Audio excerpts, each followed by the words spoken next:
President Harden, before you begin today's meeting, I would like to read a few announcements. Good afternoon. Welcome to the March 20th, 2025 board meeting. Before we start the meeting, I would like to share a few safety points in the next meeting announcements.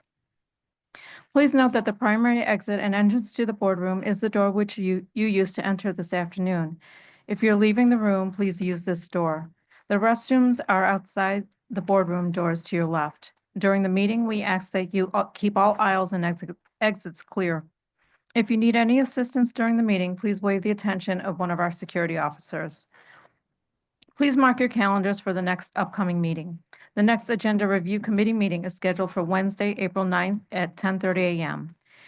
The ARC meeting will be held at the 42 West Madison Street Garden Level Boardroom. For details on how to register to speak or observe at the meetings and to learn about the speaker lottery process, please visit the Chicago Board of Education website, cpsboe.org.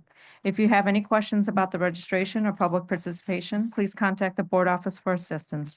Thank you for joining us today. President Harden, we are now ready for you to begin the meeting. Good afternoon, everyone. Welcome to the Chicago Board of Education meeting. Today is March 20th, 2025. We're holding today's board meeting in the boardroom at CPS Loop Office, 42 West Madison Street Garden Level. I'd like to note that the board members, honorary student board member, and senior leadership are physically present in the boardroom. Registered speakers may join us in person or virtually if they've opted to do so. I'm President Sean B. Harden. On behalf of my fellow board members, thank you for joining us today. The regular meeting of Thursday, March 20th, 2025 is hereby called to order. Board Secretary, please call the roll.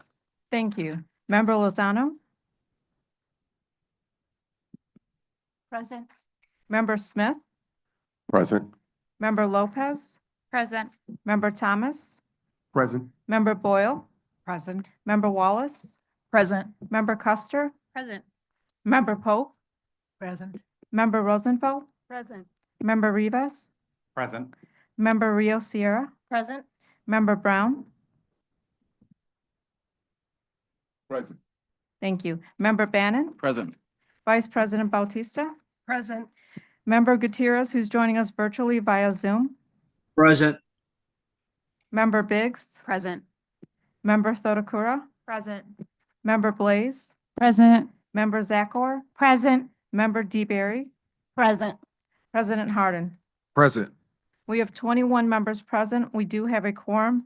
I'd also like to recognize Pedro Martinez, Chief Executive Officer, Ruchi Verma, General Counsel, Bogdana Shikumbova, Chief Education Officer, Charles Mayfield, Chief Operating Officer, and Carolina Karchi, our honorary student board member. Thank you.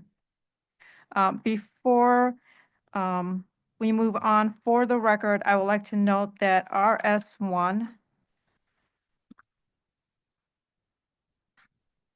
resolution adopting the amended annual school budget for fiscal year 2025 and EX2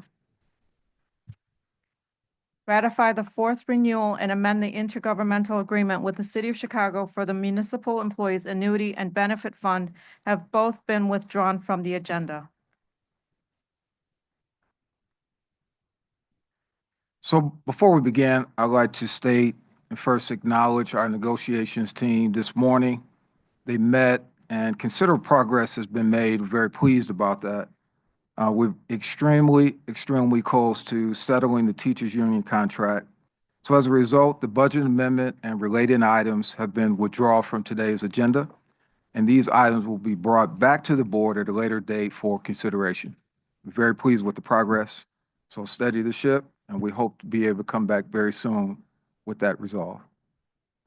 So the order of the meeting will be as follows: honoring excellence, CEO remarks, committee updates, public participation, recess, we'll reconvene from recess, presentations including post-secondary success, options network charter and contract renewals, discussion of public agenda items, vote on public agenda items, closed session, reconvene from closed session, and then adjourn.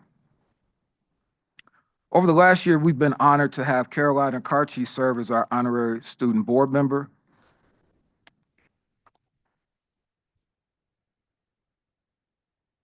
You have been a delight, and at any point, you could come have this seat. Member Carchi has been an outstanding addition to our board. Her leadership helped us center student voices and taught us all how to better engage students more authentically and meaningfully on decisions that impact them. However, her term for the board will end in a couple of months, and we'll soon be opening up the application period for next year's honorary student board member.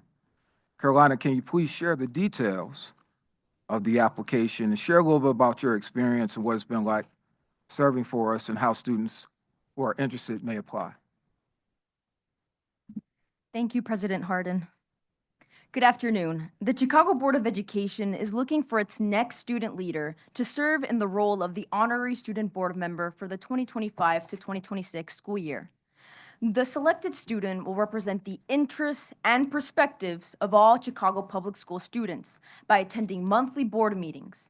The honorary student board member will also participate in the Student Voice Roundtable initiative, which provides a platform for CPS students from across the district to engage with CPS leadership and board members on various topics.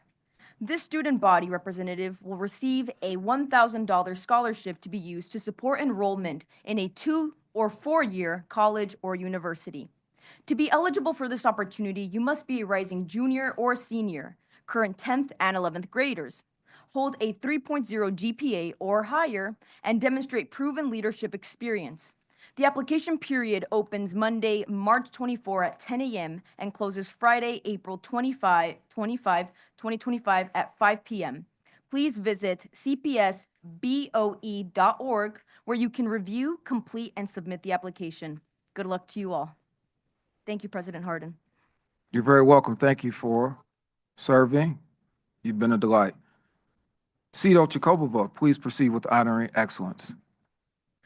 Thank you, President Hardin, and good afternoon, everyone. I am proud to continue our tradition of honoring excellence, which today features the kind of success story we wish for in all of our schools. When he joined Farragut Career Academy last school year, Principal Virak Nanavanti immediately knew this was a community with a great potential. So he made increasing student motivation and community engagement a top priority. 2 years later, there is a noticeable difference in the culture and climate at Farragut. I'll let Principal Nanavanti share more about that in a few minutes. But I can guarantee it's had an impact on what I want to focus on, which is the incredible gains Farragut has made in post-secondary success. The school's college enrollment rate is now at 84.5%, which is the second highest of any neighborhood high school in CPS and 14.7% higher than the district average.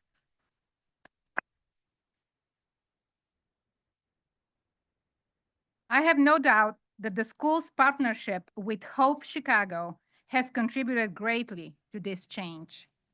Knowing that the cost of college education will be covered is a huge motivator for students to graduate on time and to enroll in 2- or 4-year college. Community partnerships like this have been key to Farragut's transformation. As a sustainable community school, Farragut receives additional funding from the district to partner with organizations that provide exciting and engaging programming for students. By partnering with Enlace and New Life, Farragut students now benefit from activities like weightlifting, open gym, and art workshops during lunch, and a space in their school where students who achieve high attendance can gather to talk, play games, and relax. After-school tutoring is also available for students who need extra support in English and math. And Farragut's new credit recovery program has led to far more students staying on track to graduate than in previous years. Under Principal Nanavanti's leadership, a summer orientation program is now a standard at Farragut. This is part of his mission to connect directly with parents and work alongside them to raise expectations for their children.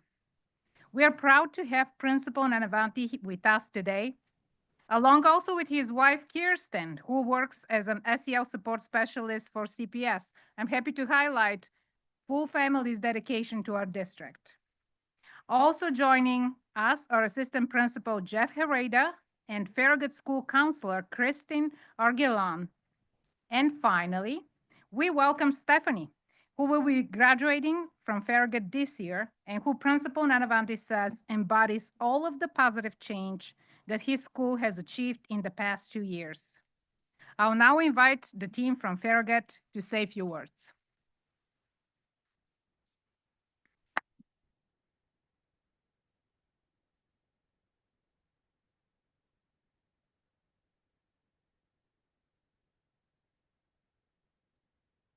Good afternoon. Thank you so much for having us. I am Virag Nanavati, the proud principal at Farragut Career Academy, IB World School. Thank you, Chief Shikumbava, for highlighting Farragut Career Academy, and I also appreciate the support of Chief LaRosa and the Network 16 team. Our remarkable college enrollment achievement results are from our collaboration with Hope Chicago. Their support has transformed college aspirations into a reality for our students. Enlace Chicago, our sustainable community school partner, has been instrumental in enhancing students' academic experiences and enrichment opportunities. They've also fostered engagement amongst parents and the broader school community through workshops and meaningful community engagement events throughout the school year. When I began my tenure at Farragut last year, we prioritized listening to our students. What they desired most was a school building that felt like a true reflection of their aspirations. Thanks to my incredible staff at Farragut, their dedication, we've successfully reshaped the school climate into one of care and inspiration. Kids come to school, they do well in classes, and our building is bursting with positive energy.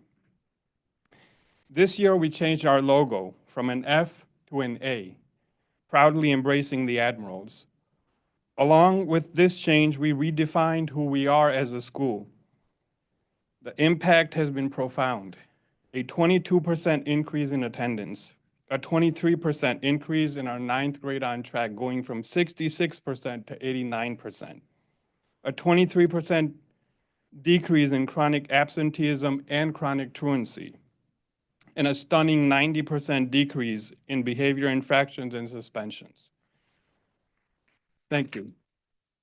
Most importantly, our students, like Stephanie, have affirmed these efforts. In our Cultivate survey, we achieved an average growth of 10 points across all 9 learning conditions, a testament to the strides that we've made as a school.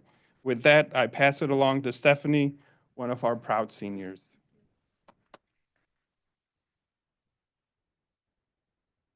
My name is Stephanie Claro, and I'm a senior at Farragut Career Academy.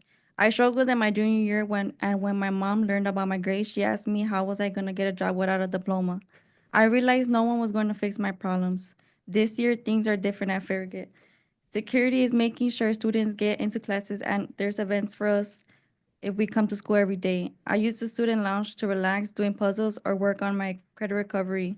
My senior seminar teacher is helping me go to Malcolm X for nursing, and I'm excited for our senior activities with the school because my mom's encouragement, my own determination, and the support from staff at Farragut, anything is possible.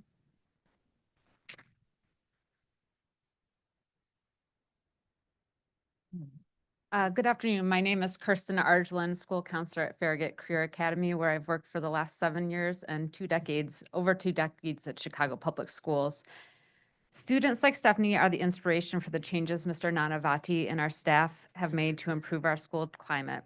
Our school has always been filled with students who aspire to various post-secondary pathways and enter careers that provide for themselves as well as their families. Lost my... With our supportive learning environment, the varied interventions we provide, along with post-secondary initiatives, students saw possibilities. With the additional financial support with Hope Chicago, those possibilities have become realities. Thank you. Thank you all. Thank you, team. Board members, do you have any comments? They're quick to walk away. You might want to stay for a little bit. I am so excited to hear all of these achievements from students, from principals, and again, super excited to highlight one of our neighborhood high schools. So if anyone has any questions or comments for them, please. Board Member Pope. Yes, this is really exactly the kind of thing I spent my career working on and hoping for. Stephanie, you sound a lot like a lot of my students at Gage Park who realized after a period of time that they wanted to make changes because they did have a future and they could dream about what is to come. And I'm proud of you, and it's very exciting to hear about the changes at Farragut and the way that the school is listening to students and growing and developing. Thanks so much for being here and inspiring us. Board Member Lopez.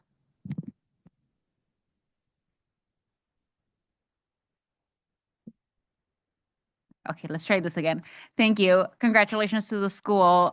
Very proud to have you here. Before me, I grew up in Pilsen, went to Benito Juarez, I did a lot of work in the Little Village area, and have had, currently also have amazing colleagues in my daytime job that are proud graduates from Farragut. So applause to the high school, to the support system for the students like Stephanie, representando La Villita, and also the families and also our community partners and organizations. And it just shows how important it comes down to, you know, we got to work together. It takes a village, right? So thank you. Thank you. Board Member Lozano. I also want to congratulate the team because we know all of you together made this happen and provided for the students an environment where they could learn and they could progress. I thank you so much for that because I too am from this community. And so just knowing that there's been such progress and the statistics that you're giving is an example for all of our schools to follow.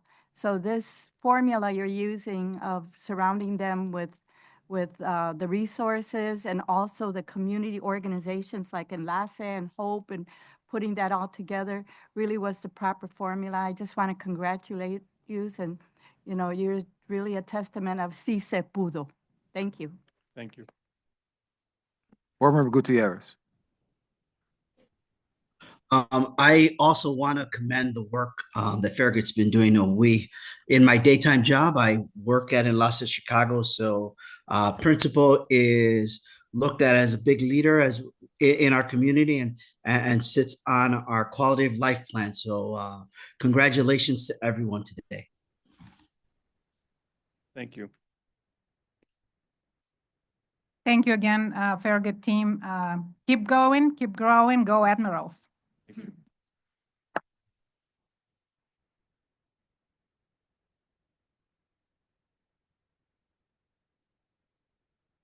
Cito, does that conclude your report? Yes, Okay, sorry. great. Board members, are there any comments or questions? CO Martinez, we're ready for your remarks. Thank you, President Harden. First, I want to also add my thanks to Principal Nanavati and his team at Farragut for their extraordinary work. I'm particularly impressed by the gains that the school has made in college enrollment, which is consistent with much of the post-secondary success we're seeing from last school year.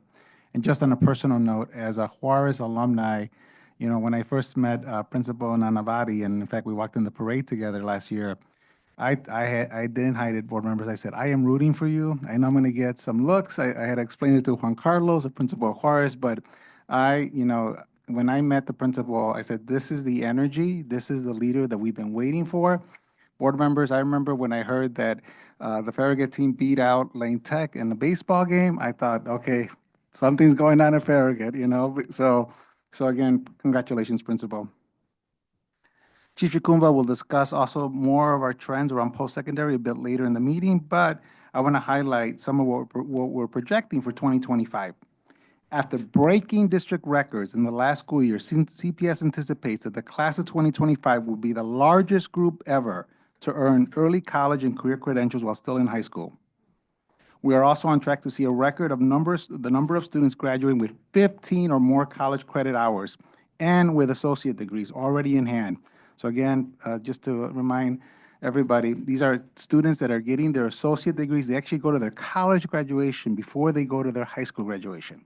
So they're earning their associate's degree with a high school diploma. Importantly, these benchmarks are consistent across all racial groups. Board members, this is the initiative that we have no racial gaps at all. First initiative ever we've seen in the district that from the onset has been like that. So I'm extremely proud that we're closing opportunity gaps for our that have long existed for our students of color, and we're working hard to keep that momentum going. The data is very exciting, and we look forward to sharing more detail later in today's meeting. I also want to congratulate our CPS athletic teams that have been crowned champions so far this school year. Most recently, the boys basketball team at Diet High School captured the state championship title for Class 2A. Go Diet!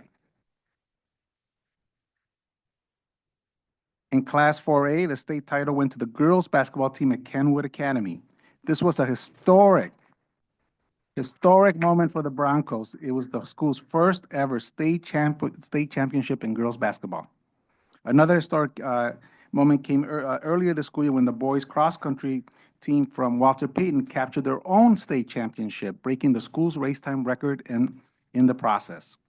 And Isabella, a swimmer at Whitney Young, broke the district's record for the 50-yard freestyle, capturing her own state title with a time of 22.5 seconds. Any swimmers in the room? We're looking forward, board members, to inviting our championship athletes. You'll see them in person at the next board meeting.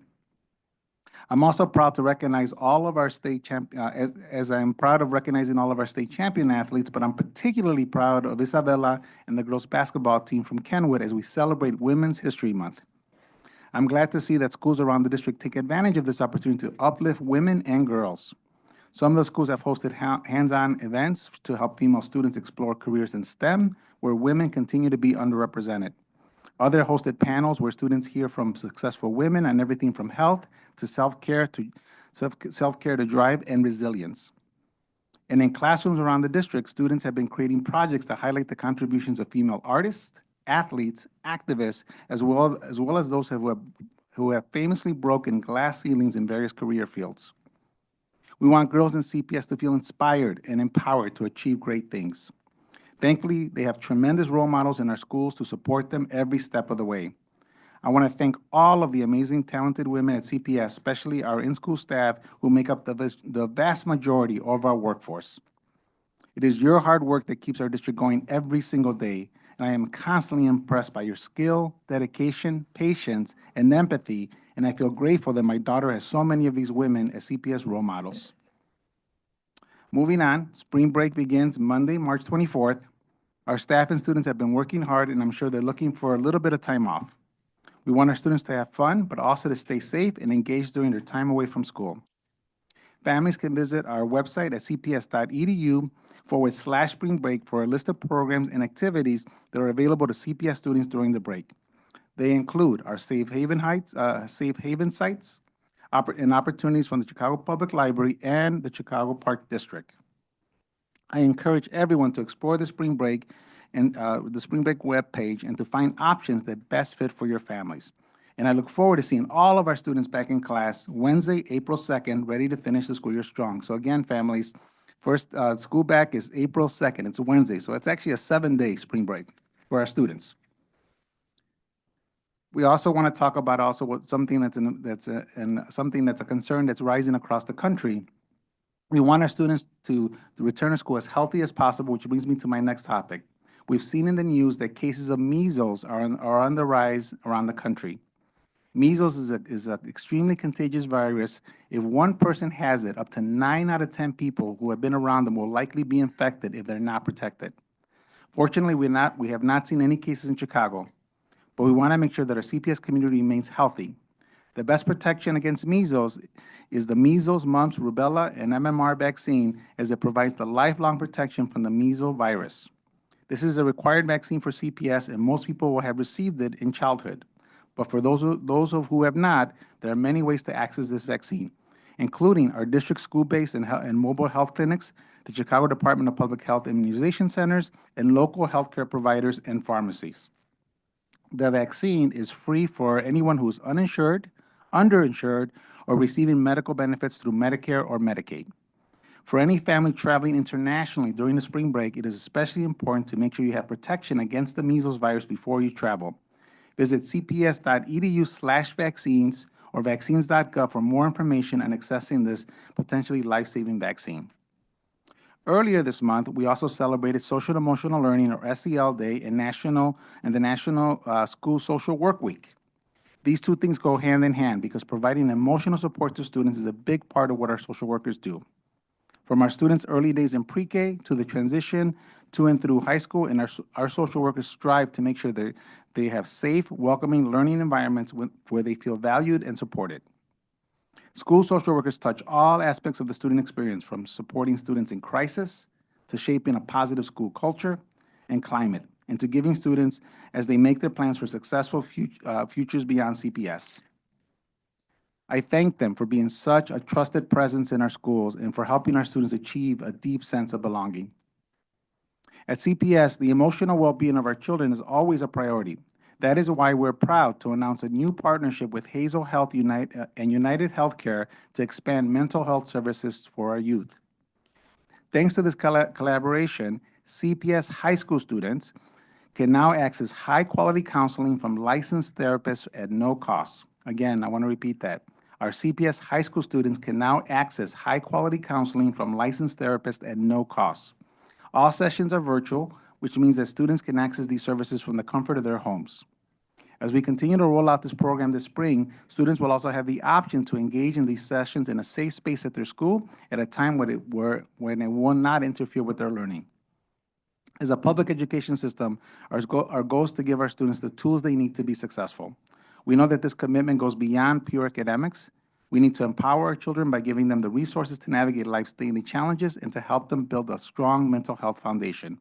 This partnership is a powerful step in that direction, and I thank Hazel Health and United Care for bringing this opportunity to our district. Mr. President, this concludes my prepared remarks. Thank you, CEO. Board members, are there any comments or questions? We have no committee updates this month, so we'll proceed with today's public participation session. Thank you for joining us to share your comments with the board. In compliance with the Illinois Open Meetings Act, public participation, sometimes referred to as public comment, is a portion of the board meeting or hearing that grants district stakeholders the opportunity to address the board with their concerns and comments. Note that public participation is a time for board and CPS senior leadership to listen and hear from you rather than a time for dialogue with board members during or after your remarks. While we can't discuss personnel matters, public participation is a key component of transparent governance and provides us as board members, as well as senior leadership, an opportunity to listen to everyone who has signed to speak. This board takes equity of voice seriously. While we may not address your comments directly during public participation, CPS leadership is always present at our meetings and are able to address concerns as follow-ups after the meeting. As a district and as a board, we also have many other spaces for authentic dialogue. For example, each and every one of our board members hosts board office hours so that we can have a conversation. Please use our website, cpsboe.org, if you want to meet with the board member during office hours. We encourage you to take advantage of the opportunity to meet with board members outside of a board meeting. Thank you for your attention and consideration. As a reminder, union representatives will be allotted 5 minutes to speak before public participation, and elected officials will be allotted 5 minutes to speak after the conclusion of public participation. Board Secretary, please share the rules of public participation. Thank you, President Harden. Members of the public who registered to speak were given the option to attend in person or via an electronic format. For those who prefer to attend via an electronic format, they were given information to access this meeting by dialing a number and using their phone. We did this so that speakers with limited or no access to the internet or who may have weak internet connection could still participate using their phones. Also, members of the public may submit written comments for Board of Education meetings via the written comments form on the board's website at cpsboe.org or mail to 1 North Dearborn, Suite 950. Written comments received between the day the public agenda was posted through 5 p.m. the day after the Board of Education meeting will be submitted to the board and published within 5 business days on our website at cpsboe.org. Speakers, please listen while I provide directions for public participation. I will call your name and number when it is your turn to speak. For speakers joining us virtually, as a reminder, to unmute, please enter *6. Once you hear your name, please state your name for the record. I will then start the 2-minute timer. When there are 30 seconds remaining, I will inform you so that you can proceed to conclude your remarks to allow for the next speaker to begin. For anyone standing with the speaker, please stand along the glass partitions to keep the aisles clear. Thank you. President Harden, before we begin calling speakers from the speakers list, we do have union reps who would like to address the board. We'll begin with Jen Conant, CTU Charter Division Chair.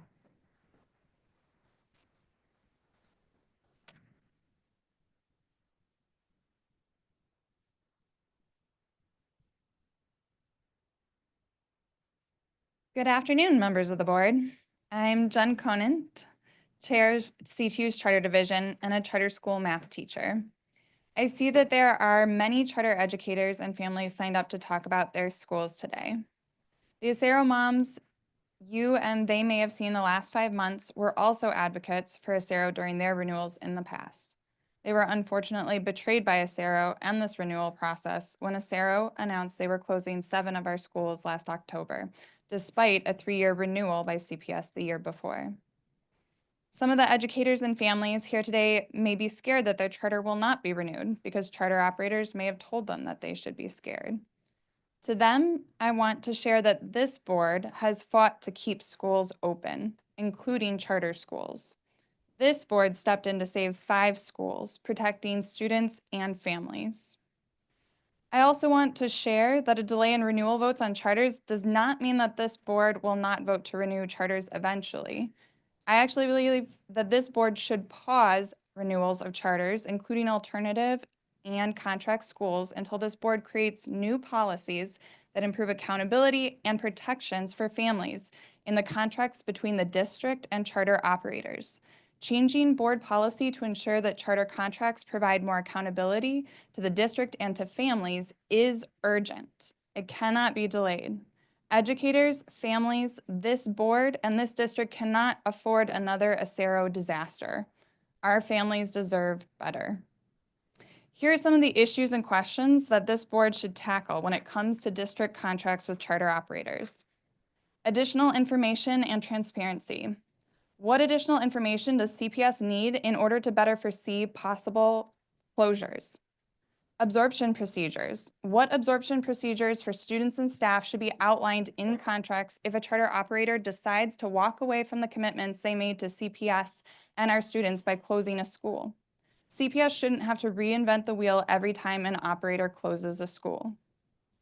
Minimum notification. Should there be a minimum notification timeline for charter or contract school closures? And should operators ever be able to close schools mid-contract? An appropriate use of funds.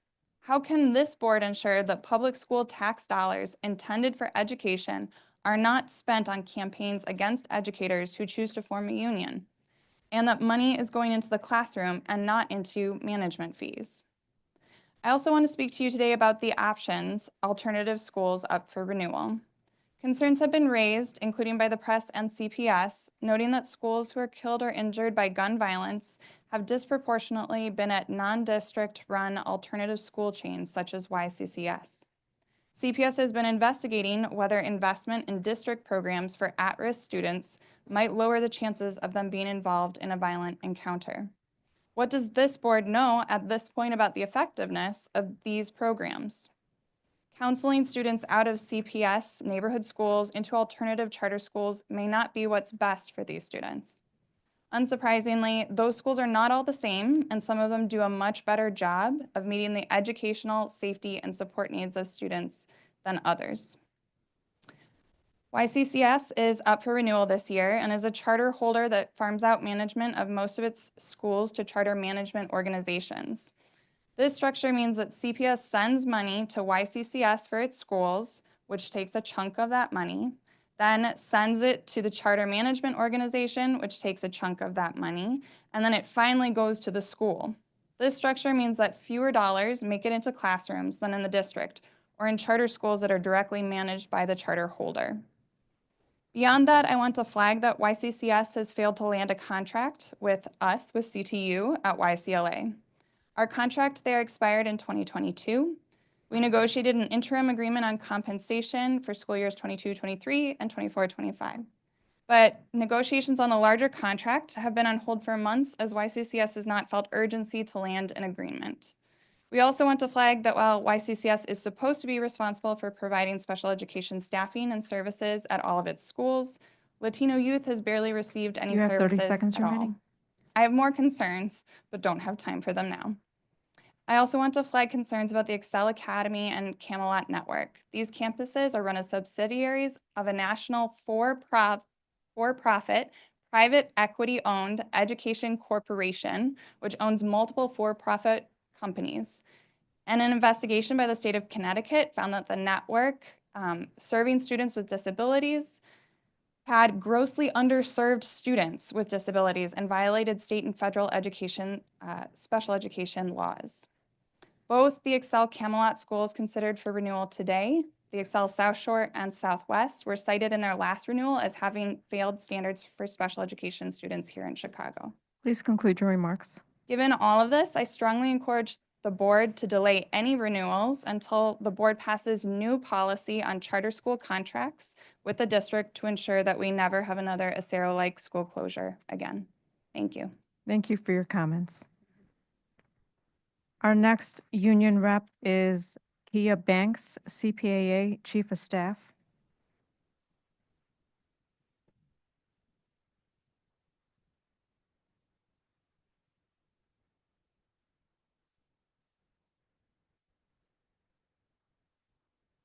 Good afternoon, everybody. Sorry.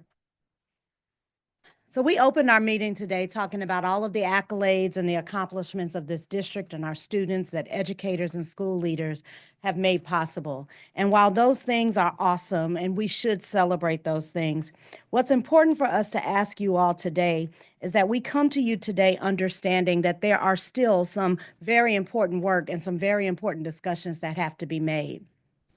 See, we understand that while there's much work being done at the bargaining tables with other unions, we also have to make sure that we're clear. Some of those sticking points we must say something about. We understand that there seems to be some discrepancy about how we are going to make sure that our most precious and our most critical people in the, those critical educators, teachers have prep time. My question though for you, who's going to supervise the children? When teachers are off duty, when they have prep time, school leaders are left to figure out how to safely supervise students and protect their instructional time. We are already struggling with the limited resources that we have to ensure that our students are safe and that they are receiving that high quality instruction that you expect from us. And so what we want to know is, where's that going to happen? Who's going to supervise those children? We also understand that there's an additional sticking point about our observations. And again, while we recognize that there are fair and other options that we can consider, 3 years for a school leader to determine the effectiveness of the teacher standing before children is too long. We have to understand that a proficient rating is one step above basic. There are ranges between proficiency at different levels. And when you have a school leader who inherits a school where the majority of their staff is rated proficient, we have to have a mechanism to ensure that those teachers are performing at that level. It's important that we consider that in order for school leaders to be held accountable for the outcomes that you expect and for the education that our students deserve, you have to give us the right to be able to manage our buildings and ensure that that environment produces that safe, healthy, rigorous, joyous daily experience that we're talking about in all of our plans. School leaders are going to be evaluated every year, regardless of what's going on. Change, disruption, federal cuts, budget cuts, staffing shortages, plans changing, leadership changing. Principals and APs are evaluated every year. We're evaluated by our supervisors, we are evaluated by our LSCs, and we are accountable for providing those outcomes that you expect and the very accomplishments that you spoke about today. We have to have a system that allows those leaders who are the ones that are most accountable, because see, it's the LSCs that choose to decide whether or not we get a contract or not. We have to be able to have the ability to hold our teachers accountable for their performance. We have to have a system that allows us to ensure that we're providing the coaching, the support, the development, the opportunities for feedback and mentoring to ensure that our students are having the best possible instructional experience in CPS. I am a product of CPS. My daughter is a child in CPS. I have the utmost confidence in this district to produce the outcomes that you all expect. But we have to do it in a way that respects those who are responsible and liable for the outcomes. We have to make sure that when decisions are made, those people who have to clean this up and in 5 short months open the doors on August 18th, we have to stand there and look at our students and tell them, we have to ask ourselves, are we ready to welcome you back? Do we have the resources? Do we have the staff? Do we have a plan? We need to make sure that the right people are at the table when these discussions are being held, and that those decisions take You have into 30 account the seconds work remaining. that has to be done so that you too can continue to tout all of the accomplishments of our great district. So I'm asking you today, what is your plan? And how are we going to put students first? Thank you. Thank you for your comments. President Harden, we are now ready to call speakers from the speakers list, and we'll start with speaker number 1, Latangela Ward, who is joining us virtually. Please enter *6 to unmute.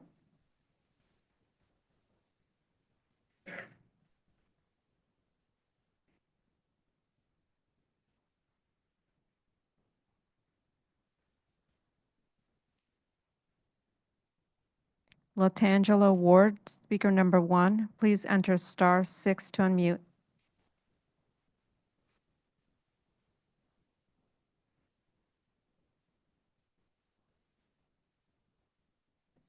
Good afternoon, everyone. My name is Dr. Latangela Ward, and I am a product of CPS and a dedicated CPS parent.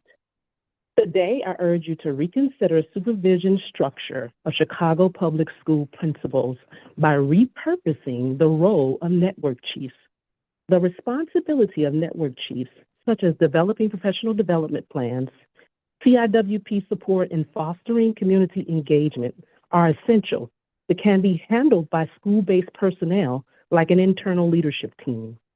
The $32 million spent on the network chief positions, a small fraction of this cost, could be better invested in enhancing in-house teams to directly benefit students.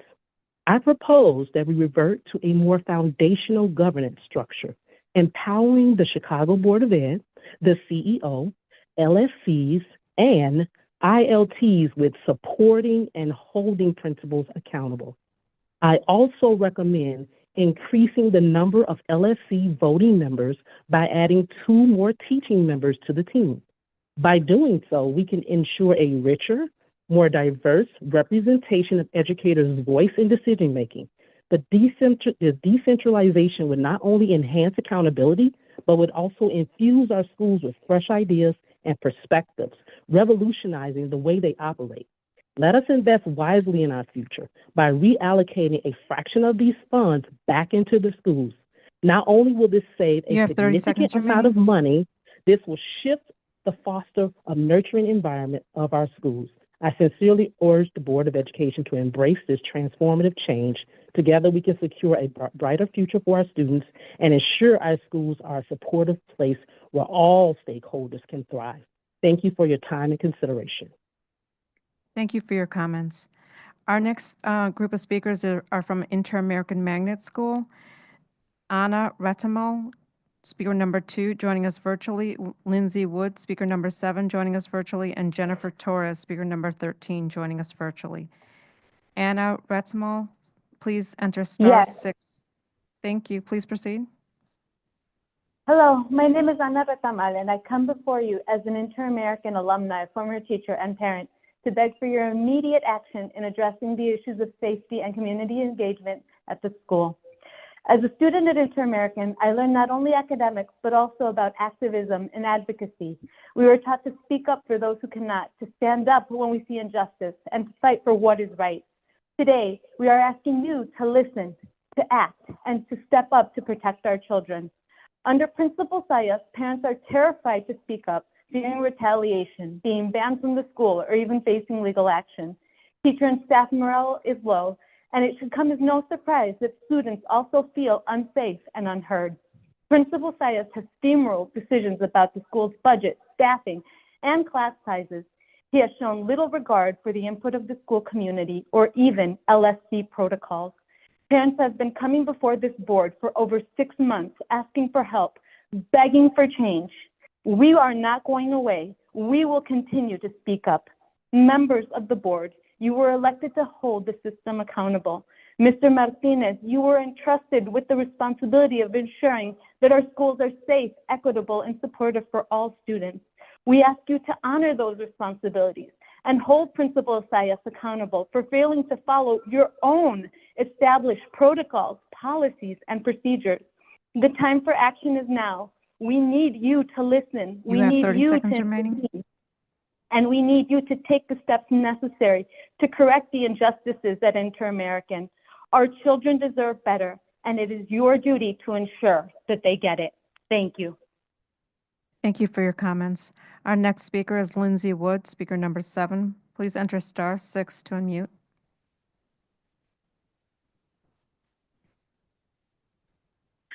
Hi, my name is Lindsay Woods.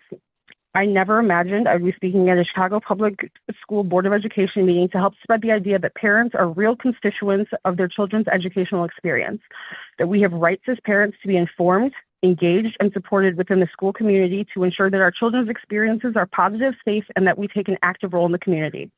However, this has not been my experience and that of many other parents at Inter-American Magnet School, in particular under the current administration of Principal Juan Carlos Zayas. In fact, many parents and staff, including myself, have experienced harassment, neglect, bullying, and retaliation from this administration.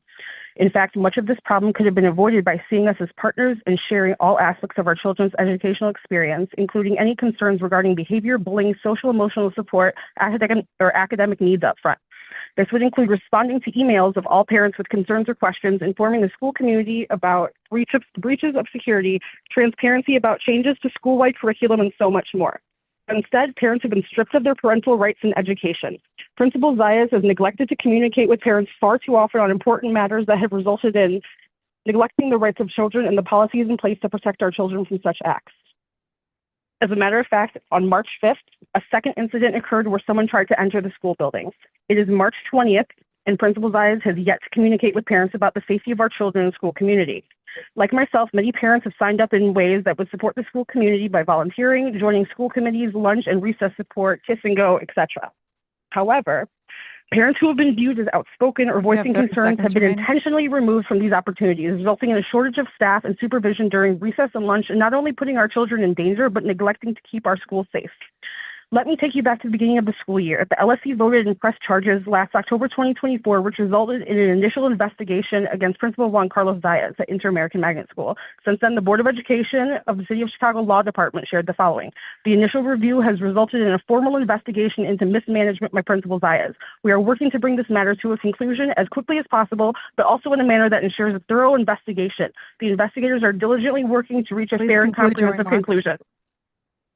Parents who are here to speak to the board have brought up specific incidences that have impacted students. Incidents of bullying, physical violence, sexual harassment, sexual violence, threats that have resulted in parents contacting safety and security, speaking at LSC meetings, speaking at Board of Education meetings, and filing Title IX complaints. As a matter of fact, more incidents have occurred, and Principal Zayas has harassed, bullied, and retaliated towards parents. He has attempted to take away our rights as parents in the education of our children. We urge this new board committed to improving our CPS schools to please remove Principal Zayas from our school immediately while the investigation on past and now new current charges are being investigated. We ask that you honor your commitment to parent engagement, see parents as active participants in the education of their children. Jennifer Torres, speaker number 13, who is joining us virtually. Please enter *6 to unmute. Hello, my name is Jennifer Torres, and I'm also a parent at Inter-American Magnet School. I'd like to acknowledge the board, President Hardin, and in particular 2 members from District 4 where Inter-American has been located since 2006, Ms. Ellen Rosenfeld and Ms. Karen Zakor. The Inter-American LSC first presented a plea for the removal of our Principal Zayas in July 2024 and in October voted to press charges. The initial review resulted in a formal investigation into mismanagement by Principal Zayas. Since that time, other incidents in the school have occurred, prompting several Title IX complaints, including bullying, physical violence, sexual harassment, and threats. Principal Zayas has neglected to report incidents or create safety plans or support affected students or inform parents. He ignored parent concerns and instead blocked parent volunteers in the classroom. This is concerning and dangerous. So today, again, the community of Inter-American urges this board, this president, these members, and CEO Martinez to remove Principal Zayas immediately, even as his investigation continues, before any further harm is done. Thank you. Thank you for your comments. Our next speaker is Winnie Williams Hall, who's joining us virtually. Speaker number 3, please enter *6 to unmute.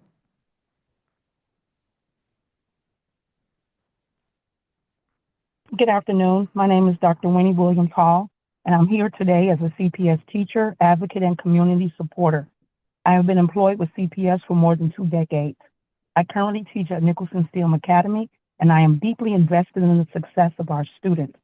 I am also a member of Educators for Excellence and the founder of SPED Talks. The Black Student Achievement Committee, BSAC, must be established because Black students continue to face wider gaps in academic achievement, graduation rates, and post-secondary opportunities as compared to their peers. And our goal should always be to create a more equitable society, addressing historical disparities and ensuring that all students have the opportunity to thrive. Black students in CPS deserve dedicated and ongoing support that is not subject to leadership changes or shifting priorities. A permanent structure like BSAC ensures that Black student success is not just an initiative, but a long-term committed backed by law. This committee is not an optional advisory group. It is written into law. Without this committee, we lack a permanent structure to ensure the success of Black students.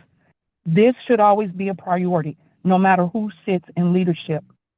This is why we are calling on the board to stop delaying and file a resolution immediately to establish this committee. We also demand that it is added to today's agenda.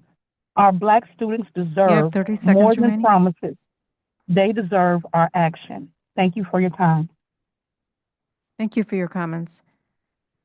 Our next speakers are from Youth Connections Charter Schools, Patrice Allen, speaker number 4, and Thomas Gattuso, speaker number 10.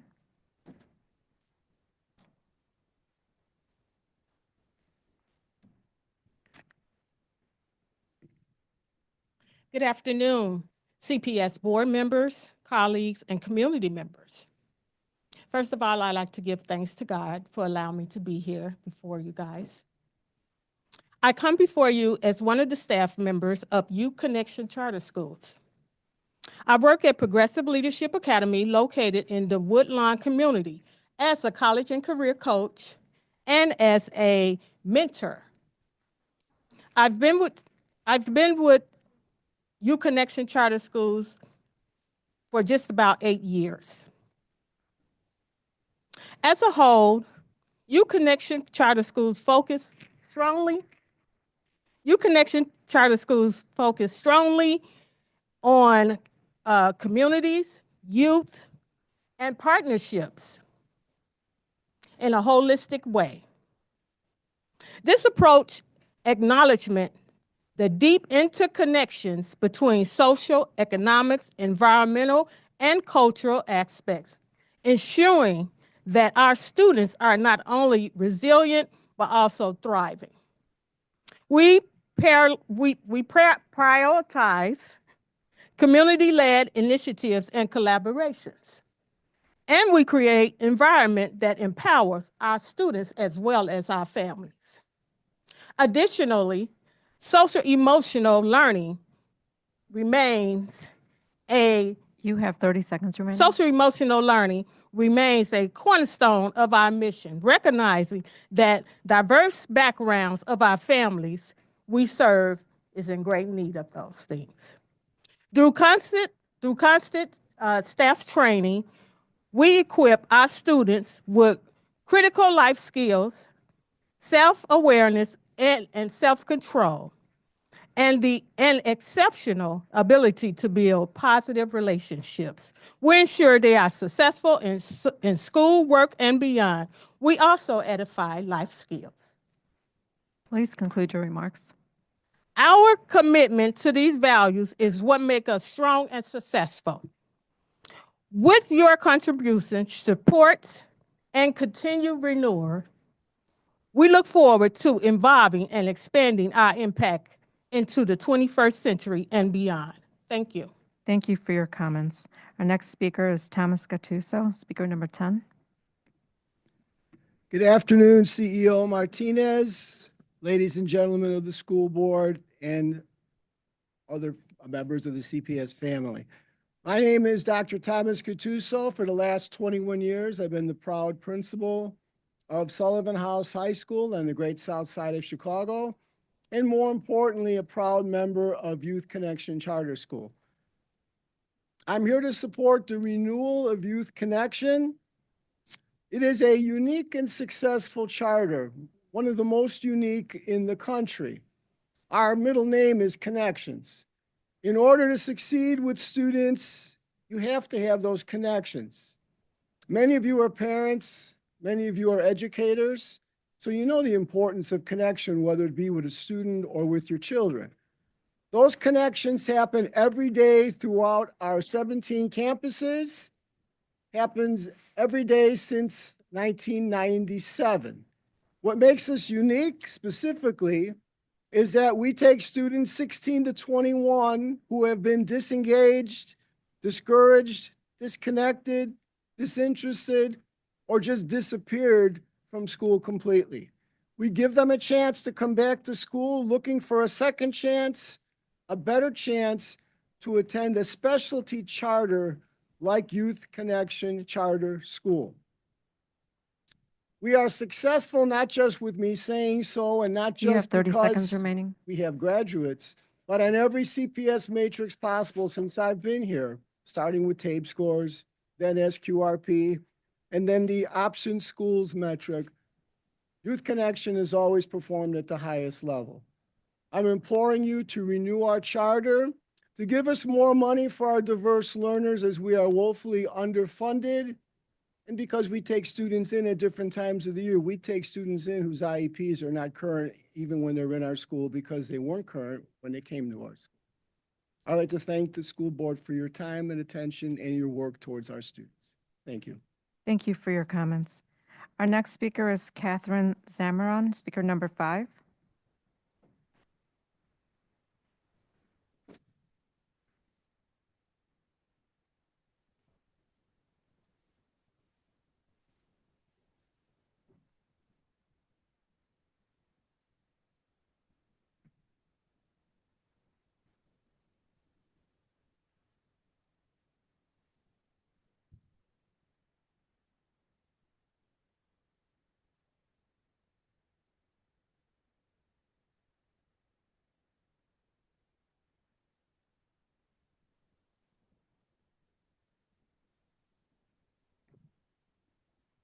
Hello. My name is Catherine Samaron. I was born and raised on the Southwest Side, the daughter of a bilingual preschool teacher, the granddaughter of a social worker, and I currently teach elementary school music in CPS. This semester, I teach about 600 students. They have IEPs, 504s, they are ELLs, and they speak 40 home languages. When my colleagues in their homerooms and their core content areas are on their prep, I am not babysitting them, I am educating them. Teachers in my building and across this district are routinely robbed of our personal time. The mental and emotional overwork of teachers is our worst kept secret.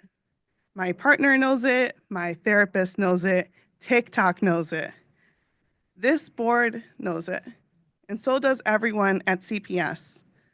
This system only works because of our free labor.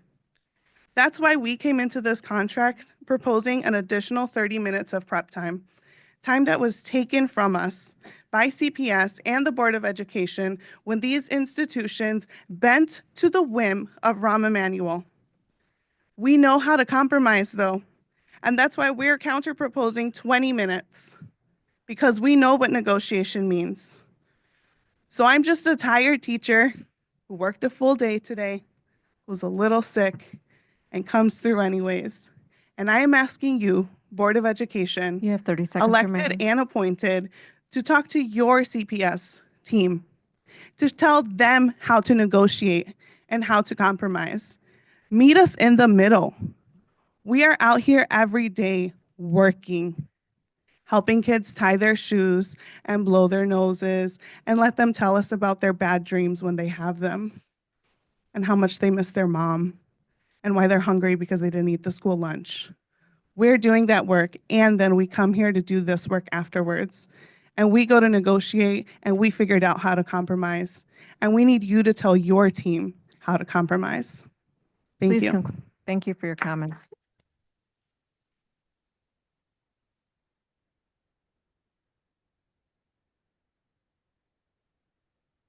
The next group of speakers are from Perspectives Charter Schools. Michelle Handy, speaker number 6, Victoria Henley, speaker number 20, and Troy Hollingsworth, speaker number 29.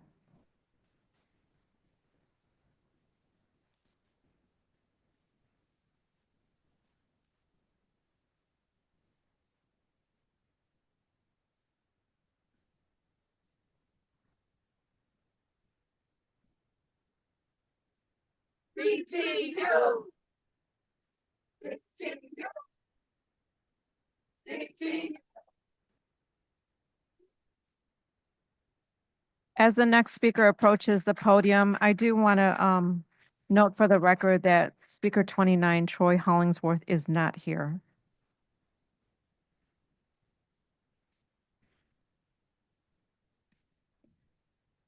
Good afternoon. My name is Michelle Handy. I'm a proud PAC parent and a board member of Perspectives Charter Schools. As a parent, I believe every family deserves the right to choose the best education for their child. When my family was searching for a school, we wanted more than just a place for academics. We wanted a school that would help shape our children's character, instill strong values, and prepare them for life beyond the classroom. That's why we chose Perspectives Charter Schools.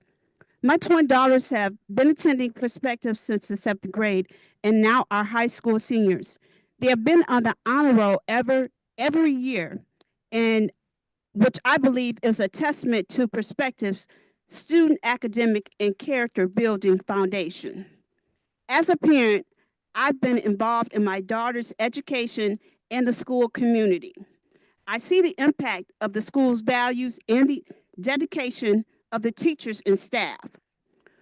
What makes Perspectives special is they live a disciplined life principle. These principles shape not just academics, but also character and leadership skills.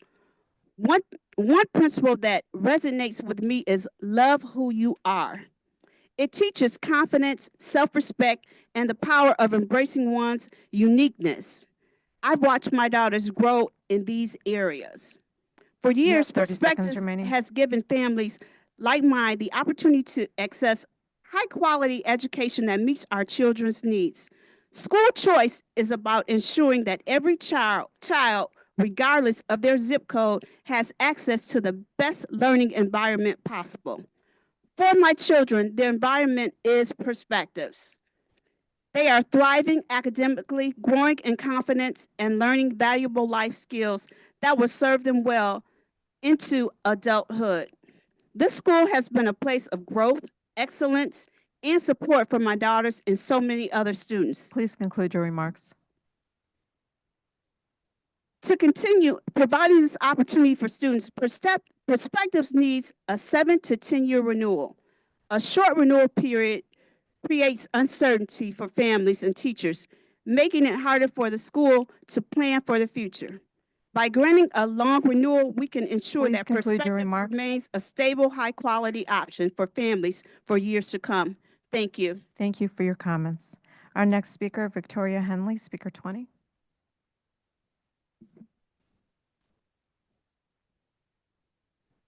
Good afternoon, everyone. My name is Victoria Henley, and I'm a proud alumni of Perspectives Charter School. Education was always a priority in my household. My mother instilled in the importance of learning and of striving for excellence. I was in a private school from preschool to about 8th grade. And when I came Perspectives, I found not only that it was just a school, but they actually cared for us. At Perspectives, I was an AB student, a brand ambassador, a part of the National Honor Society, and a cheerleader. I also took AP courses. So beyond academics, one thing that really defines Perspectives for me is the compassion. So the teachers and the staff, they invested in me, and they pushed me to excel and made sure that I believed in myself and my potential. That support shaped me who I am today. I went on to earn my Bachelor of Arts at Columbia College Chicago in fashion business. And I was the president of Alpha Kappa Alpha Sorority Incorporated Beta chapter. Today, I'm the co-founder and executive director of Grow with Grace Foundation, a nonprofit dedicated to gracefully empower the growth of young girls and young women through etiquette, You have 30 education, seconds remaining. health and wellness, and with the appreciation for the arts. So when we thought about this pilot program, of course, Perspectives was the first option for us, me and my board members, because it shaped who I was. And so I just want to give that back to the students and just pay that forward. So I come to you today to ask you about the extension of the renewal for Perspectives Charter Schools, 7 to 10 years, because Perspectives is a school that produces leaders, and I'm living proof. When you invest in students and when you believe in them, the results speak for themselves. Please conclude your remarks. Let's continue to give students the same opportunity to live a disciplined life. Thank you. Thank you for your comments. Our next speakers are regarding the budget. Speaker number 8, Dwayne Truss, and speaker number 18, Dr. Angel Alvarez.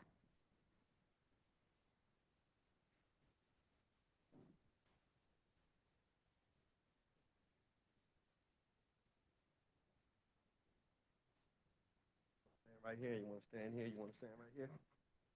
It'll be easier.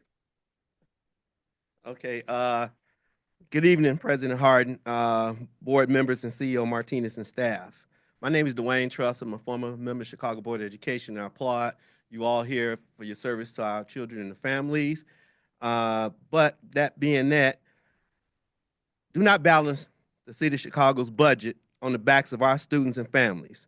As a board, you have a fiduciary responsibility to properly manage CPS funds.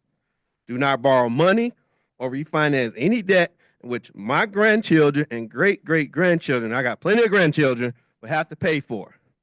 As I stated during my tenure on the board, there needs to be a strategy to develop a fund reserve because CPS doesn't seem, you got to do it because if you have a fund reserve and when you go to the market, because you've all voted on borrowing, was it TANs, right? Temporary anticipation notes, which is basically a payday loan. And if the board moves forward to be fiscally responsible, it'll be cheaper for our families in the future because it'll be less interest that has to be paid. And also, being from the West Side, I got to give a plug to the West Side, the fact that we don't have a wall-to-wall vocational school to go ahead and give our kids the opportunity to get on some of the future jobs. And that's another issue that we will be discussing with the board in the future. But critically, though, it would be irresponsible if you would go ahead and move on this. I know it was taken off the agenda, so I guess it's kind of like my pre-testimony for the April board meeting. So don't do it. 30 seconds remaining. No problem. Don't do it. Don't do it. Don't do it because you're going to be bringing a lot of negative attention to CPS. And also, I was told by someone else that we had, I think, former interim chief talent officer Lauren Claire McClellan, unfortunately passed away She served CPS for 25 plus years as a public servant. That's a loss when anybody, you lose anybody from the CPS family. And then my understanding that she was just only age 59. So my hearts and prayers and condolences go out to her families. And I thank you very much. I guess you guys knew that you was going to have a night off or something, right? Thank you for your comments. Dr. Angel Alvarez, speaker 18.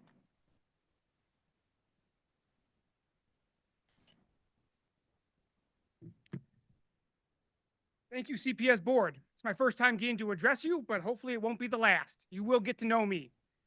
CPS's finances are a horrible situation because of decades of mismanagement. We are here because the past boards failed to ask the two basic questions they should have to answer. How is this in the best interest of our students? And how do we avoid these problems from happening again? Let's put context in. In 2012, CPS closed 50 schools. They were facing a budget shortfall of $3.9 billion in deferred maintenance. Yet now we have over $1 billion of annual deficit and over $14 billion of deferred maintenance. Those past solutions failed to really address the problem, and past boards kept ignoring underlying issues because they failed to ask important questions. I implore you to ask those questions, and one simple question is, what are the financial projections for each school? If you look at each annual budget, 300,000 line items, and add up what each school gets, it doesn't match what the Illinois State Board of Ed says they have. So CPS has different numbers in their budget and what they report to ISB. Find out why and find out how come every year we keep going over budget. Let's talk about other problems. Not only is CPS not providing accurate expenses, right? They hope that by giving you incorrect information, you're going to keep making the same mistakes as the other boards. You have 30 seconds remaining. Let's look at also disparities in funding. We failed to ask important questions about what was the return on investment. Progress for Latino students lags behind others in the state, and English language learners fail to make gains after the 4th grade.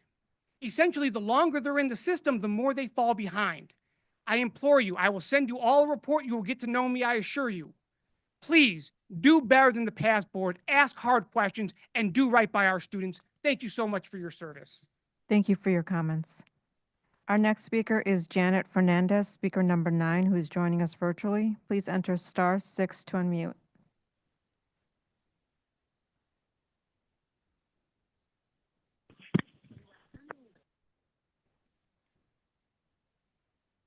Board members, I am a parent of a student at Walter Payton, and my child and I have witnessed numerous injustices at the school. I am demanding the immediate removal of Principal Shabazz and the Chief of Network 15. Parents and students should not have to endure ongoing unfair treatment.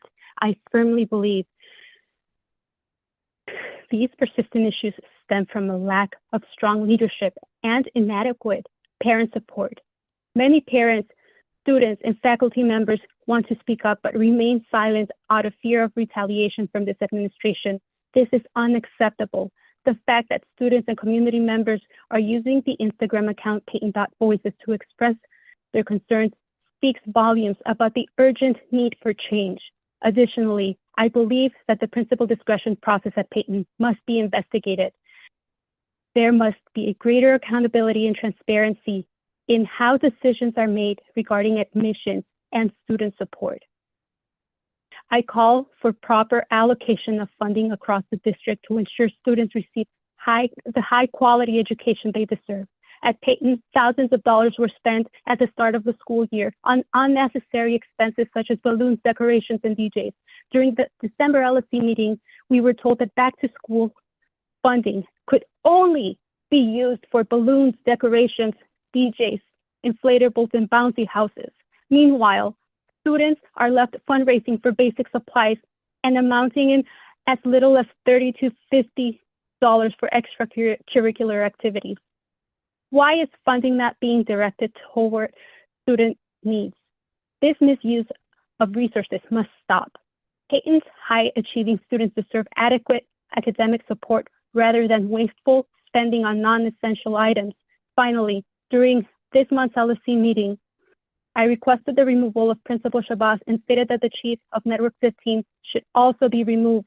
Transparency at Peyton is rapidly diminishing, Please and conclude your these remarks. leadership failures must be addressed. Furthermore, I ask that you investigate the unprofessional conduct of the business manager toward an LSC member. Board members, I urge you to implement a plan to protect parents, Please students, conclude your faculty remarks. from further retaliation by this administration. Immediate action is necessary to address Thank these you for your critical comments. concerns. We'll Thank move you. on to the next speaker. Thank you. Our next speaker, Eve Palmer, speaker number 11.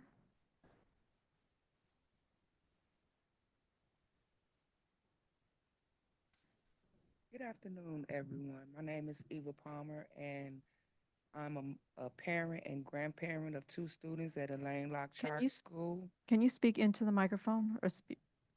You want me to start over? Yes, please. Can Good we start the afternoon, timer? everyone. Thank you. My name is Eva Palmer, and I'm a parent and a grandparent of 2 at Elaine Locke Charter School, and I'm asking for this 10-year renewal because not only have they earned that, but they deserve it as well. Their graduation rate is at 100% when they go on to high school. They also have a 100% graduation rate. And I just want to say that my youngest daughter, she's in 3rd grade. First marking period, she struggles with math, and she received an F on her report card. Second marking period came out, report cards came, and I was really expecting for her math grade to stay at an F or at least go up to a D, but she went up to a C. And she's in 3rd grade and she struggles. I also want to say that my granddaughter, who's in 5th grade, she's doing well, but I sit in her 5th grade math class and I do some of the work as well, and I take some of the tests as well because I'm a Chicago public school graduate as well. I struggled in school, and nobody never took the time to explain things to me. This is one of the tests that I took in class, and I passed with a B. And to be honest, the highest grade I ever received in school as far as math went You have 30 was an seconds remaining. F. So I just want to say that the teachers at Elaine Locke, they're doing a real bang up job with their students as far as teaching go. And I just feel like they really deserve this 10-year renewal. And I just feel like you all should take that into consideration. I'm 51 years old and I'm learning 5th grade math all over again. And I think that's great. I was proud of my B. I went and showed it to the principal. Look what I got. I got a B on my math test. So I just take that into consideration. Thank you. Thank you for your comments. Our next speaker is Shana Renter, speaker number 12, who's joining us virtually. Please enter *6 to unmute.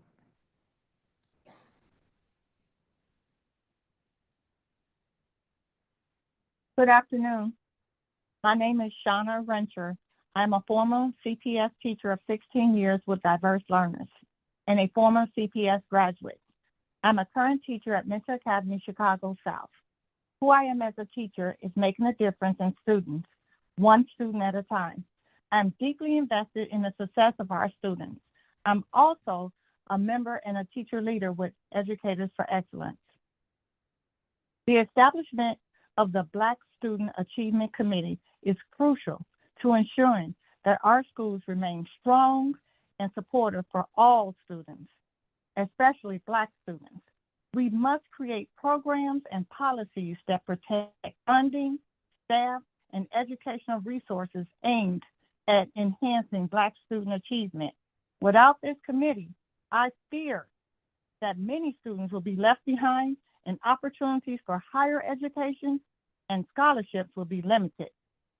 Our community has unique needs that must be addressed in order to foster and sustain achievement. This committee is essential to ensuring that no student is overlooked and every single student has the opportunity to thrive. The BSAC is not only a necessary initiative, but also a legal mandate. that is very You have crucial 30 seconds to remaining. maintaining, thank you, Black student achievement as a top priority. Without it, there is no permanent framework to guarantee continued support and progress, particularly through leadership changes. We call on the board to stop the delays and immediately file a resolution to establish the committee. We demand that it be added to today's agenda. Our Black students deserve more than just promises. They deserve immediate, tangible actions. Thank you. Thank you for your comments. Our next speaker is Jeremy Carlson, speaker number 14.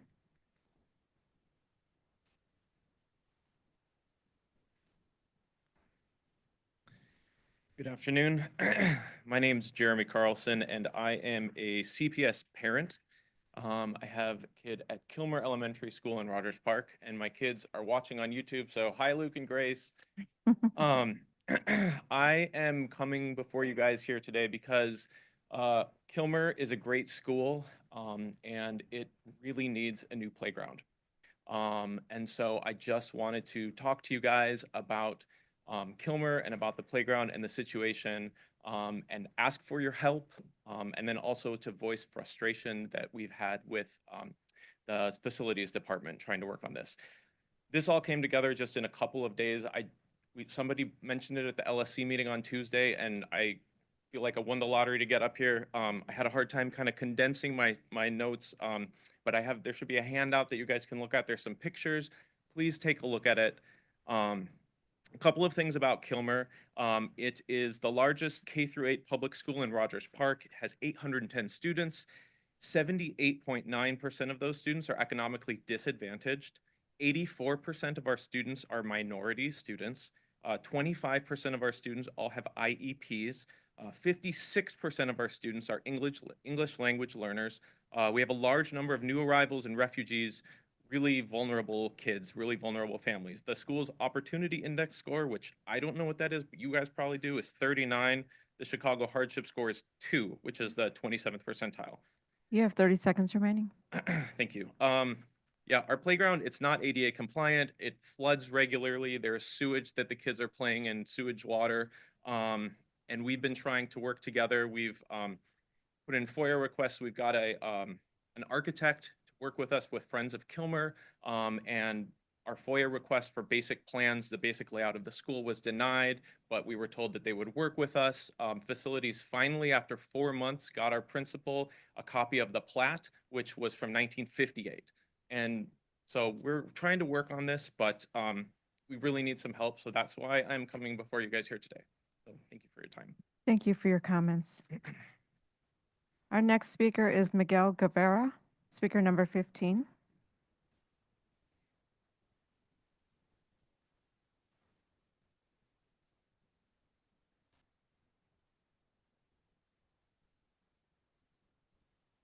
Good afternoon. My name is Miguel Guevara. I'm from Instituto Justice and Leadership Academy, born and raised in Little Village. I'm here to talk to you guys a little bit about our school. We are a second chance high school that works with students that have been pushed or pulled out of other district schools or other community schools. We work with students that are between 17 and 20 years old, 21 years old. A lot of our students come from different neighborhoods, and being familiar with the city of Chicago, you know that within those neighborhoods, there are boundaries, there are organizations, there are affiliations, and we have to kind of do what we can control within our school to provide a safe environment for them. And so one of the challenges that we face is what can we control? And so let me just briefly share with you this story. We had a physical altercation with 2 students from different neighborhoods. And so I was trained doing peace circles by you all, by CPS. I took the Restorative Justice Peace Circles 101, 102. And so I applied that within our school. So I asked both gentlemen separately if they were willing to sit in a peace circle, and they both agreed. Now, I can't go into the specifics of what the peace circle entailed, but at the end of the peace circle, okay. Now, not only that, but there was coexistence, and not only coexistence, You have 30 they were able seconds to remaining. work together. They were able to work together for the rest of the year. Now, that is one physical altercation that we average a year in our school with students from different neighborhoods, from different affiliations, from different organizations. So if you understand the troubles that we have and the issues that we have in our city, the roots and the causes, then you will understand why our school is important, and what we did that day and what we continue to do makes a difference. You're not gonna find this, I know, renewal application. You're not gonna find what we did in some sort of an assessment. But Please I'm conclude your telling you now, remarks. this is something that we do, so I'm please asking you all, take a look at what we would do, come to us, talk to us, get to know us better. Give us at least 5 more years, por favor. We just did our new contract with the CTU. Give us the 5 years with the renewal, and let's continue to do what we do. Thank you very much for your time. Thank you for your comments. Our next speaker is Lisa Blanchard, speaker number 16.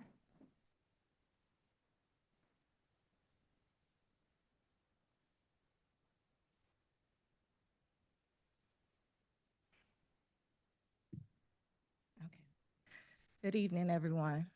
My name is Elisa Blanchard, and I am a Chicago resident, born and raised. I'm a 25-year veteran of Chicago Public Schools special education teacher, and my current role is a case manager with 2.5 positions in Little Village for Corkery Elementary School and Hammond Elementary School. Let me tell you a little bit about my time.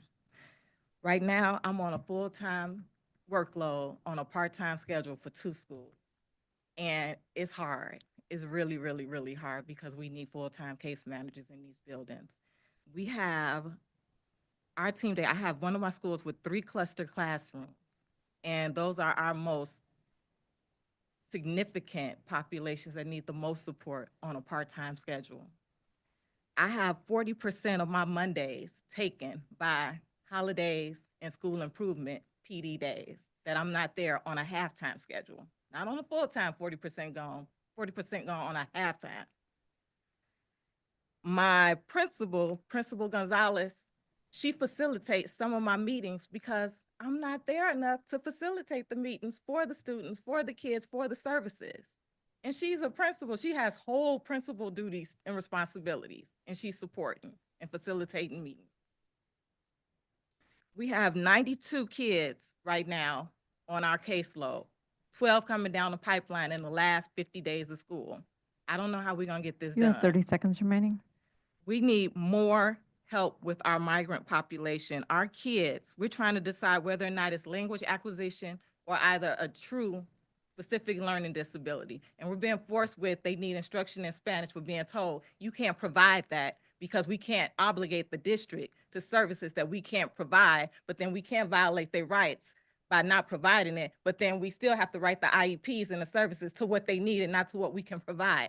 So we need you to fund the schools. We need you to fund special ed. We need you to fund case managers. We need you to fund dual language Please programs. conclude your We need you to remarks. fund bilingual teachers. We need you to fund the bilingual special ed teacher that's middle school endorsed, unicorn.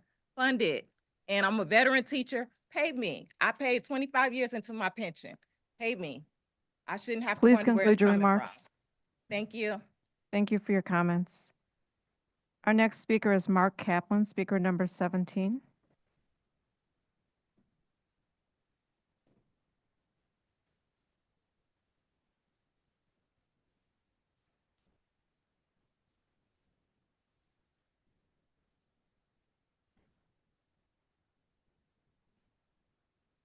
Good afternoon, board members, CEO, staff, and guests. My name is Mark Kaplan. I am a community representative from Uplift Community High School and a member of Northside Action for Justice.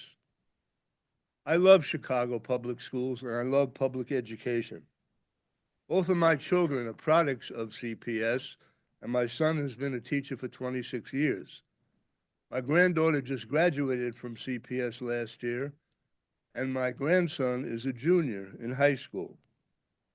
They are all successful products of Chicago public schools because their schools were highly resourced and had dedicated staff and teachers.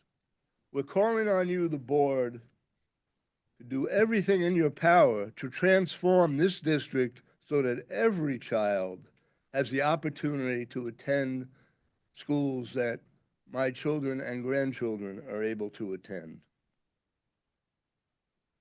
We need the board to make all the necessary moves to fully fund our schools and reach a just contract agreement with the Chicago Teachers Union that allows the district to continue moving towards creating and developing schools that our children deserve. In these You have 30 in seconds these remaining. times of a massive assault on public education by Donald Trump and the oligarchs, we are in the need for the highest quality, strongest, and most engaging community schools and district. We believe that the CTU's bargaining for the common good, modest demands that are still not resolved are a way to get there. These are common sense initiatives that will move the district towards the high quality, sustainable community school district that our children, families, and communities deserve. Thank you for your time. Thank you for your comments. Our next speaker is Delaney Preston, speaker number 19, who is joining us virtually. Please enter *6 to unmute. Good evening. My name is Delaney Preston, and I am here today as a CPS teacher and former CPS student. I have been a teacher in CPS for 2 years, currently at McNair School of Excellence in the Austin neighborhood, and I am deeply invested in the success of our students. I am also a CTU member and a member of Educators for Excellence.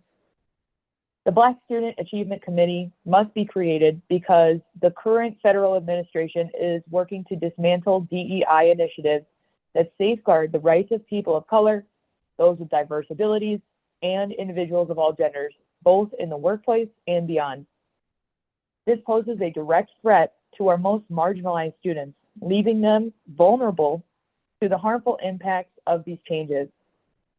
As educators and citizens of Chicago, it is our responsibility to provide every possible opportunity for our Black students, ensuring they are equipped for success in these uncertain times. Black students in CPS deserve consistency and unwavering support, one that remains steady regardless of leadership changes or shifting political priorities. Establishing a permanent body like the Black Student Achievement Committee ensures that Black student success is not just a temporary initiative, but a long-term commitment backed by law. This committee is not a voluntarily advisory group. It is mandated by law. Without it, we risk You have 30 lacking seconds a remaining. permanent structure to guarantee that Black student success remains a priority, no matter who holds leadership positions. That is why we are calling on the board to stop delaying and file a resolution immediately to establish this committee. We also demand that it be added to today's agenda. Our Black students deserve more than just promises. They deserve action. Thank you. Thank you for your comments. Our next group of speakers are from North Lawndale College Prep. James Fields, speaker number 21. Kyra Bradley, speaker number 22, joining us virtually. Amir Richmond, speaker 23. Yvette Collymore, speaker number 25, who's joining us virtually, and Tyrone Steverson, speaker number 26, joining us virtually. Peace, good evening, everyone. My name is James Fields. I am currently the Senior Director of Youth Councils at MCFA Challenge and a born and raised West Sider and a proud graduate of North Lawndale College Prep, the class of 2007. And I'm here today to speak about their charter renewal. For me, growing up in North Lawndale, it was a safe space, but it was also a space of empowerment. Empowerment to learn, to be able to serve as your community and also connect with your peers. It's more than about a renewal, it's about a legacy. And we have to make sure that we continue to invest in those young people that look like me, that come from the west side of Chicago and all across the city.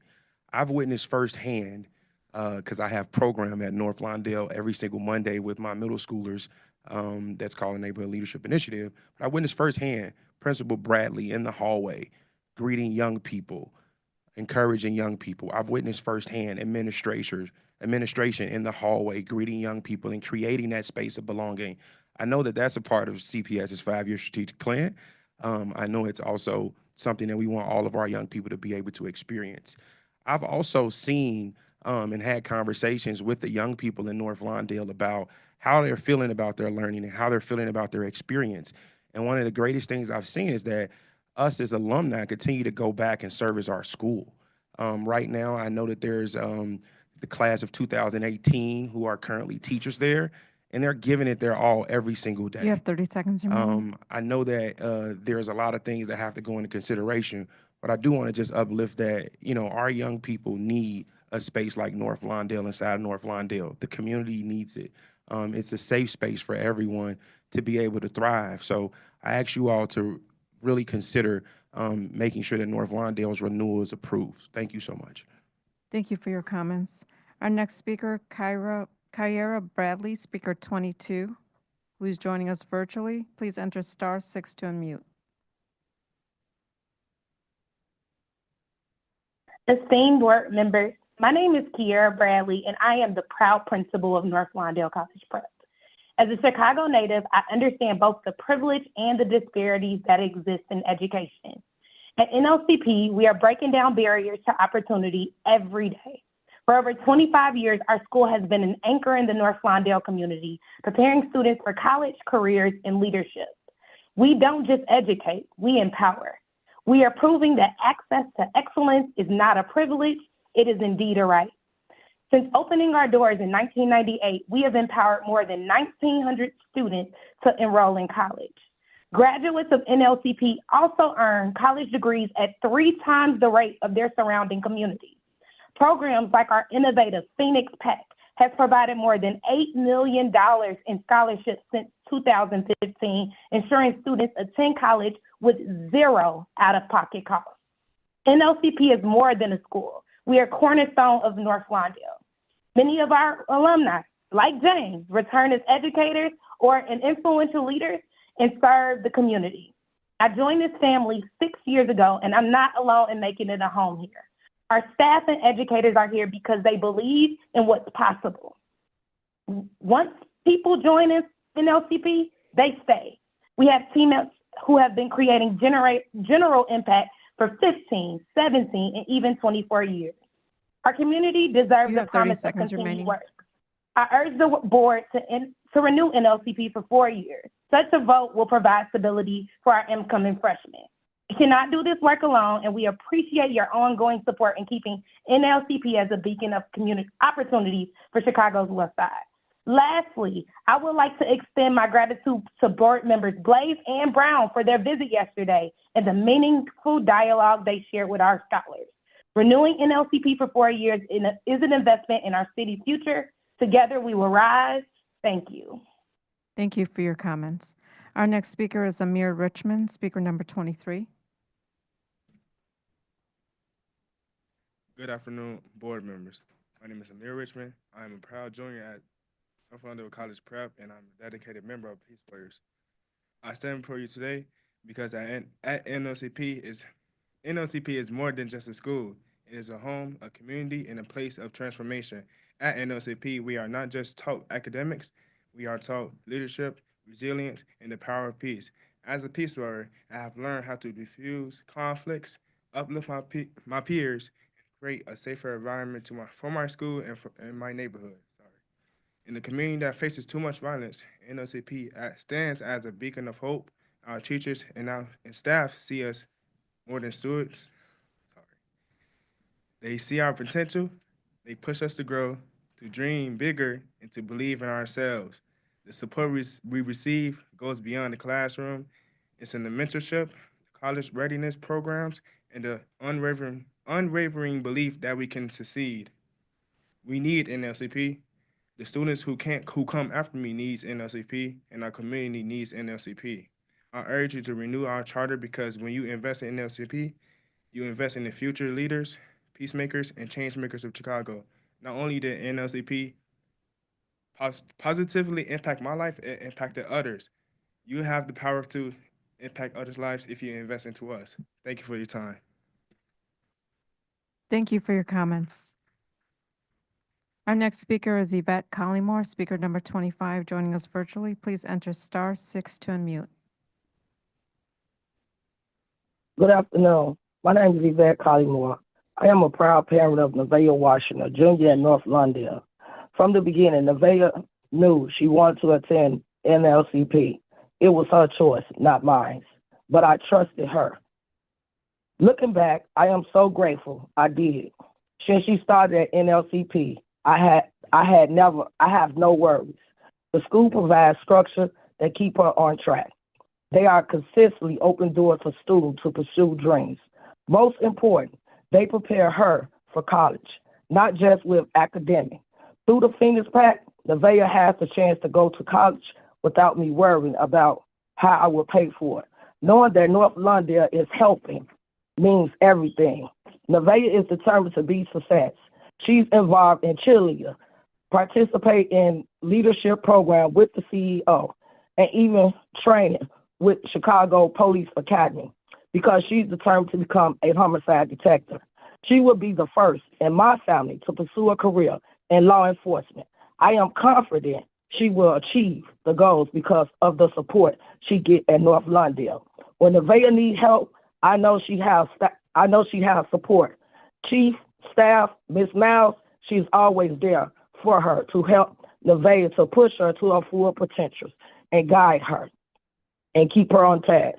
I am grateful for NLCP, for the structure, the discipline, the You have 30 opportunities seconds remaining.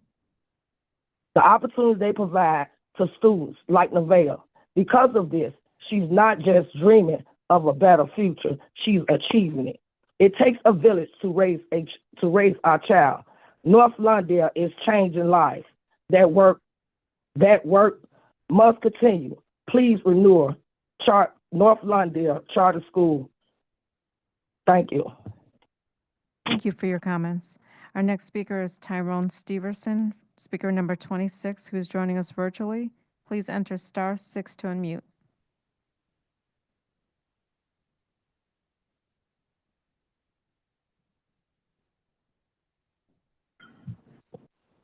Good afternoon, CPS Board and CEO Pedro Martinez. My name is Tyrone Steverson. And for the past 25 years, North Lawndale College Prep has been more than just a workplace. It has been a community and the place where my family has thrived. I've seen it firsthand how NLCP transforms students into leaders. But more than that, I have lived it. I was born and raised in the North Lawndale community, and I raised my daughters here. All 4 of them are proud NLC graduates. Each of them attended the college of their choices, and today they all are successful professionals because of the foundation NLCP gave them. NLCP scholars are more than just numbers and test scores. We make sure that our scholars in the communities are seen, nurtured, given opportunities that other schools just simply cannot provide. The Phoenix Pact, the Posse Scholarship, the RBL Scholarship are examples of how we create pathways to higher education that many others of our students never would thought was possible. I've watched my daughters tap into their strengths and rise above the challenges that often hold young people in our communities back. For 25 years, this school has kept this promise to my family. I have had the privilege of mentoring scholars You have 30 seconds who have remaining. grown up in college, career, and come back leaders in leadership positions right in North Lawndale. When I look at the alumni returning to come and give back, I see the cycle of transformation in action. For those reasons, I urge you to renew NLCP's charter for 4 years. Let us continue to change lives and uplift this community for generations to come. I thank you. Thank you for your comments. Our next speaker is Violet Whiteside, speaker number 24, who's joining us virtually. Please enter *6 to unmute.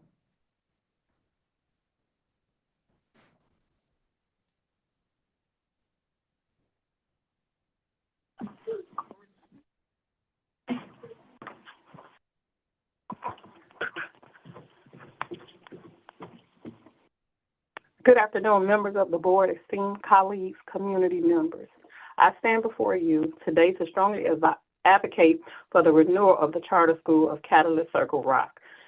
I am a parent of Catalyst Circle Rock, a decision that will have a profound impact on the future of our students, our families, and our city. Charter schools like ours provide families with choices, ensuring that students, regardless of their zip code, have access to a high-quality education tailored to their unique needs. At Catalyst Circle Rock, we have demonstrated a track record of success. Our students are excelling academically, our graduation rates are rising, and we continue to close achievement gaps for underdeserved communities.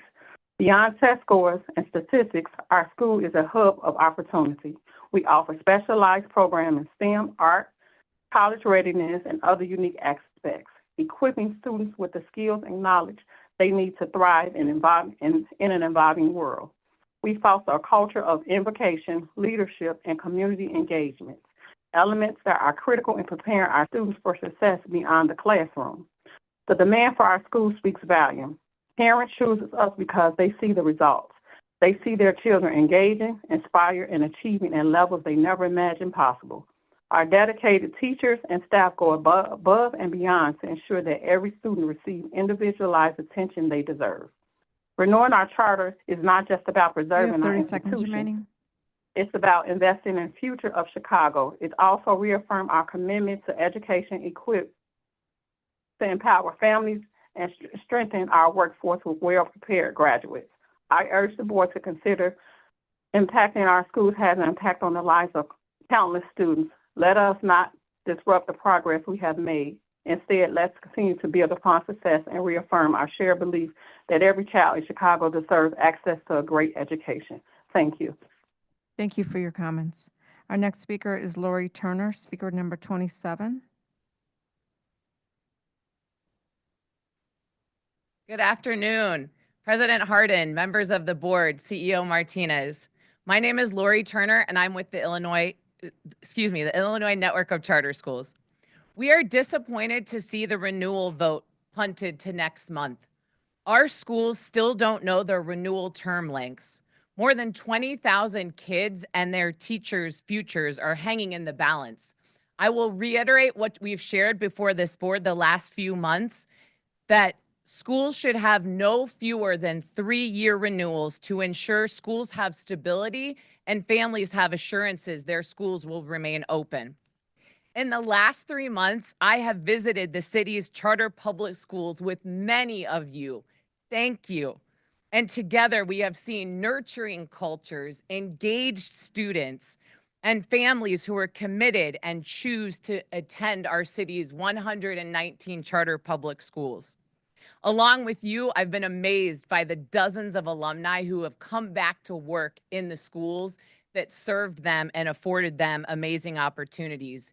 You've asked questions, you've made thoughtful observations, and you've shared genuine concerns.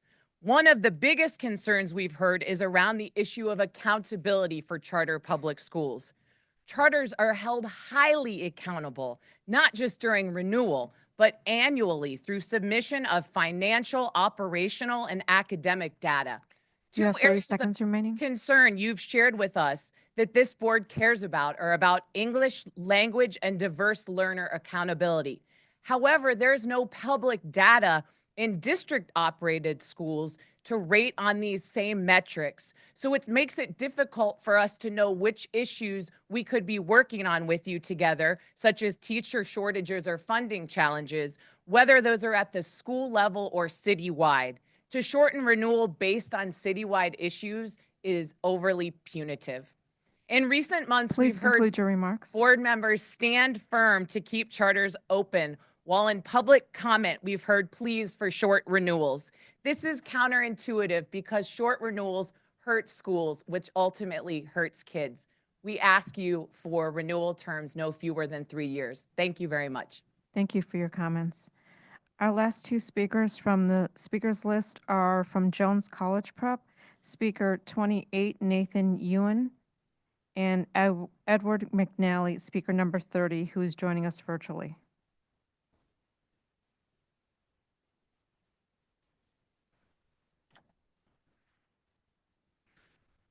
Good afternoon.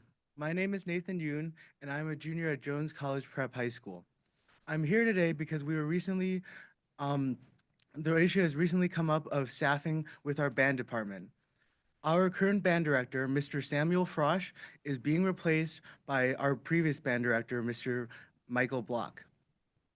Currently, our students have shown overwhelming support for our current band teacher, Samuel Frosch. We have over 300 signatures, and many students have spoken about how Mr. Frosch has benefited them not only personally, but also musically and academically. I'm not here to argue against Mr. Block returning. I'm only here to advocate for Mr. Frosch and in some way for him to retain his job at Jones College Prep. Over the past year, we have gotten many comments from parents, teachers, students, and other people who believe that our Jones Band Department has benefited greatly from Mr. Frosch's support. Mr. Frosch has also helped greatly with our ACES program, which is our special education program at Jones. All of our special education aides and also our students have noticed that with Mr. Frosch, the program has benefited greatly, and many of the students have shown significant improvement. Mr. Frosch has spent so much of his own resources and so much of his own time on helping all of our diverse learners. And I have noticed personally, as part of the You have ACES 30 program, seconds remaining. that Mr. Frosch is extremely passionate and extremely patient. I'm here to ask you to please consider allowing Mr. Frosch to stay in some position at Jones College Prep, because I feel, and all of our students and staff feel, that he will bring enormous benefit to Jones College Prep. Thank you very much. Thank you for your comments. And our last speaker from the speakers list is Edward McNally, speaker number 30. Please enter *6 to unmute. Thank you so much for the board for having me today. My name is Ned McNally. I'm a proud parent and an involved parent of 3 children within Chicago Public Schools. One currently at Jones, another one bound for Jones, we're very excited, and another one at Waters Elementary. I echo all the sentiments that the previous speaker so eloquently outlined. My son, Jack, is a freshman at Jones, and we were so thrilled that he became involved into this band and jazz program. Mr. Frosch, from the time we saw him at student orientation, we knew right away we were so lucky to have an involved teacher. And then once Jack got in and began working under his tutelage, we were just so amazed by how transformative and enthusiastic of a teacher that he is for Jack and his classmates.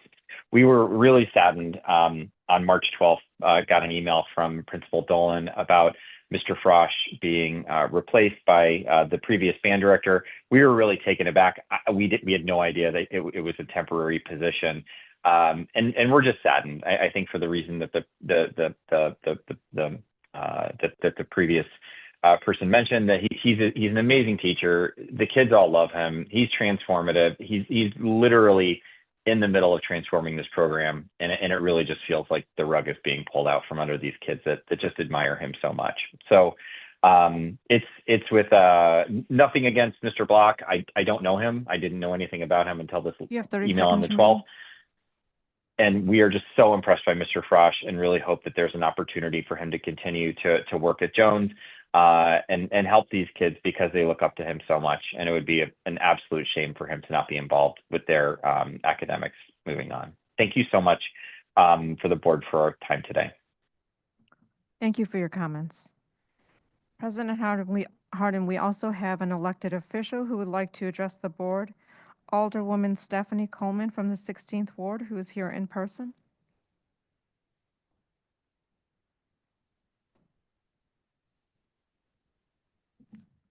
Good afternoon.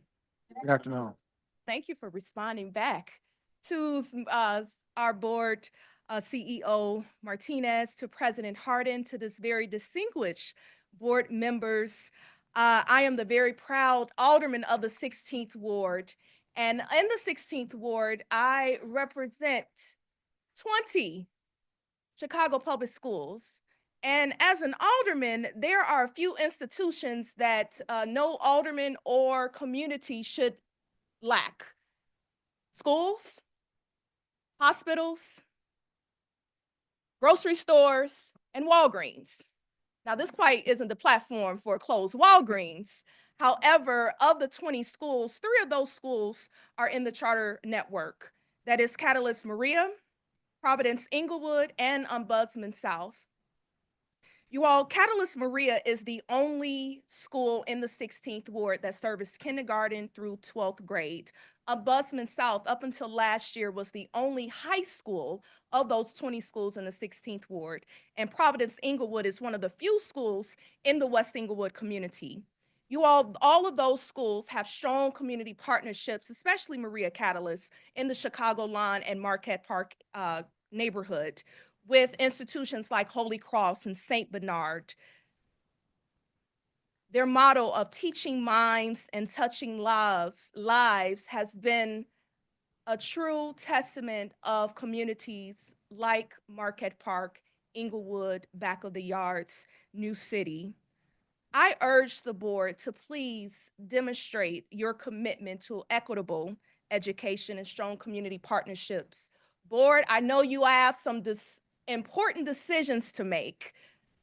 I could only imagine some of the votes that you have to take, and I think you might feel like city council right now. But certainly I ask that not only for schools in the 16th ward, but schools, every teacher, every principal, every special educator, every person that make up the faculty and staffs at schools on the south and west side and north side, especially for Black and brown students, that you remember that commitment and the advocacy for high quality education, no matter what options, no matter what community. But I ask that you find in your hearts to make sure that schools like those that I've mentioned, that they will not be closed. You all, the irony of the 3 schools that I mentioned, I have 3 vacant schools in my ward alone, 3 vacant schools. So I ask that we right the wrongs and that students will not be another product of disinvestment on the south and west side. God bless you all. Thank you for this opportunity, and know that I am praying with and for each and every one of you. Thank you. Thank you. Thank you for your comments. President Harden, this concludes public participation. Board members, do we have any questions or comments related to public participation? We're now moving to a short recess. I'm sorry. Board Member Bannon. Yeah, CEO Martinez, I just hoping you could address, give us an update, as much as you can in public on the contract negotiations. We've heard a lot from, we had speakers here to ask about that. Can you give the board some sort of update? I think what I would like, President Bannon, is I know our Chief of Labor is going to be working on an update for you very quickly for the board. Again, things are very dynamic. The only thing I'll say is that, again, we're as close as we've ever been, and I think, again, I'm very optimistic that, we'll have a resolution, in the near future.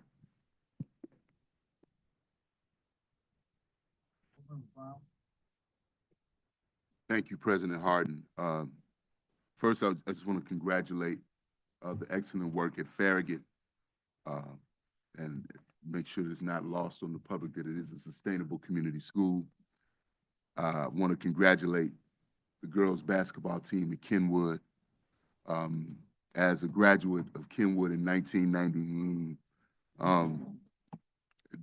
I'm proud, and I think that Kenwood stands as a testament in Chicago public schools as a neighborhood school with a magnet component that's been a top 20 school for 50 years. And I don't think Kenwood is celebrated enough. But point of personal privilege, I do want to just celebrate the fact, and thank you, CEO Martinez, for your remarks earlier. But the story of Diet winning the state championship can be a movie. 10 years ago at this time, Diet was closed, not being saved from closure, it was closed. The last year, there were 13 students that died. They were called the Diet 13. And a community banded together and fought for 4 years to say that we deserve a world-class pre-K through 12th grade system of education in our neighborhood. And Diet stands today as a testament to the power and beauty of folks when they are allowed to impact the institutions that affect their lives. from hunger strike to state champion. Any folks out there that can make it happen, it could be a movie. I also want to just say to the folks that are concerned about the Black Student Success Plan, so are we. And we are very serious about filing a resolution to harmonize with state law. Just ask for a little patience with a lot of the things that we have to deal with as a board. But we're very serious about both filing that resolution, and I have already volunteered to be the person that's on post on the board, if the board would have me, to be the person representing that, one of the people representing that committee.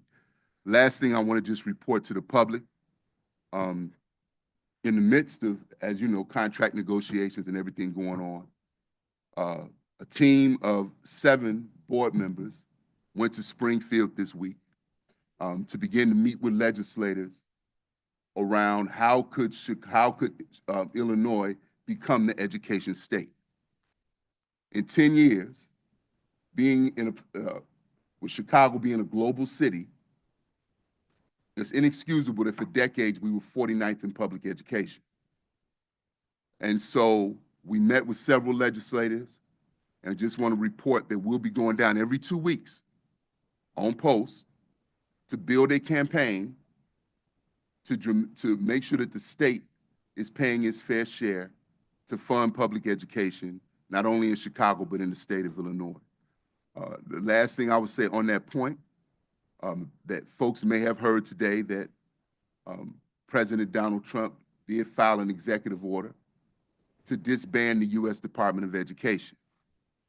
I want to say to every principal, to every teacher, to every parent in the room, that what that's going to look like, and we may not feel it for a year, but what that is going to look like is when you get that $430,000 on your discretionary budget from Title I, imagine that gone. Imagine the resources that you have for a speech therapist if you have a child with special needs. Imagine that gone. So this is a time not for spin, but for leadership. And so we're going to do our level best to do our jobs as board members to try to come up with a way to make sure that we are equitably funding our schools. So we'll report out each board meeting to let you know that, you know, we're going and what's happening, but just want to make sure that the public understood that. Thank you. Board Member Rosenfeld. I also want to say thank you to the brave students that come up and speak. I know it takes a lot of guts. So I appreciate that. Congratulations to Farragut as well. Much like today's budget amendment being pulled without notice to the board, in terms of charter renewals, punting the ball for a second month does concern me. I care so much about those 20,000 students. I've asked to understand why that keeps getting punted down the road, and I haven't gotten an answer, but I hear you, and I agree. That's it. Thank you. Board Member Smith. You know, I know that Board Member Brown is my brother because he took all the words out my mouth. I want to echo the sentiments, and with Board Member Brown being my brother, I got to say that Board Member Thomas is our elder and gives us a lot of guidance, and thank you for the guidance and counsel you've given me. I want to also give a big shout out to Farragut, and I agree with Board Member Brown. Kenwood does not get enough recognition for the excellence that they produce. I want to also give a big warm shout out to Diet, because not only is it a movie, it's a movement. With that being said, there were some people that came and spoke today that don't get a lot of recognition or any recognition at all. And while I use data as the foundation for the decisions that I make, there's nothing like visiting a school, especially the option schools that I've been visiting, and I visited South Shore XL, and I saw the wonderful work that they do with our most vulnerable populations. After we just voted to pass an $18 million contract for Back to Our Future, Options XL is exactly the student population that was for. And I see students in Options XL. It was a student-led tour. The school was student informed. That was the environment. It was colorful. Students who were underserved in other schools, and that was their last option, they were thriving, getting barber's licenses, getting security licenses, and getting rigorous academic support. I just want to say how proud I am of those students. The student government that gave me the tour through the school were students from Haiti, Mexico, Brazil, and even the neighborhood of South Shore that they grew up in. I know that there is a concern about people who look at education as a predatory business. That is not what I experienced when I went through those option schools with those most vulnerable children who were being served. But because of that, I also want to say how proud I am of the body of this board that co-sponsoring a resolution you will see today are members from across the aisle, Member Thatakura and Member Ebony DeBerry. And Maya Angelou says this, and I'll end. She says, when you learn, you teach. When you get, you give. When you know better, you do better. Mayor Daley instituted a policy of CEO over superintendent. And today, we will bring our infrastructure and our body back into place. And so, you know, as Board Member Brown stated, they are eroding the Department of Education. There is no time like now to make sure that Chicago ensures that whoever leads CPS understands the core work of schools, and we don't lose that experience in education. So I am proud of this board, proud of this body, how we're working together, and how we're all seeing the same things at the same time. Let's follow the words of our dear Maya Angelou. Let's do better. Thank you. Thank you. I wanted to echo Board Member Brown's comments about the trip that some of us were able to take earlier this week to Springfield. I wanted to say especially thank you to the staff, including Chief of Staff to the CEO, Laura Roman, who helped us, and the IGA team who facilitated some of the conversations that we had in Springfield and provided us with some resources. I think that there's a lot that we may disagree on this board, but there are definitely things that we agree on. One of them is that we need more resources and funding for our students. And when we were down there in Springfield having conversations both with legislators representing Chicago, who had kids in public schools, who were strong champions for public schools in the city of Chicago, and also downstate legislators or suburban legislators, everyone that we spoke to, whether they have been vocal about it or not, mentioned the need for additional investment in public education.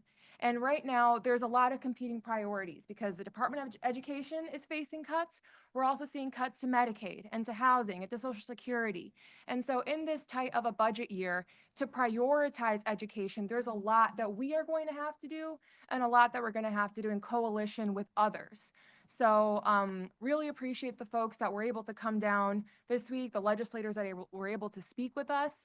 We'll be going down in the future, but the call to the public is please contact your legislators at the state level and ask them to support funding for public schools.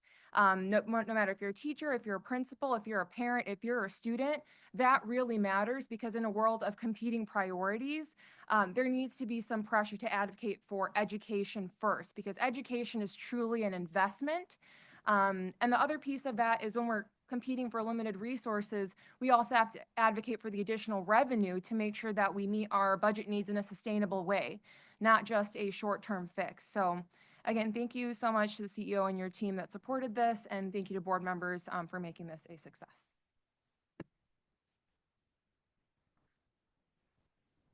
Any more questions or comments? I do just want to underscore and appreciate and lift up the board members who went down to Springfield. One of the benefits of having such a large board is we get to divide and conquer. And so I appreciate the leadership that you guys took last week to represent us and represent us well. We'll now move into a short recess. Board Member Pope, do you have a motion, MO1? I move that we take a 30-minute recess. I second the motion.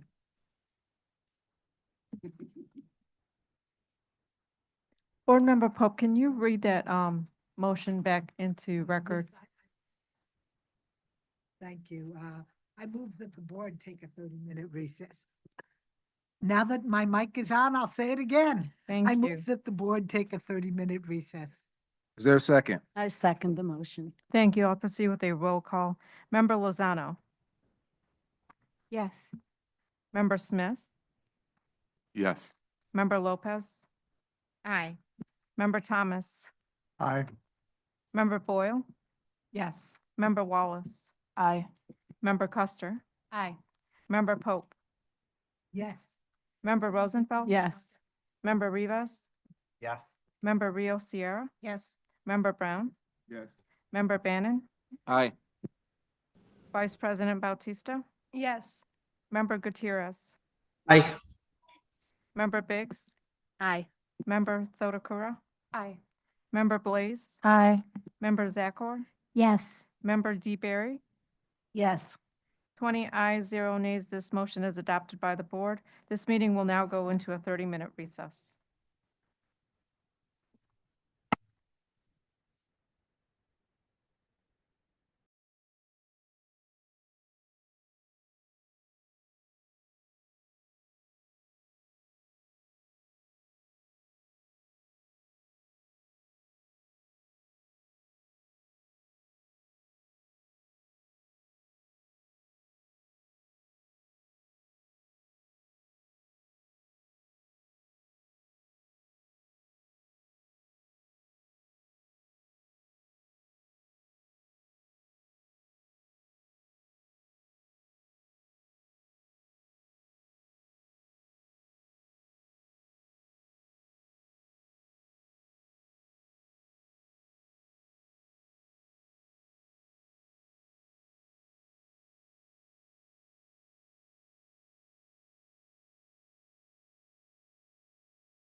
Team, can you remove the in recess slide?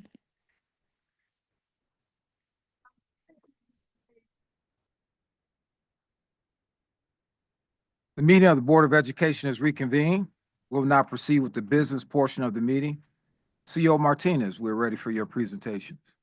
Thank you, President Harden. And before we start our presentation, President Harden, I wanted just to, this was mentioned by one of the public speakers. One of our most devoted retired employees passed away just suddenly. It was Lauren Claire McClellan. And Lauren and I go way back. She's been in human resources and talent all her career in CPS. And when I came as CEO for Chicago, she was our interim head of talent. She wanted to retire immediately after I came, and I asked her to stay because I had just started. I was getting to know Ben. And so I remember how I would joke with her because I said, she died at the young age of 59. And so I joke with her about how she was too young to retire. And I just got to say, she was just a quiet leader. She was completely devoted to the district, to our staff.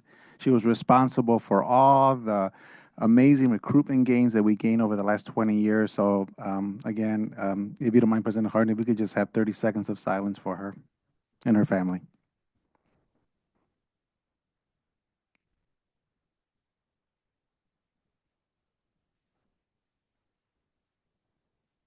Thank you, board members. And with that, again, we'll turn back to talking about our post-secondary success. And we have our amazing college and career readiness team that are ready to present. And I believe Chief Hogarth will probably kick it off. Thank you. Actually, I'm handing it to Deputy Rodriguez to kick it off. All right. Good afternoon, everyone. Good afternoon, board members. My name is Armando Rodriguez. I'm the Deputy Chief, Office and College and Career Success. And before I start, I would like to thank Board Member Harden for joining us for the skill trade event yesterday. In total, we engaged 1,102 students from 78 unique schools across the 4 hosted at the Union Training Centers. Post-secondary is our goal is to raise the bar for all equity access on the programs. So today, we're going to talk about our success in advising the progress made from the Learn, Plan, Succeed, which created the foundation for this post-secondary plan. Also, the purpose of this theory of action is to increase the students' persistence. So I'm going to hand it off this to our amazing executive directors. Thank you. Good evening, board members. My name is Dr. Heidi Truax. I'm very humbled and honored to serve as the executive director of the Office of School Counseling and Post-Secondary Advising. If we could go to the next slide, we wanted to start off today. Actually, the slide after that even, I apologize. Great. We wanted to start off today sort of giving you a quick look at what we want our students to be experiencing on their post-secondary journey. So you'll see here sort of a map of what the experiences of a student are like from 6th grade through alumni status. So you'll notice that they should be supported by college and career instruction that starts as early as 6th grade. That post-secondary individualized learning plan tasks, which are done on our SchoolLinks platform, are paramount to their growth and understanding of the options available to them. There's high quality advising for both course selection into rigorous courses, as well as post-secondary across all paths. Exposure to college campuses, trades programs, and professionally diverse representatives through career fairs and other opportunities. And then experiences like work-based learning, internships, and rigorous coursework. As we head into our next slide, this is just a reminder from the 5-year strategic vision that our 5-year visionary goal is that all students, if we can go to the next slide, sorry, really are earning the equivalent of a semester of college credits while they're in high school.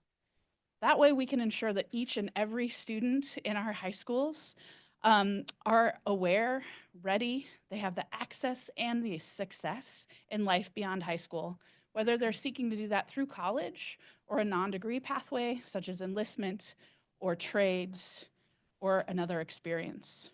We know that paramount to both of their preparation and their ultimate success in post-secondary is early attainment. So I'm going to hand it over to one of our co-executive directors to talk to you a little bit about the early attainment process. Thank you, Dr. Truex. Good evening, board members. My name is Maria Bucio. I'm the Executive Director for Early College and Career Education. Very excited to be with you today. Through our career-connected learning approach, we prepare students by connecting them to employers and industry providers through activities like career and technical education, which many of you may be familiar with, work-based learning, and early college. The aim here is to give students an opportunity to experience the future they aspire to while they're still with us here at CPS. We are committed to providing options that accelerate and support their goals and plans for life beyond high school. And so we focus a lot on skills, we focus on knowledge, and we also focus on mindsets for the future. So a lot of our work is very much around that. I want to share a few successes beyond what you see on the screen. For our CTE programming, we do have programs in 80 schools, and we have 34 pathways that are represented.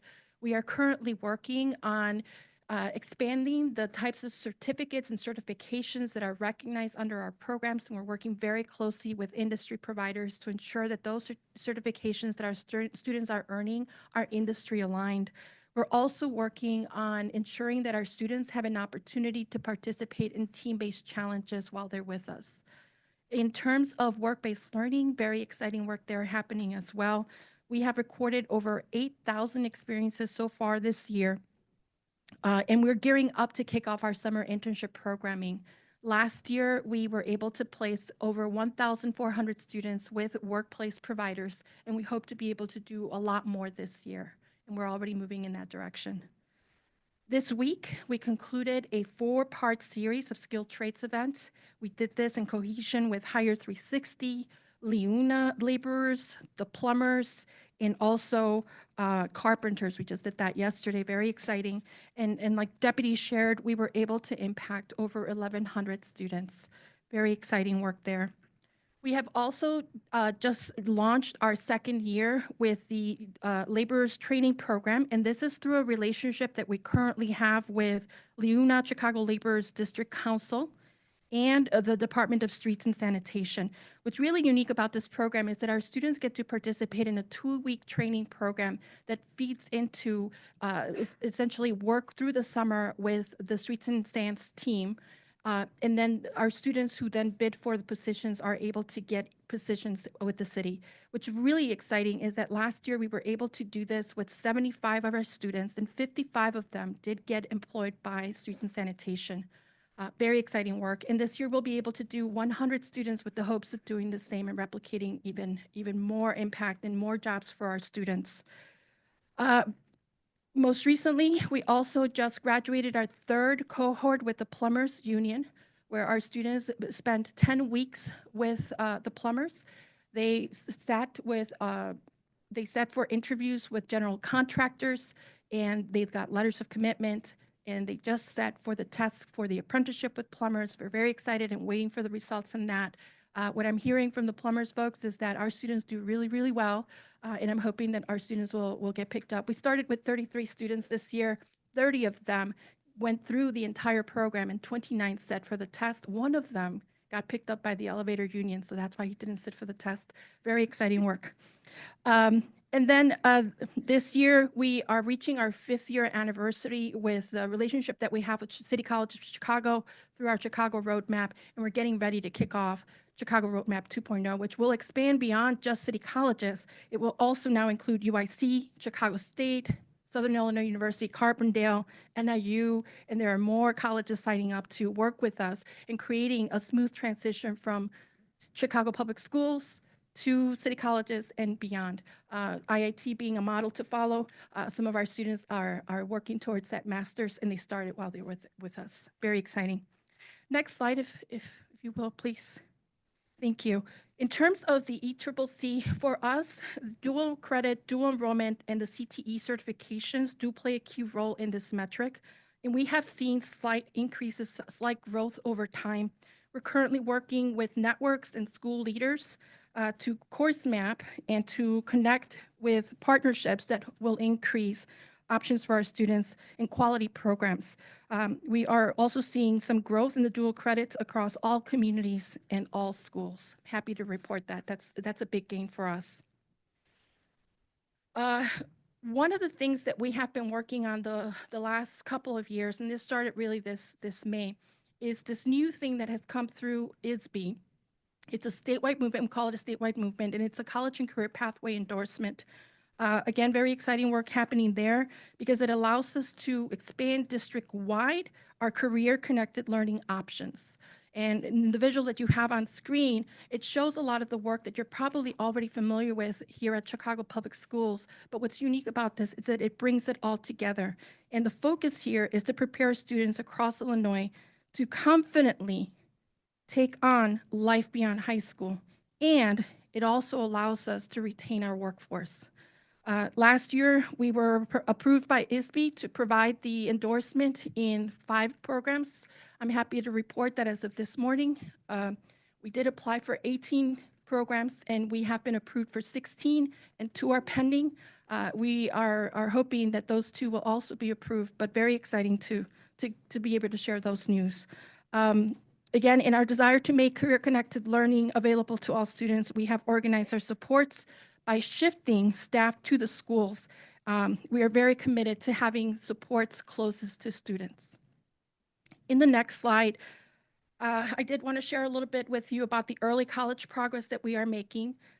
We know that if our students complete 15 or more college level credits, they are more likely to persist and to graduate from college. So very exciting for us to be able to move towards that metric. Last year, we recognized 65 high schools at the milestone celebration. This year, that will happen on May 20th, which recognized students who earned 15 or more early college credits. And this year, we're still awaiting some of our final data in terms of the spring enrollments, and we are expecting that we're going to hit more than 71 schools who will be recognized at the milestone celebration. We're on track to double the number of graduates with 15 or more credits. And that, if we look at school year 2022 to now, we're doubling it. This year, we are expecting to graduate over 200 students with an associate's degree. And this, again, since 2022, school year 2022, it's quadrupled. That's a pretty big gain. This year, new dual credit course requests went up by 184% in comparison to this time last year. That is over 200 new course requests across all networks in City College campuses. And then the last thing I want to share with you is that we currently have upwards of 6,000 students who have earned at least 1 college credit. Again, exciting news to share. I know y'all want to snap. That's so exciting. You can tell because Maria kept saying exciting news. It's exciting work, right? We care deeply about this work. So on the next slide, we do just want to sort of lift to you the ways in which this post-secondary work is put in front of students on the regular. So again, we do really key progress monitoring of post-secondary work through our School Links platform. And that is the primary college and career readiness platform for the district. It serves over 170,000 students, again, because it's serving students from 6th through 12th grade. For every single grade level, students get the opportunity to complete a minimum of 4 tasks that help them build a post-secondary portfolio. And this vendor is newer. We're in our second year of implementation. First year, second year, man, it's all a blur, right? And it's been such an improvement over our previous platform where now it's actually interactive, it's visual, it's dynamic, it translates into different languages, they can use it on their phones. So really incredible stuff happening there. While simultaneously it's being supported by adults who are increasing their capacity and ability to really advise across all pathways. We were once a college-only district, and we've really recognized, in part because of Learn, Plan, Succeed and the data that has shown us that we consistently have a group of students who confidently tell us, college isn't for me, I want to go straight to a trade, I want to go military, I need to do this service year, and then I might go to college, right? Really helped us understand the ways in which we need to better equip the staff to help support them on those journeys and advise, while making sure that they're equipped for every single journey, because we also know that young people pivot and then usually they end up going to college. So we want to make sure that they're prepared in every way. School Links logs experiences, it provides career interest inventories. It's a place where young people can build resumes and complete those tasks that I talked about. And that culminates in Learn, Plan, Succeed, which is an unprecedented graduation requirement in Chicago Public Schools that's now in year 5, maybe, where young people are telling us what they're going to do after high school. And it is no exaggeration to tell you that we've seen extreme benefits for our students since this graduation requirement has come to be. You're going to see that in a moment on the next slide. But we've also seen it again benefit our staff, because it's helped us understand ways in which we need to better support our school counselors and coaches in being able to advise across all pathways. On my final slide, I do want to just lift for you our college enrollment and college persistence rates. So when I got into this role, I got to get some keys handed over to me from someone that had been with the office since 2004. And he said, Heidi, when we started, we had less than half of our graduates going to college, right? 43% of students in 2004 were going to enroll in college. That number is now a record-breaking 69.8%. Y'all, that's so huge, right? Because nationally, for districts that have comparable students to ours, comparable conditions to ours, that rate is 52%. That's how incredible Chicago Public Schools students are. And we all know that. That's why you all are sitting here. But it's so lovely to see it evidenced in this way. I will also call out that we have lots of schools that are doing an incredible job with that, some of who are consistently breaking the district average include Juarez, Farragut, Morgan Park, right? We've also seen that persistence improvement has come. It's a little slower. That's harder work because it takes our partners with institutions of higher education. But for the last 4 years, we've been running 2 years of alumni support initiative, where we equip staff to be alumni coordinators and offer first and second year post-secondary support, and our persistence rates increase. When we do a disaggregation to look just at the schools who are using the alumni support initiative year round, the persistence rates increase. There's a 2.5% difference, right? And so more and more schools are now buying in, oh, this is important. Our work doesn't end when they graduate. We're excited to support them and as their college-bound students and trade students, et cetera. So I do want to just call out a couple of students schools who have seen huge improvement in persistence because they've done such good fidelity with the Alumni Support Initiative. So if we can please celebrate Multicultural Arts High School at the Little Village campus and Von Steuben, who have done incredible works, increasing their persistence year over year. Maria and I feel incredibly honored to do this work. We're very nerdy about it. In case you can't tell, we care about it deeply, as do Deputy and Chief. And we truly appreciate your time today to allow us to share a little bit about the work that we do. Thank you. And President Harden, if I can just give a little context. So the college credit work you're seeing, this is specifically students enrolled in college classes, not count, and I would tell you we're in about the 3rd inning in a baseball analogy. You know, we celebrate these students every year that get at least 15 college credit hours. The rooms we have to get bigger and bigger because there's more high schools represented and more students. This is not factoring in the fact that we're the most accomplished district in terms of advanced placement courses, not only taken but passed, that also give college credit, and does not take into account that we have one of the largest international baccalaureate programs in the country, that when students pursue the IB diploma and some of the certificate courses, they also get college credit. So with that, you know, our team, it's not enough because we have many students that, by the way, want to go into a 5-year apprenticeship with the plumbers, or they want to be, you know, stolen away by the elevators union, which I didn't know that was a thing. But and so meanwhile, what we're finding, we're really becoming and I really credit, you know, the team, is a holistic district that really is just trying to help our students find that passion wherever it's at. And these pathways that Maria just talked about, these are pathways that are going to be connected not only to higher ed, to trade partners, to union partners, to companies. So at the end, and again, we will continue to be the model that the whole country will continue to see. Yes, it's outstanding. First, Maria, you just got to bring more passion to your presentation. We just couldn't feel it. No, I just want to acknowledge Chief Hogarth. I had the opportunity to come out to the Carpenters Union yesterday. It was incredible to see all the students and the engagement. This is one of the areas that I'm particularly interested in. And so, want to see it grow, engage us to how we can be helpful. Let's press the city to do more. And let's talk about how PBC and the county can also be participants. Board Member Thotacor. Sure. Thank you.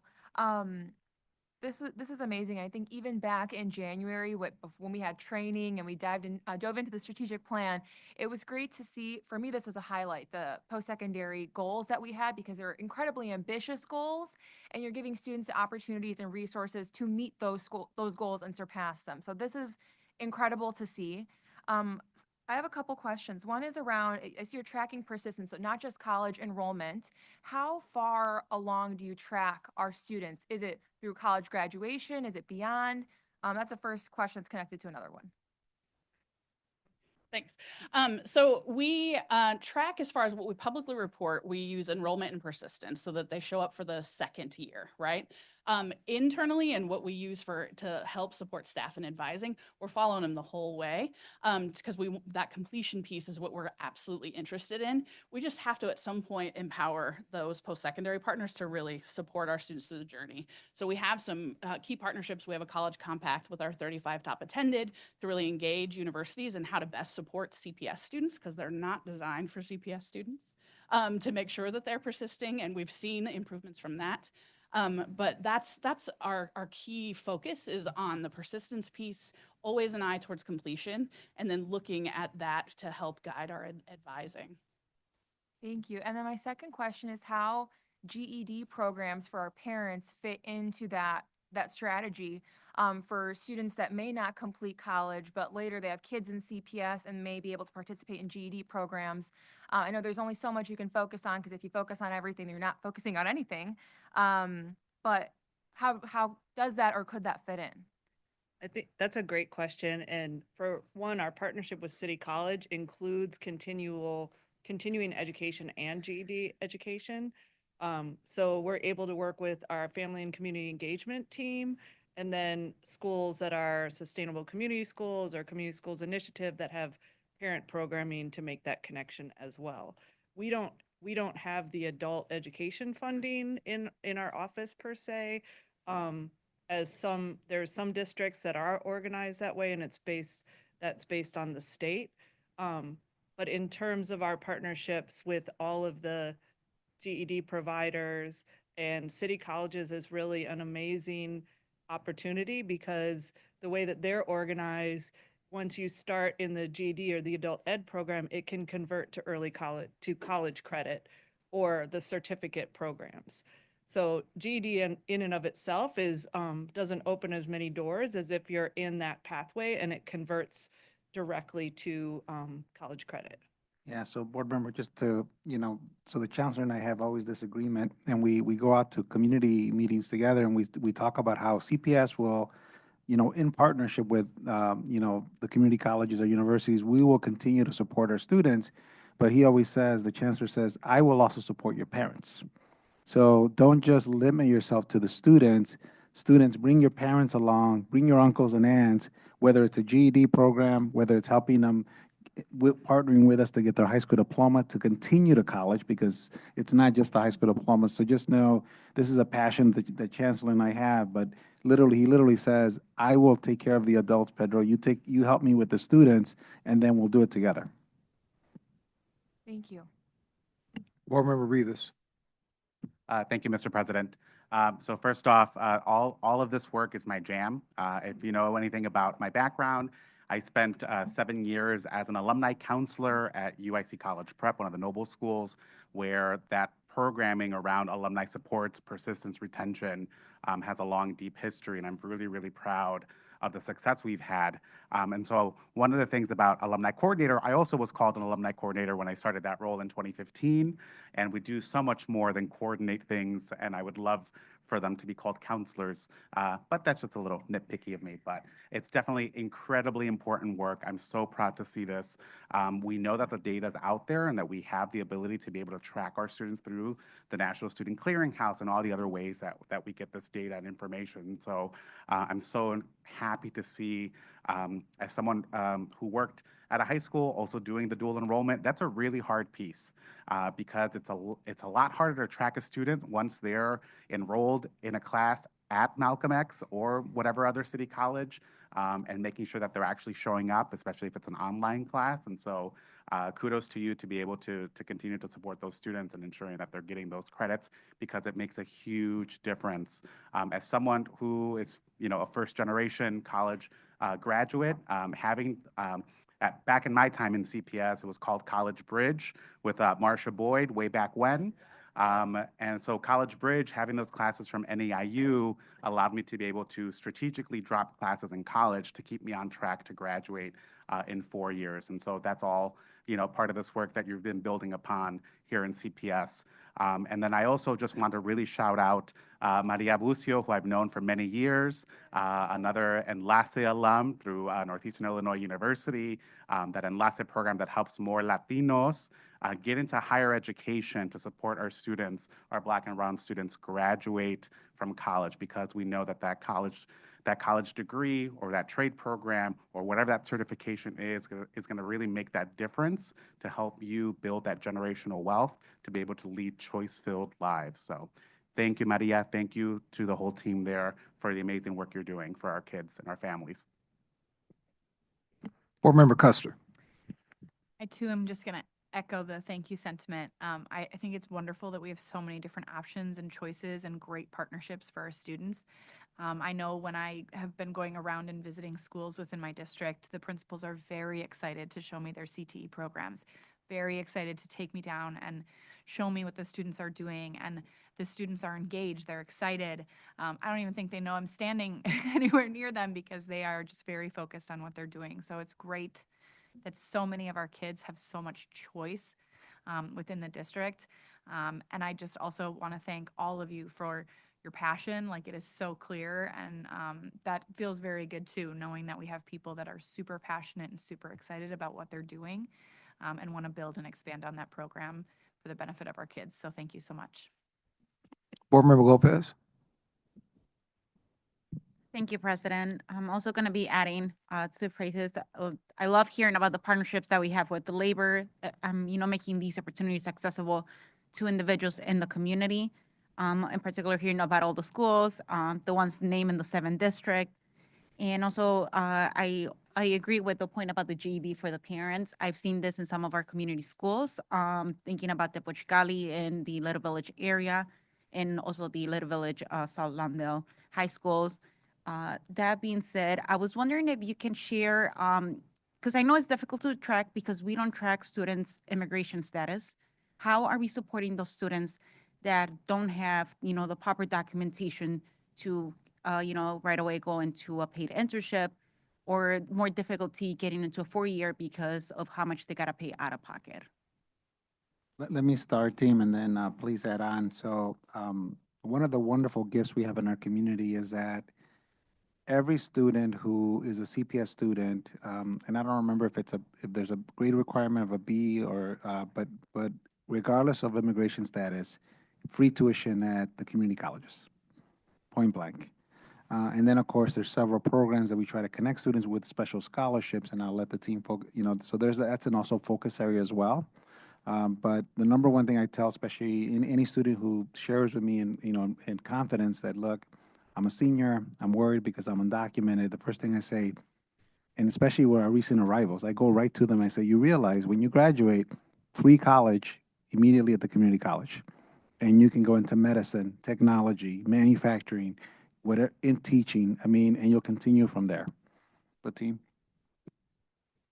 Yeah, I would just, in addition to the STAR Scholarship, which undocumented students and students from mixed immigration status are welcome to to take advantage of. I'm very fortunate on my team to have a program manager specifically for undocumented championship in post-secondary. And we've been convening for over 7 years a student voice committee that was called CAUSE, so Coalition of Advocates for Undergraduate Student Education. And those young people told us in year 2 of that, so 6 years ago, hey, adults need better training in how to advise us. No shocker there, right? And so we've developed a credential that all CPS school counselors and college and career coaches, teachers can opt into, admin can attend. That's a 1 day to come in and really learn how to do advising for students that are undocumented and on the immigration spectrum, to learn about ITINs, to learn about all the different opportunities. They get a know your rights component so that there's some protections built into the education as well. So that's a part of the work is really helping equip the adults to advise students across. And then we're also partnering, and Maria has championed a lot of this work with both higher ed and with our other partners of how do you build out better systems to support young people that want to access you, will be incredible parts of your community if you can create pathways, right? You might not be able to call it a scholarship. So what can you give them a stipend? Can you give them an honorarium, right? So trying to just work the system as much as possible, because if they can't do work study, what can they do? And making sure that we're taking advantage of the undocumented liaisons that every campus is required to have by the state of Illinois to really actually be advocates on those campuses to build better pathways for students. And I would add as well that the STAR scholarship, there's a specific scholarship for students who are in option schools that has a slightly different criteria. I know our great partners from the Options Network are here, but we're seeing with students who are newcomers who have a shorter runway to graduate, if they are going to an option school, we also are really focused in counseling on the options version of the STAR scholarship.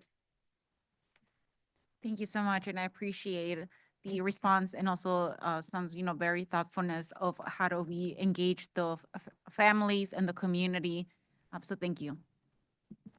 Board Member Pope. Yes, I also, of course, want to thank you. And I want to say that it's great to hear about how much progress there has been. We had a situation when I was at Gage Park where our salutatorian, our second in the class, found out in January when she wanted her parents to fill out the FAFSA that she had come here at the age of 4 months. And even though her younger brothers and sisters, who were nowhere near as academically inclined as she was, were all citizens, she was not a citizen.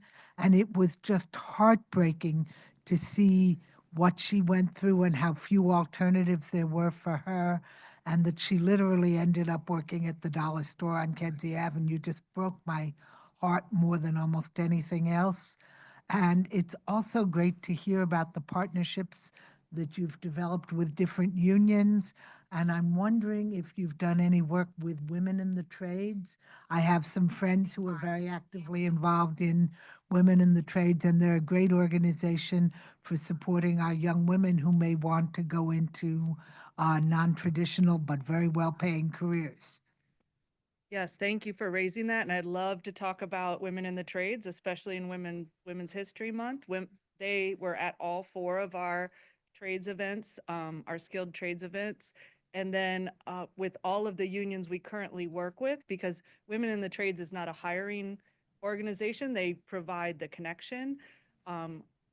Latasha, who is one of our great partners at LIUNA, is a member of Labor's 1001, and she's a member of Women in Trades. So when we get our young women into the unions, we get to make that connection. And I think that mentoring relationship, we've made a lot of progress in changing the access to unions and their great jobs.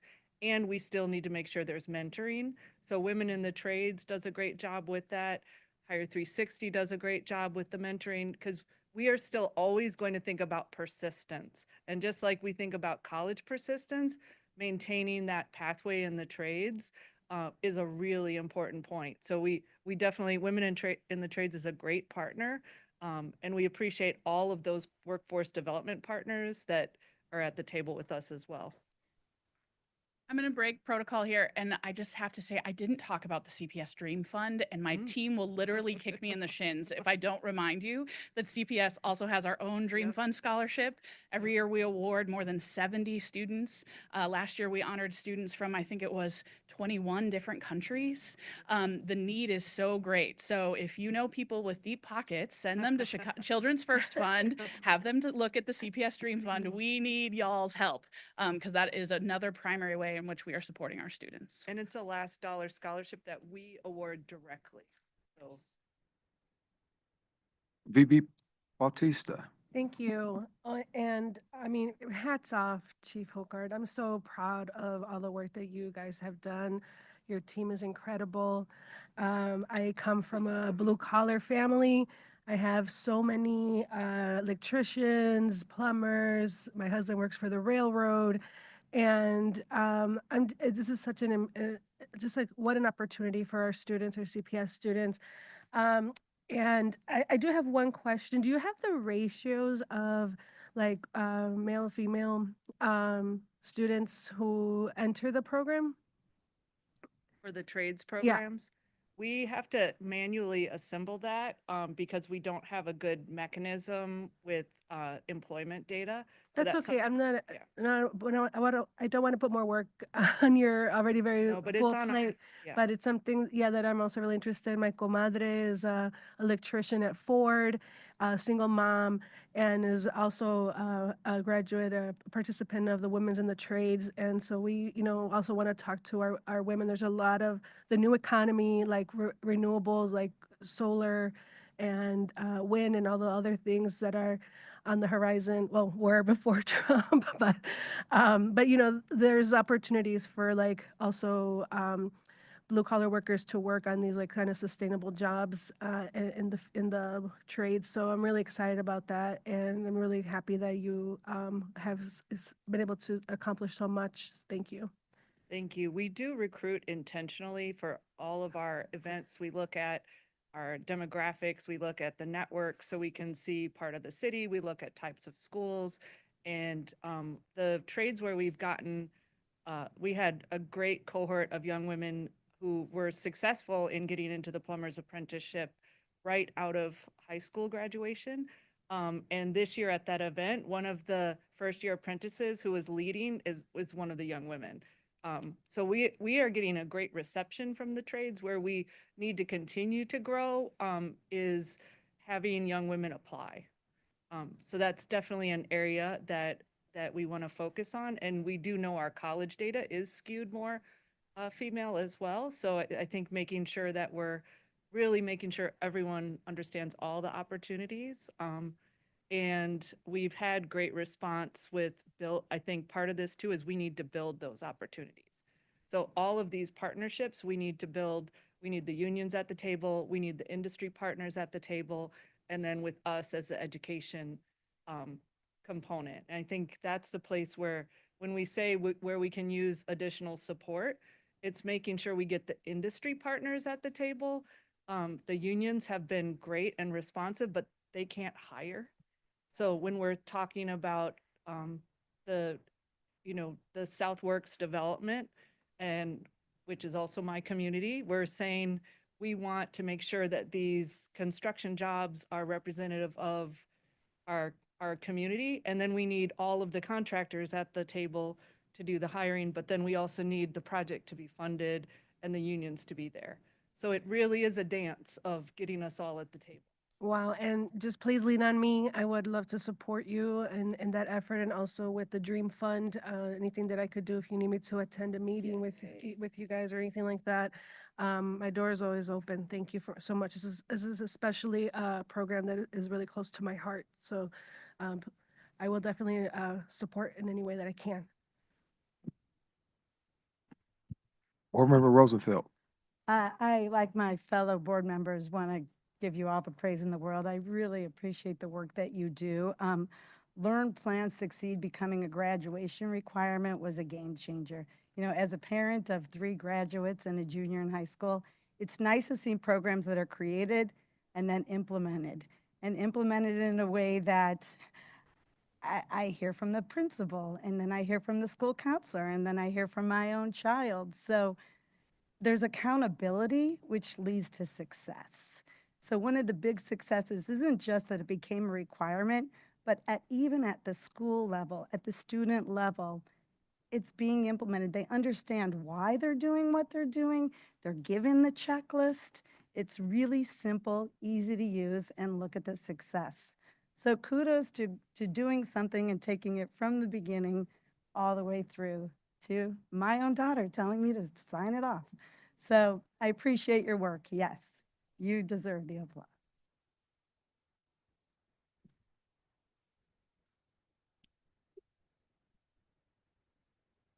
Board Member Bannon? I'll set you up for an encore right here. Like everyone said, thank you for your great work. I agree with all that. I thank you for your program. My daughter got some dual credit and she went to write for a summer English class, so she might graduate a semester early. So my pocketbook, thank you as well. But my question is, what do you need from us? What do you see your blockers? You've got a great trend for success, which is fantastic. Maybe there's a little COVID dip or whatever, but what do you see as the main things you need to continue your success?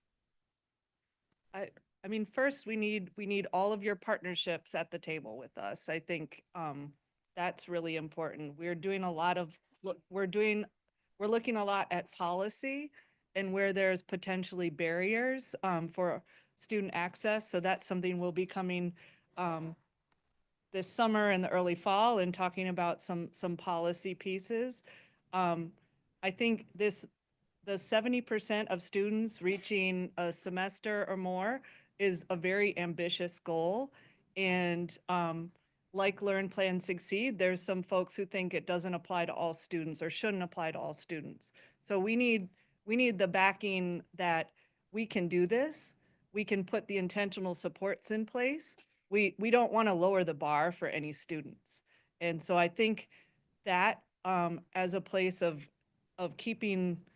making sure we have everything we need to implement this policy, and the Roadmap 2.0 that we're going to talk about shortly with our launch of creating that seamless partnership into a 4-year university from us with 0 credit loss.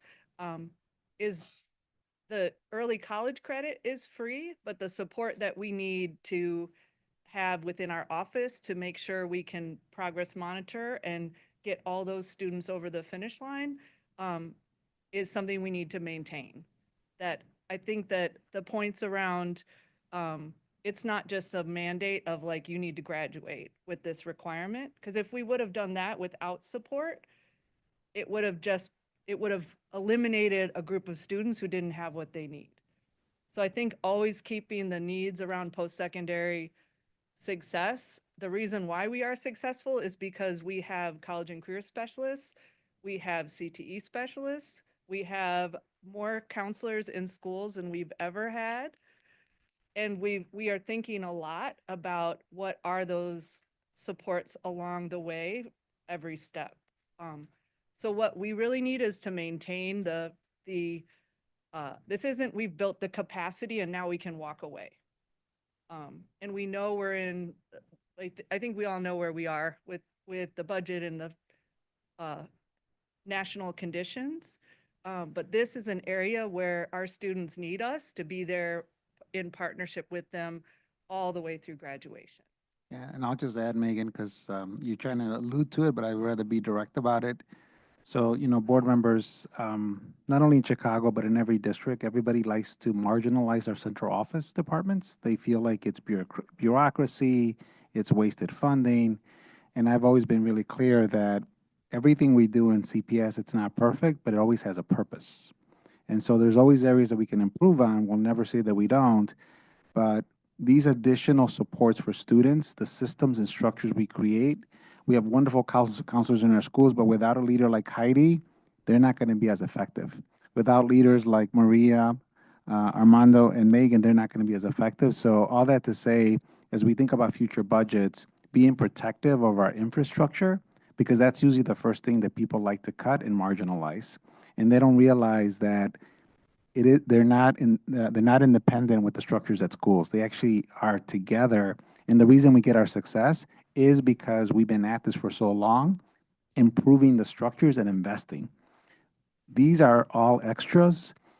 Not my board members, but this is not funded by any of our formulas in terms of the state, the federal government, or even our local funding. These are considered extras, but in Chicago, they're not extras. They're essentials, and that's the reason we're getting the success we're getting. Can I add one thing too? I really, we need you all to champion that our students are ready now. Like we need youth apprenticeships to start while the students are with us. We need the roadmap to start while students are with us. We need that warm handoff from us in high school directly into the transitional programs, directly to employment. Because if we let go of our students, it's really hard to get them back. And so this idea that our students aren't ready, that, oh, they're not going to pass the apprenticeship test, or, oh, they need some remedial courses, we really are proving that wrong. And we've set up all of these transitional pathways. And so we need to have that language really shouted loud and clear from the mountaintops. We need the supports for our students, but they really are ready and they're amazing.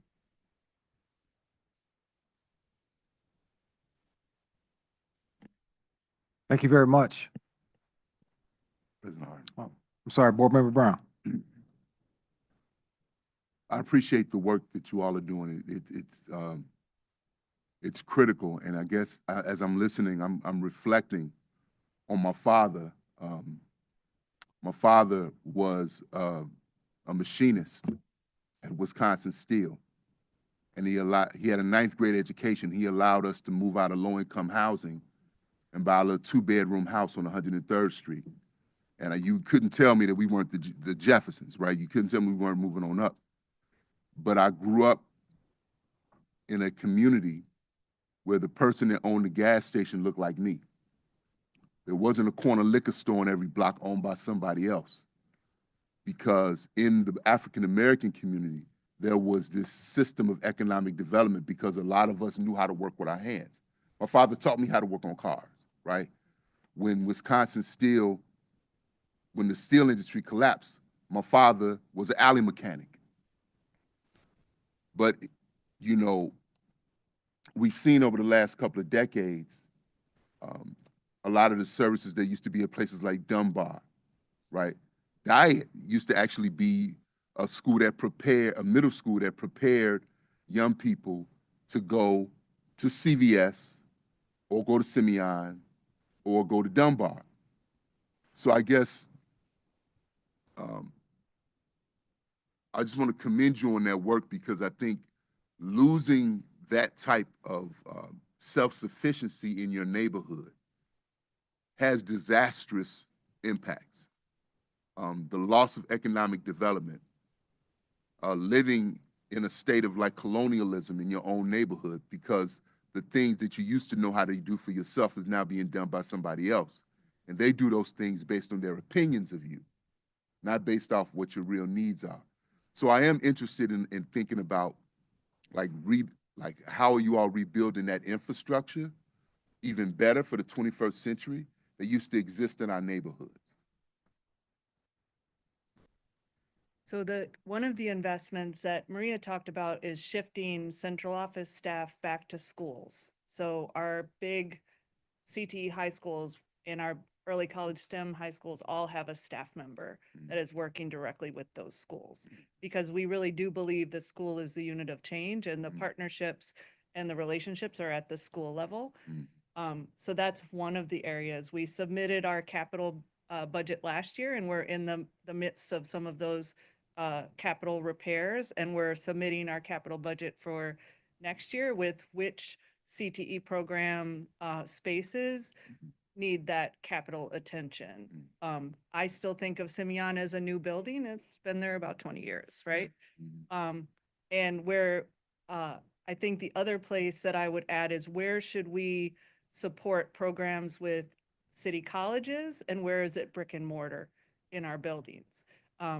Olive Harvey has amazing aviation and transportation and logistics at a large scale that we don't have in every school. And so where is it that students, we facilitate the classes that are more like labs at Olive Harvey, and where is it that we do foundational work at our high school? So that is definitely something that we're thinking about. And one of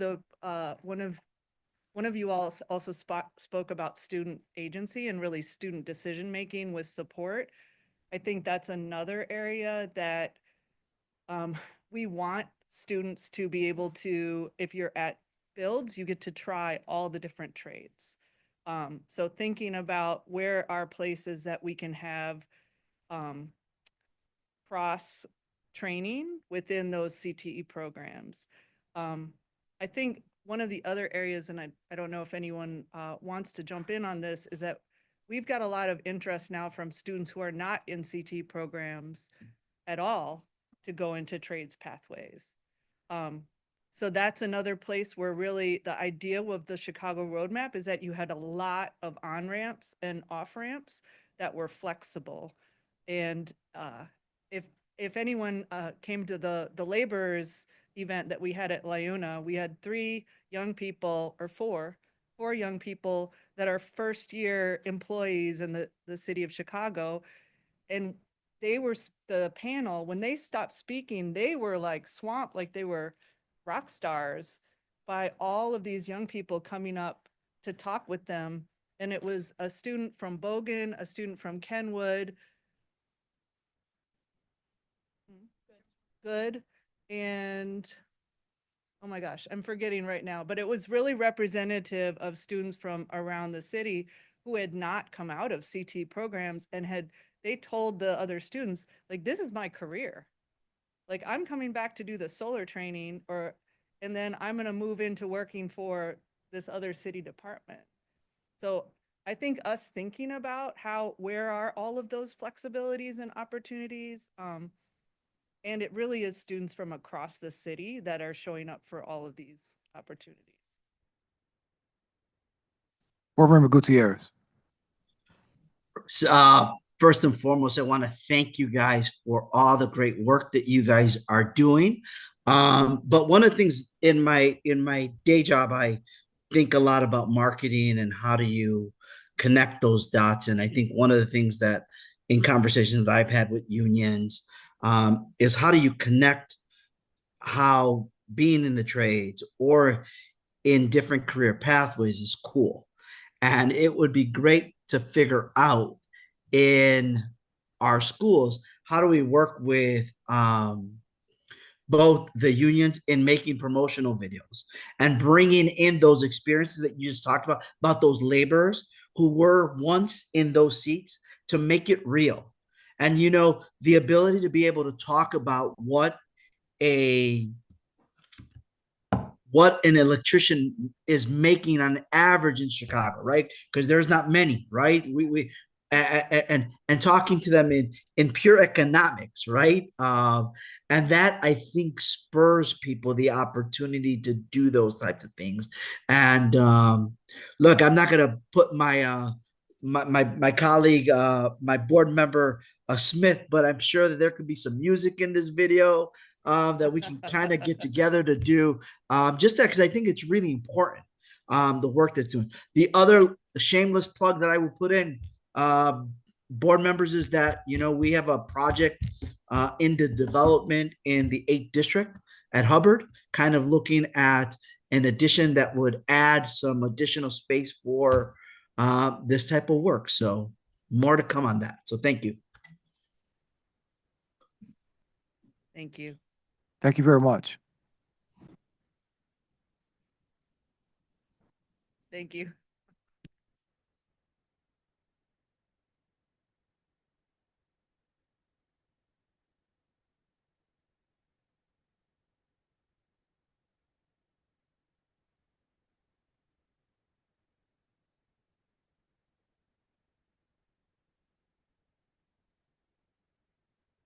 Good evening, everyone, board members, CEO, CETO, my colleagues that work for CPS.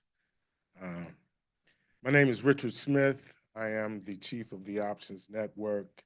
Alongside me is Molly Mikulajczyk. She is the director of accountability and school options. Before I begin, and I'm going to share 3 points with bullets, I just want to acknowledge a couple of people in here who really support the Options Network. First one is Cito. Thank you, Cito, for really your vision and the development of the Options Network. Second person is Board Member Harden. I just want to thank you for coming to our UBB meeting. It's always great to have board members come out to different groups so they can participate, see what is actually going on. The third person is Mr. Shay Rhymefest Smith, right? Had the pleasure of meeting him this week at Excel South Shore. Great meeting. I think you enjoyed yourself.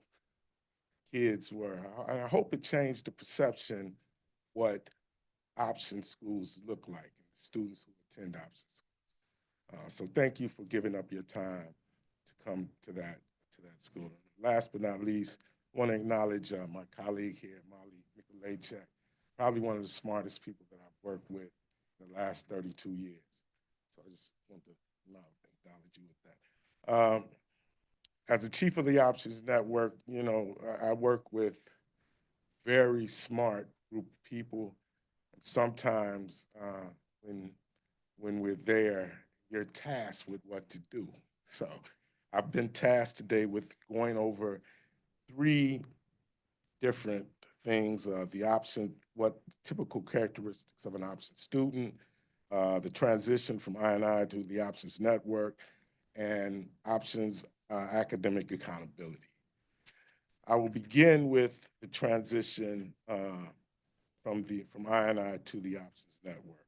And again, this was a vision by Cito at the time based on the need to strengthen the support for our option schools. The Options Network was established in school year 22 in the Office of Network Support with the goal of providing educational resources and supports to schools who serve our district's most vulnerable student population. When the Options Network was established, the role of overseeing authorization and renewal process moved from the Office of Innovation and Incubation to the Options Network. With that, I think one of the key goals for me and that I was tasked with was ensuring that district resources were aligned to our option schools and building trust with our operators to ensure that resources could land at the school building. Needless to say, in 3 years, I think we've done a solid job at building relationships and supporting school leaders that work in the Options Network. We still have a lot of work to do because as we all know, building trust is an ongoing process. We will continue to build trust to support our most vulnerable students that attend our option schools. Characteristics of an option student. Option students face significant barriers to educational success and graduation. Option students tend to be older students who are off track. Many are disengaged or at risk of disengaging from schools. Option students are disproportionately students of color that experience higher rates of mobility, homelessness, involvement in the juvenile justice system, and victimization. And many of you probably remember that at one time, Black and brown students being pushed out of schools at a high rate, which increased the dropout rate. Due to the Options Network and developing a transfer policy where we now analyze our transfers we still provide parental choice if a parent wants to send their student to an options network.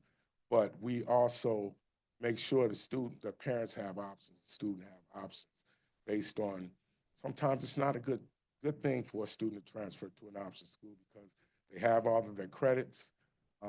They may be a attendance problem or academic or a behavior problem, but based on the strong MTSS interventions that are in place now in schools, we tend to have conversations with schools based on how they're supporting these students, and is it the right choice for this student to transfer to an option school.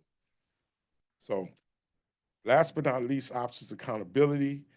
One key distinction between option schools and traditional schools is the method we use to evaluate academic performance. We always thought, and as I came into the role of the chief, I had to do a lot of assessments and change my mindset from being a principal for 15 years to really understanding this population.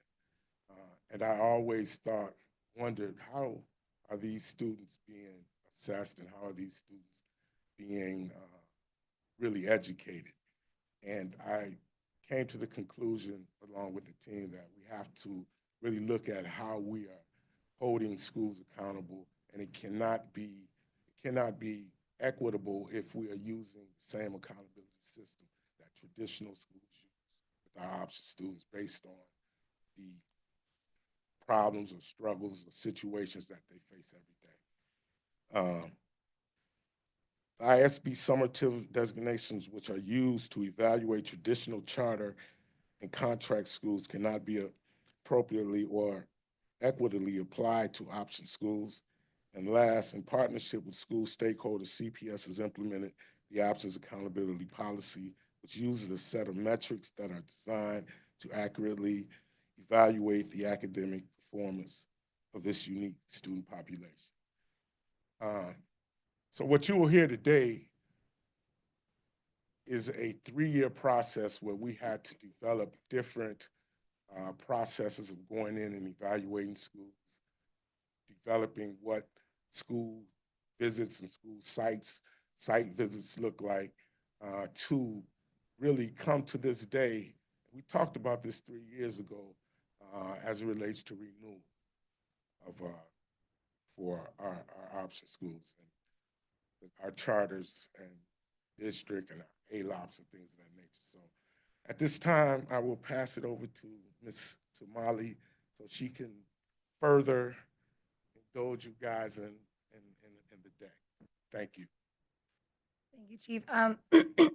Good afternoon, board members, CEO Martinez, I think you might have stepped out, CPS leadership. My name is Molly Mikulajczyk. I'm the Director of Authorization and School Options in the Options Network.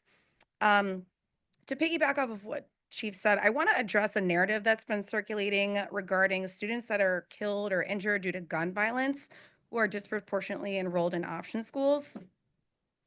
Option students, by definition, are our most vulnerable students in the district. As Chief mentioned, they face higher rates of mobility, homelessness, involvement in the juvenile justice system, and victimization, as well as a range of other barriers to educational success. So it's really important not to confuse cause and effect. Option schools are not the cause of these barriers. Rather, option schools serve as the district's last defense before students drop out. Option schools accept these students and welcome them with open arms. It's been said that counseling students out of traditional district-run schools may not be what's in the best interest of students, and this is absolutely true. Unfortunately, this does not always happen. We have a lot of students and families that elect to attend option schools because it is a good fit for them, but unfortunately, there's a lot of students that are still wrongfully being counseled out of our traditional schools, and option schools are there, again, to welcome them with open arms. Next slide. So today we are presenting the options, charter, and contract schools that are up for renewal this year. Remember that the term options refers to the student population served. So within the options network, we have charter schools, contract, ALOP, and district run, but we're talking about the student population served. So to explain the overall renewal process, the school renewal process allows for a comprehensive review. Thank you. An evaluation of school or campus academics, finances, inclusive programming and equitable systems, and organizational performance over the last 3 years. This year's option school cohort contains 4 operators with 20 campuses. After completing a thorough and comprehensive evaluation process, a final recommendation is provided to the board for consideration. So there's several potential recommendations based on school performance. Schools might be recommended for a 5-year renewal for schools, 5-year renewal for schools that meet expectations in all performance domains, and charter schools that exceed may be recommended for more than 5. There's a 5-year term with conditions, shortened renewal terms, or non-renewal. We've already begun to engage with the board and will continue to do so to determine any changes that the board would like to see implemented related to policy changes, the renewal process moving forward, or the language in charter and contract school agreements. And the vote today is on the length of the renewal term or the number of years for each charter or contract school agreement. Next slide. So to provide a quick overview of the renewal process and how we engage with schools, last April, we did a kickoff meeting where we went over all the expectations for schools so they can understand what is involved in the renewal process. In April, we began site visits. We did special education, academic, culture and climate, and English learner. We started them in the fall and then started them in the spring and continued them in the fall. Applications were due in July, and then we began to review applications and then the supplemental materials beginning in August. We had ongoing office hours and one-on-one meetings for schools that requested it. In the fall, in September and October, the charter and contract schools hosted their own renewal state of schools meetings. And this was designed for them to talk to students and families about the renewal process. Then we began to generate the renewal recommendations reports in October through December. In February, we had the option school charter and contract renewal public hearing. So this allowed community members, stakeholders, aldermen to come and either provide a verbal or written comments. We had a total of 304 comments across the 4 option schools, all supporting our schools. Next slide. All right, so the renewal evaluation criteria, which I'll go into more detail in the next couple of slides. So we objectively evaluate across 4 different domains: academics, inclusive programming and equitable systems, or IPES, financial, and organizational. Each domain has specific criteria, which I'll talk about in the next couple of slides. And then the performance for each domain will result in 1 of 5 ratings. So it'll range from exceed standards, meet standards, approaching, needs improvement, and needs substantial improvement. Next slide. Under the academic performance domain, we look at the options accountability scores from the options accountability policy. So each year the schools receive a rating of either good standing or intensive academic support. In school year 24, the Options Network also conducted an academic site visit to gain a more holistic view of the implementation of instructional practices rather than solely relying on outcomes alone. And the ratings for this domain were based on the criteria outlined in the Options Accountability Policy, as well as the academic site rubrics, which were based on the Danielson framework. Next slide. Next, we have the financial domain. So the ratings in this domain are based on the criteria and the key performance indicators that are outlined in the charter school agreements. And this all comes out of the annual financial audits that schools submit. And the ratings for these were normed across all of our option schools. Next slide. Next, we have the organizational performance domain. This looks at compliance in 10 different subdomain areas. So we have legal compliance, governance, students in temporary living situations, parent issue review, admissions and enrollment, student transportation, student safety, timeliness. And then we also look at whether or not the schools met or did not meet the conditions outlined in their previous contract.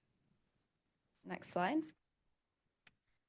All right, and lastly, we have the Inclusive Programming and Equitable Systems domain, or IPES. So this domain was previously part of the organizational domain, but based on feedback from previous boards, we separated this out, specifically these 4 subdomains, to emphasize the importance of these areas, giving their direct impact on the student learning experience. So these 4 subdomains include diverse learners, English learners, discipline, and teacher licensure. Moving to the right, for teacher licensure, schools are evaluated on their ability to meet or not meet teacher licensure requirements. So contract schools are required to have 100% teacher licensure, and charters are required to have 75%. In each of the remaining subdomains of diverse learners, English learners, and discipline, schools are evaluated on 2 criteria. So one is their annual compliance data, and then we also conducted site visits in each of these areas. So for special education, we look at IEP timeliness and completion rates. For English learners, we look at English learner screeners and access testing compliance. And then for discipline, we look at whether or not they are below the 75th percentile of out-of-school suspensions in comparison to their 5 closest geographic schools. Next slide. So this year, to increase accountability, in addition to outcomes, the Options Network launched a very robust and comprehensive site visit process to gain a holistic view of school performance. So this was the first year that most of these schools received these site visits. So by conducting these, it's created a renewed emphasis on prioritizing and improving the ways in which schools implement their educational programs, as well as the systems and structures for providing services to specialized populations. As a result of these visits, the schools have a better understanding of which areas they need to improve upon. Also, the Options Network has a better understanding of the areas where we need to provide more support and more monitoring. Since conducting these site visits, again, we've begun to see a renewed emphasis on data collection, monitoring, and professional development in order to improve instructional practices. For the academic site visits, we do classroom observations, document review, use student work samples, and do focus groups. And this is based on the Danielson framework. For special education, this is a holistic review of IEP implementation and special education compliance. It's conducted in partnership with the Office of Students with Disabilities. And there's 4 areas that we look at: school-based staffing, compliance, IEP implementation, and progress monitoring and collaboration. The final ratings, excuse me, for special education site visits include evident, partially evident, and not evident. And as we talk about the schools that I'm about to go over for our recommendation, it's important to note that schools that have received a not evident rating does not mean that they have not done any special education services. It means that they haven't quite hit the threshold that we're looking for. I just want to highlight that. Doesn't mean they haven't done anything at all, but we obviously know that we have a lot of areas to continue to provide support and help them improve in those areas. For culture and climate, we reviewed structures related to student discipline and restorative practices. This involved classroom observations and focus groups, and was done in partnership with the Office of Social Emotional Learning using the CASEL framework. The English Learner Program audit, this is only for schools that have 20 or more English learner students. And this was done by the Office of Multicultural and Multilingual Education. And lastly, we had our facilities visits, and this is a review of our independent facilities and to better understand if they are in compliance with ADA, life safety, and municipal code requirements. And this was conducted by the Office of Facilities and Operations and Maintenance. Next slide. Next slide. Thank you. Okay, so this is an overview of the option schools in this year's renewal cohort. So in the next few slides, I'll go over the term recommendations for each operator. Before doing so, I want to highlight that for each of these operators, we've collected additional information related to their 3-year budget projections. So this included enrollment data, and we've had extensive conversations about their long-term financial sustainability. We've talked about their current financial health, enrollment projections, and we've talked about what factors that could possibly lead to financial strain, and again, with a special attention to the potential for declining enrollment. We discussed strategic plans for sustainability, explored the school's strategy for addressing deficits, managing costs, and how they would pivot or make adjustments to remain financially viable in the event of changes in revenue or expenses due to enrollment loss. Based on these conversations, we feel confident that each of these schools will fully remain financially viable for the duration of their upcoming contracts. Next slide. Right. The first school in the options network that's up for renewal is Excel Academy of South Shore. We are recommending Excel Academy of South Shore to be renewed for a 4-year term with conditions. South Shore is a contract school in the South Shore community serving about 202 students ages 15 and up. The majority of their students are African American. Most come from low-income families. About 12% are diverse learners. The school has consistently received a rating of good standing on the options accountability policy, earning them an overall rating of exceeds standards in that domain. Again, highlighting this is the first year that we've done all the site visits. So for academic and culture and climate, they received a rating of basic. Given that this is the first year, we have had no schools in the options cohort receive a rating above a basic. For students with disabilities or a special education site visit, they received a rating of not evident. However, they have met or they've come very close to meeting the 95% or greater threshold for IEP timeliness and completion in terms of annual compliance. They've consistently met annual compliance metrics for English learners over the last 3 years. They've met teacher licensure standards 2 out of the last 3 years. And the combination of these factors has resulted in an IPES rating of approaching standards. South Shore has exceeded standards in financial performance, demonstrating strong financial health and management. They met all organizational performance standards with the exception of a few contractual conditions, and this resulted in a rating of approaching standards for organizational performance. Lastly, they have consistently proven to be a very good partner, engaging with the options network to improve their leadership and their leadership capacity and instructional practices. Next slide. Our next school is Excel Academy of Southwest. This is of the same operator, but these are 2 different contracts. We are recommending the Excel Academy of Southwest to be renewed for a 3-year term with conditions. This is a contract school in the Chicago Lawn community, serving about 170 students ages 15 and up. Their student population is about 57% African American and 42% Latinx. The majority of students are from low-income households, and almost 21% are English learners. Southwest received an options accountability designation of good standing in 2 of the last 3 years. They were just on the threshold the last year, but they were in intensive academic support.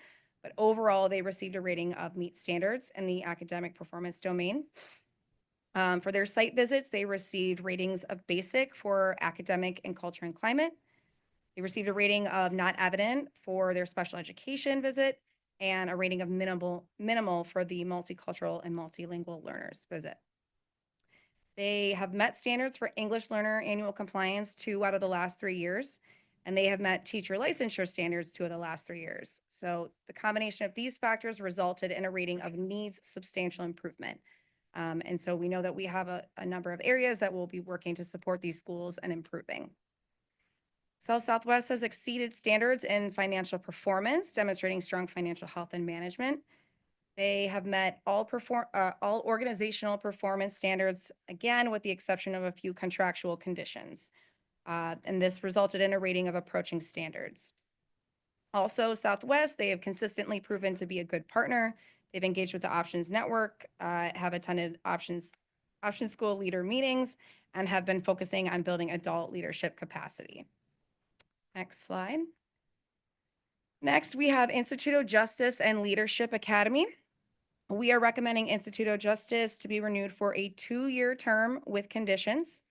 This is a charter school and the Lower West Side, serving about 103 students ages 16 and up.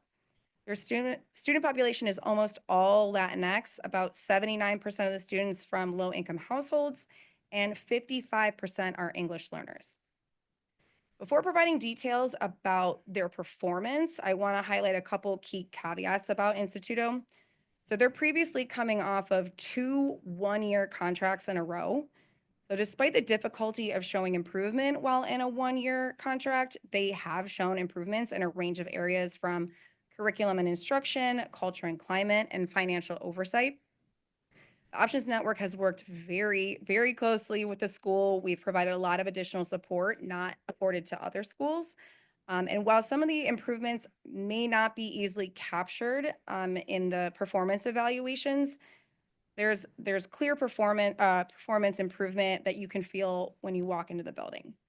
The school has begun implementing various strategies for improvement, which includes streamlining enrollment processes, dramatically increasing attendance, focusing on professional development, specifically for students, for English learners, and working to improve discipline reporting and overall school culture. So they received an options accountability designation of intensive academic support over the last 3 years, which has resulted in an overall rating of needs substantial improvement. For academic and culture and climate, this year they received a rating of basic, which has been an improvement from last year when they received unsatisfactory in both of those areas. For students with disabilities, they received a rating of not evident and received a rating of minimal for multicultural and multilingual learners. They have, excuse me, I do want to highlight again that they have a 55.3 population of English learners, and compared to the district, which is at 37.3%, and they have taken on a very, very large number of our newcomer students. While it's too early to decide or to determine whether or not they've met the conditions of their current contract, they have made consistent good faith efforts to do so and are on the trajectory to meet those conditions. Last year, the collective bargaining agreement with the CTU resulted in higher wages for their teachers. They received a rating of meet standards for the financial domain, which is an improvement from the last 2 cycles where they did not meet standards.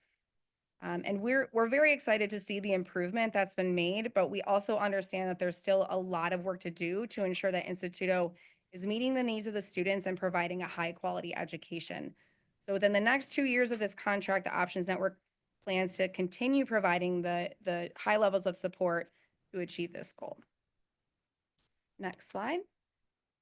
All right, and then the last option school up for renewal is Youth Connection Charter School, or YCCS. We are recommending YCCS to be renewed for a 4-year term with conditions. YCCS is a charter school operating 17 campuses that are predominantly on the west and south sides of the city. They are a replicating charter, which means that all 17 campuses fall under one contract with YCCS. They serve about 2,291 students ages 16 and up.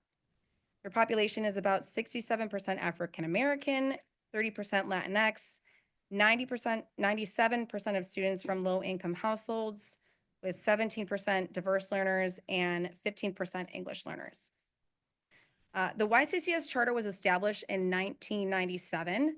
And at that time, they brought together various existing schools that were operated by community management organizations serving the student population. These schools had strong ties and were deeply embedded in their respective communities before coming under the YCCS umbrella in 1997. And in turn, the YCCS schools have very, very strong community support in their respective communities. These community management organizations, such as Sullivan House, Pilsen Wellness Center, Association House, and the Greater Westtown Community Development Project, just to name a few of them, are organizations that provide a range of services within their communities, and they partner with YCCS to be able to provide educational services to the students, students needing alternative educational services in their communities. So schools, in terms of the options accountability designation for the academic performance domain, the majority of their schools have received a rating of good standing. However, in school year 22, only 9 of them did. I will highlight that this year, the metrics were a little bit different due to the COVID-19. But since then, their schools have improved and majority have earned a rating of good standing. This earned them an overall rating of meet standards. For the site visits, for academics, 15 of their campuses earned a rating of basic and 2 earned a rating of unsatisfactory. Since implementation of the academic site visits, we've really seen a shift from a significant focus on SEL to a renewed focus on professional development for instructional improvement. Culture and climate, 15 campuses received basic and 2 received unsatisfactory. These were different campuses from the academic site visits. For the special education visits, 9 campuses received a rating of partially evident, while 8 campuses were not evident. And for the 4 campuses that received an English learner program audit, they all received a rating of minimal. In many of the site visit focus groups, the YCCS school staff have cited the need for additional support and resources for serving the student population. And this is the exact intention and goal of the Options Network, to provide additional supports and resources. So we welcome and we continue to encourage the YCCS leadership and school staff to participate and take advantage of the resources offered by the network and by CPS. Across the network, schools have either met or were close to meeting the 95% threshold for meeting IEP annual compliance. The majority of campuses met standards for English learner annual compliance in the last 3 years. Majority of campuses have met the teacher licensure requirement in the last 3 years. And all these factors together combine to give a rating of needs improvement. They have exceeded standards in financial performance, demonstrating strong financial health and management. And then lastly, embedded within this renewal is the relocation of YCCS Progressive Leadership Academy, or PLA. So they would be moving from 6620 South Martin Luther King Drive to 6320 South Dorchester Avenue.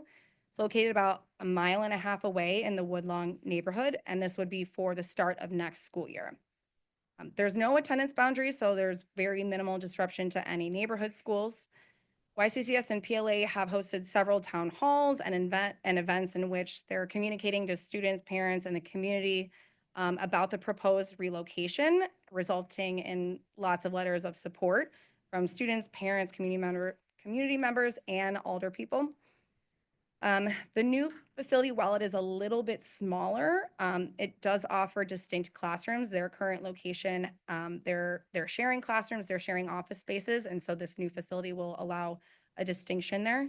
There'll also be a reduction in rent from 17 grand to 15 a month, so there is a little bit of a cost savings.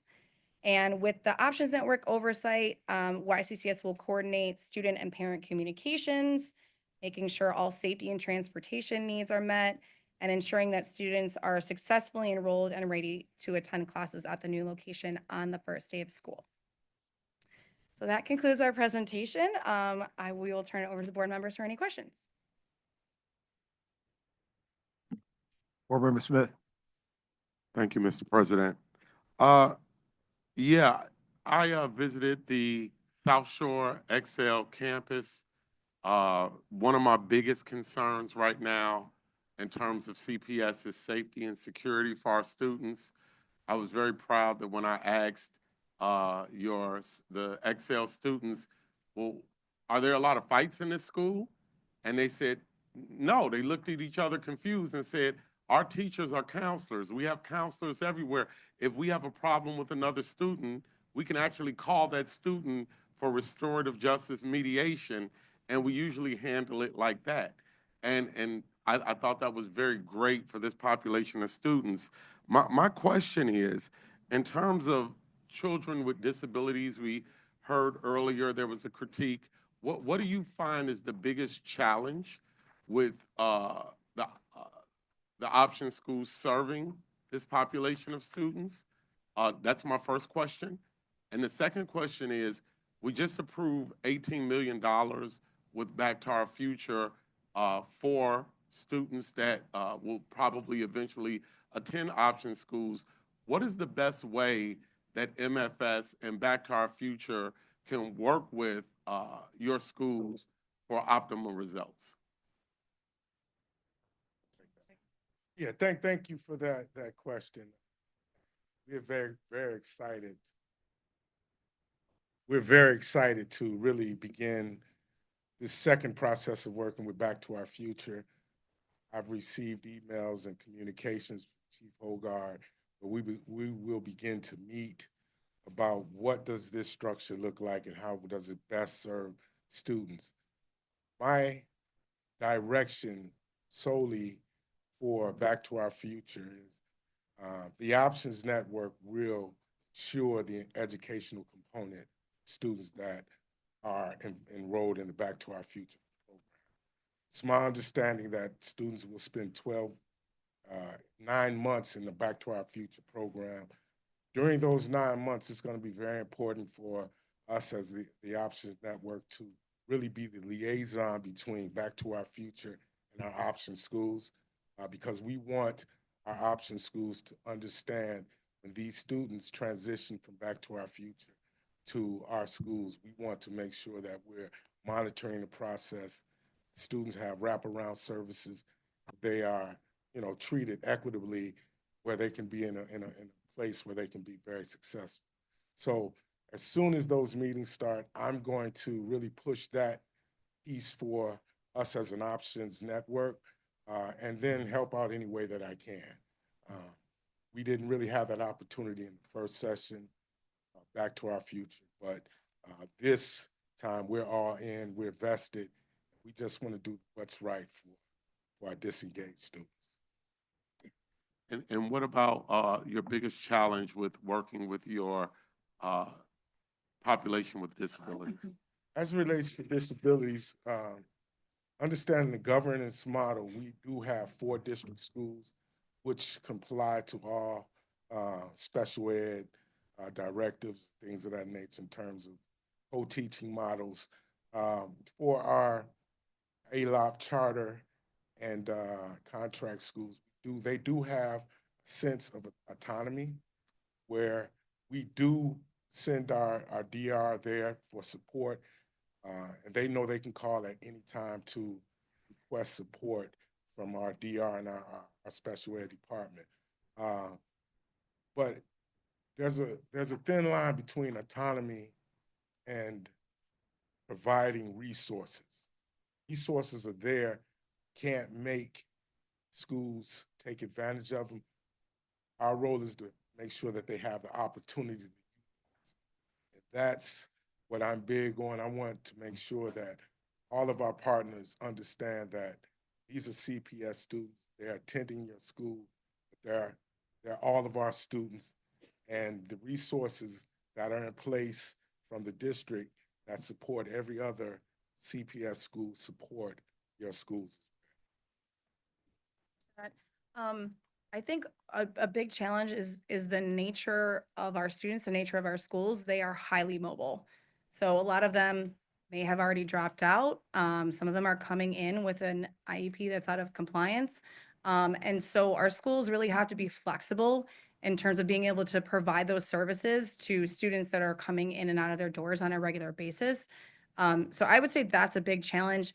And then I also want to highlight, as I mentioned before, this is the first time that most of these schools have received a special education site visit. So step 1 is identifying those areas. So now that we have these special education site visits, we know the areas where they need to improve on. We've identified it. That's step 1. Now we can work with our DR, we can work with, OSD and the schools to really pinpoint those areas. Where are the areas that we need to improve and work with them on those areas? But step 1 is identification. So we've done that now, and now the work begins of improving in those areas. And the mobility is it's an ongoing challenge that we try to work with them. Last thing, although this special ed is compliance-based, we try to create a narrative where when we support schools, it's not compliance. It's typically support. DR does an excellent job at looking at monthly data, compliance for special ed. And when I have my meetings with them monthly, my first question is, what have we done to support? So we're continually supporting the school, building relationships, and trying to stay away from compliance so much. Board Member Custer. Thank you.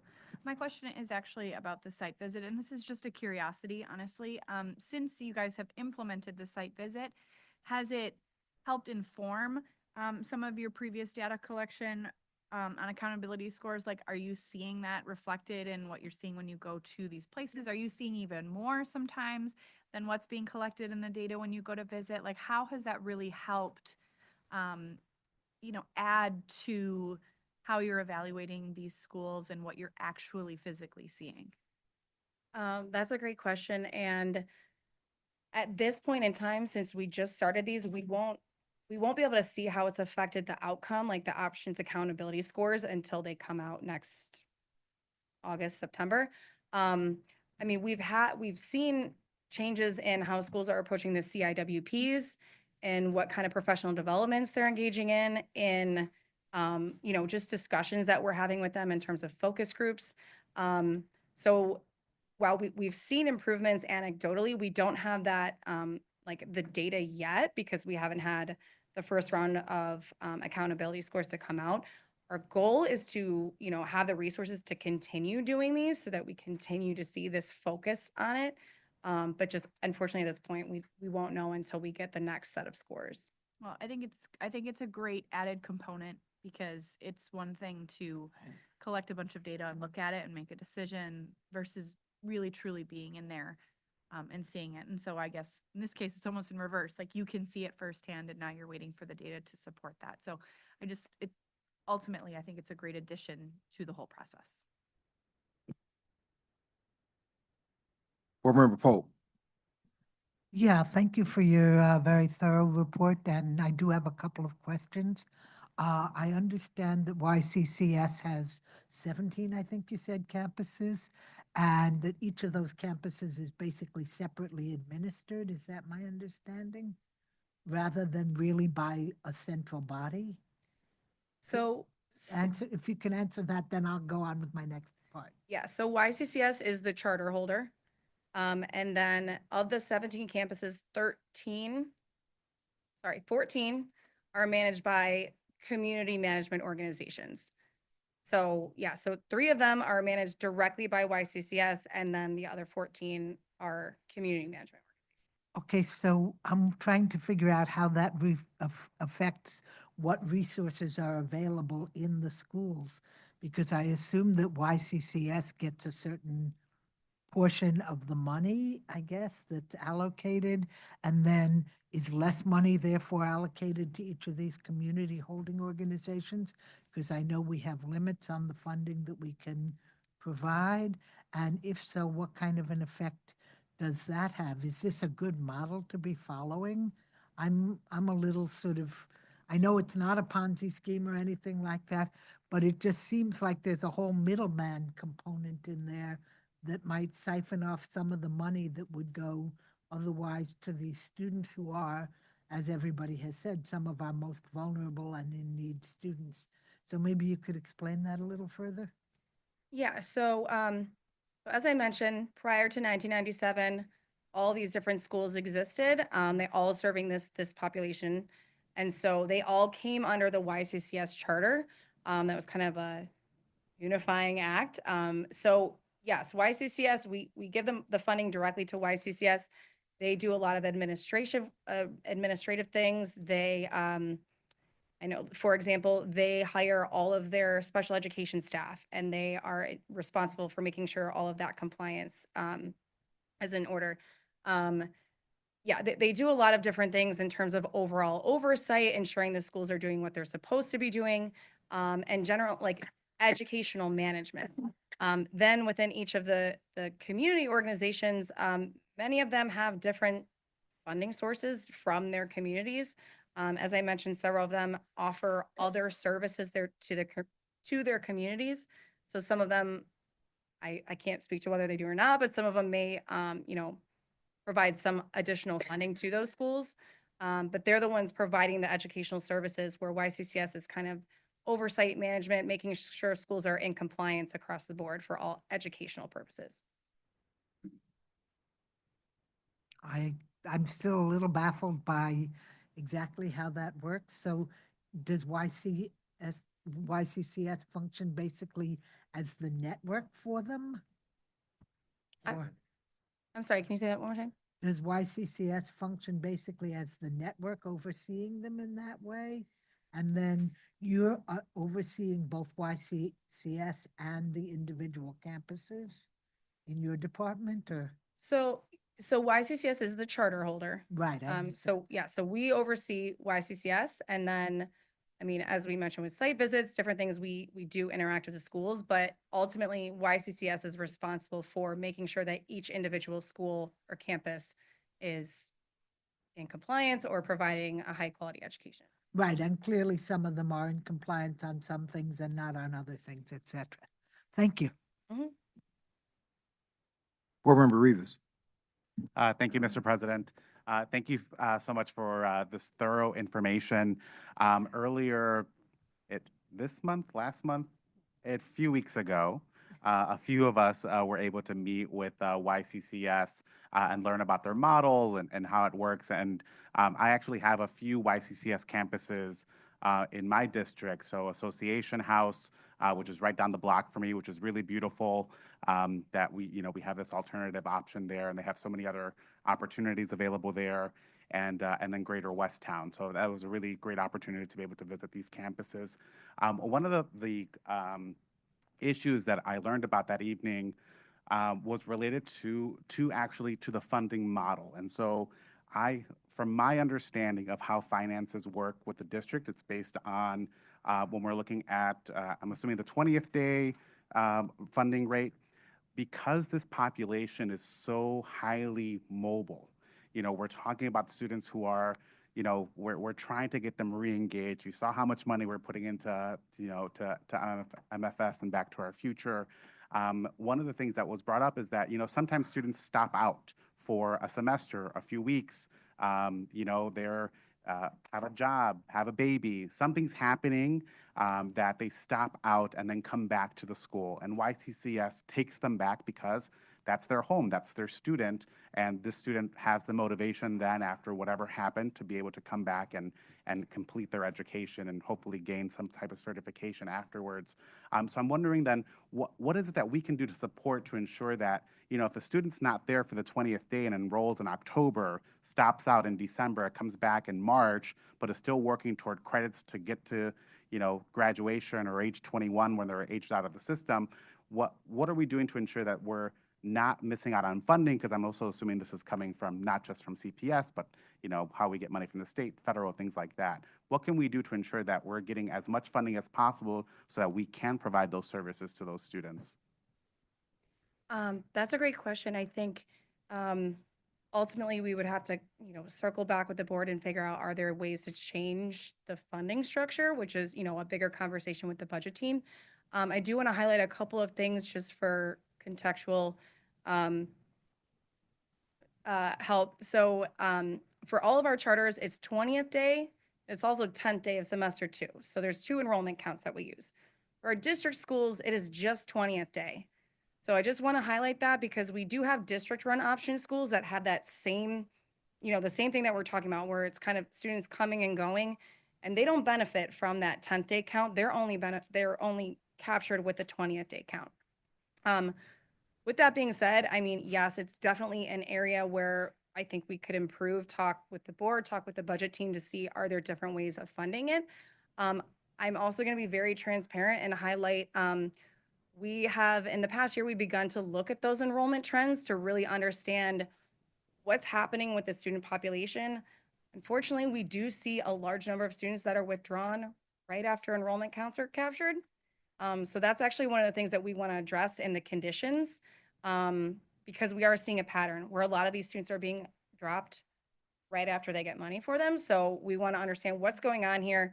Are these students actually leaving? Is there a reason? Are they being pushed out? Like what is going on? This is something we've just started looking into.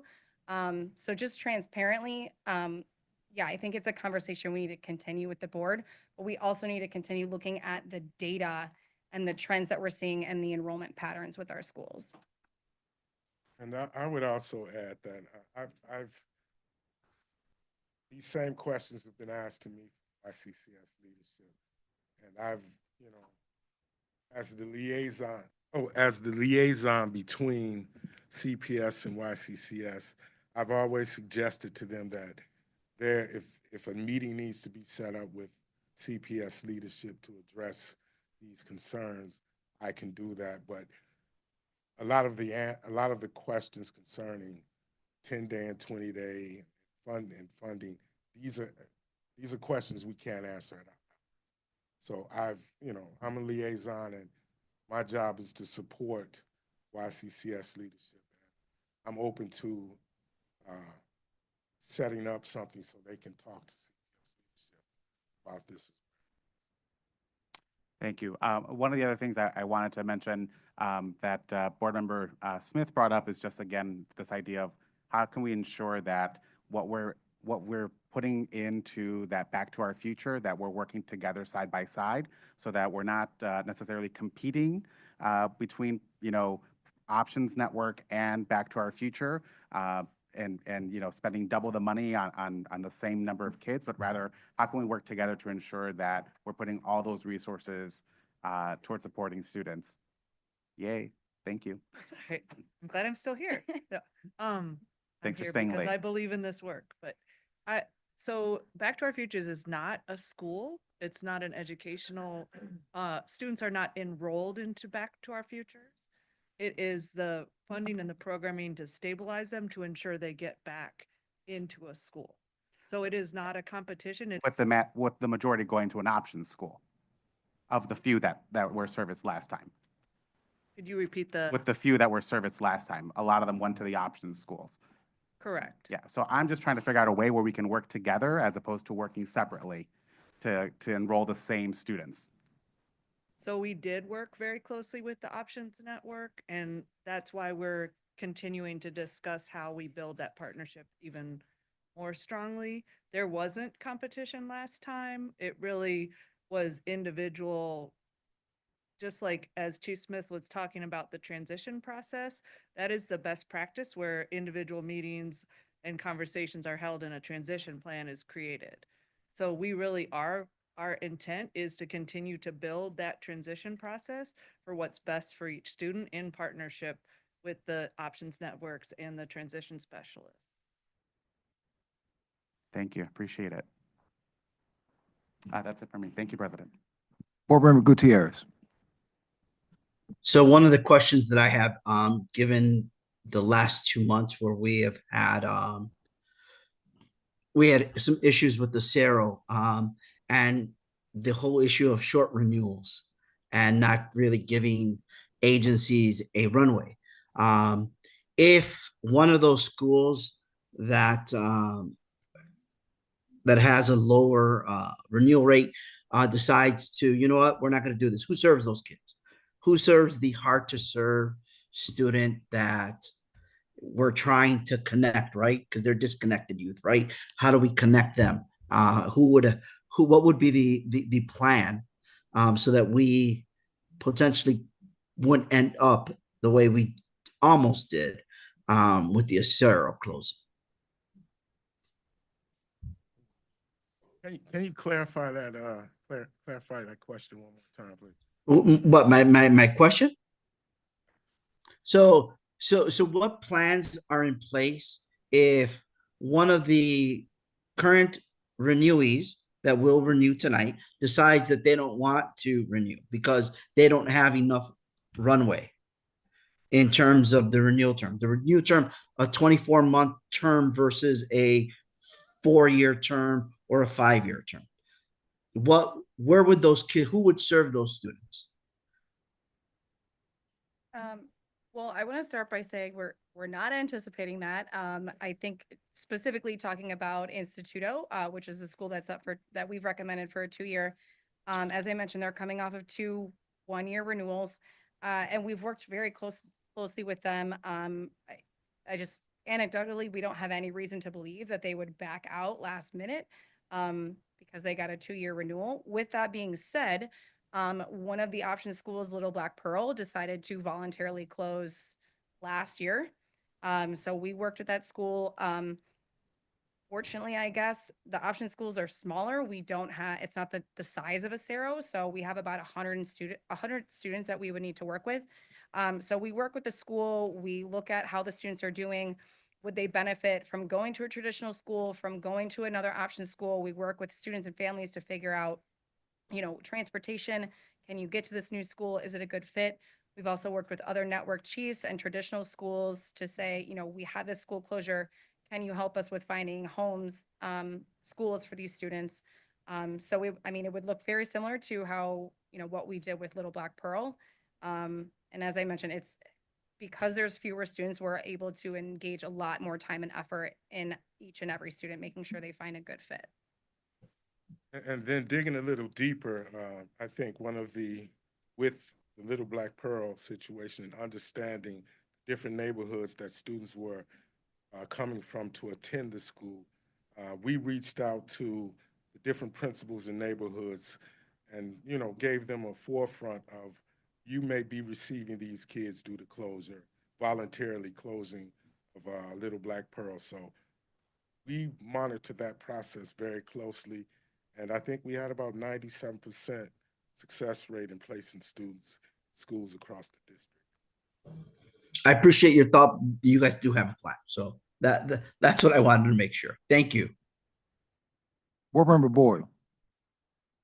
Hi, I have an observation and then a couple questions. You know, you were talking about, I guess specifically I was looking at Excel of Southwest. How the scores sometimes seem to vary from year to year, up and down. And I'm wondering, because the kids have such mobility, that the discipline issues or the IEP issues might vary year to year because of the mobility, because you are looking at a different student with a different IP or different social emotional needs. So I was just wondering if in the future there could be some sort of a point adjustment for the school, because they have such mobility and you're not really measuring the same set of students. That's just an observation. And then my next question has to do with the site visits. I think that's great. I'm wondering,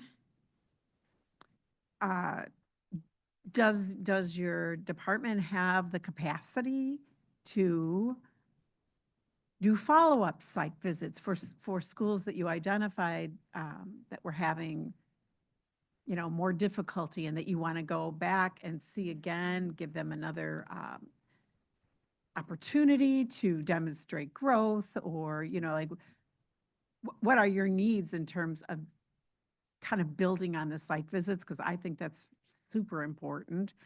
And one other quick thing, okay.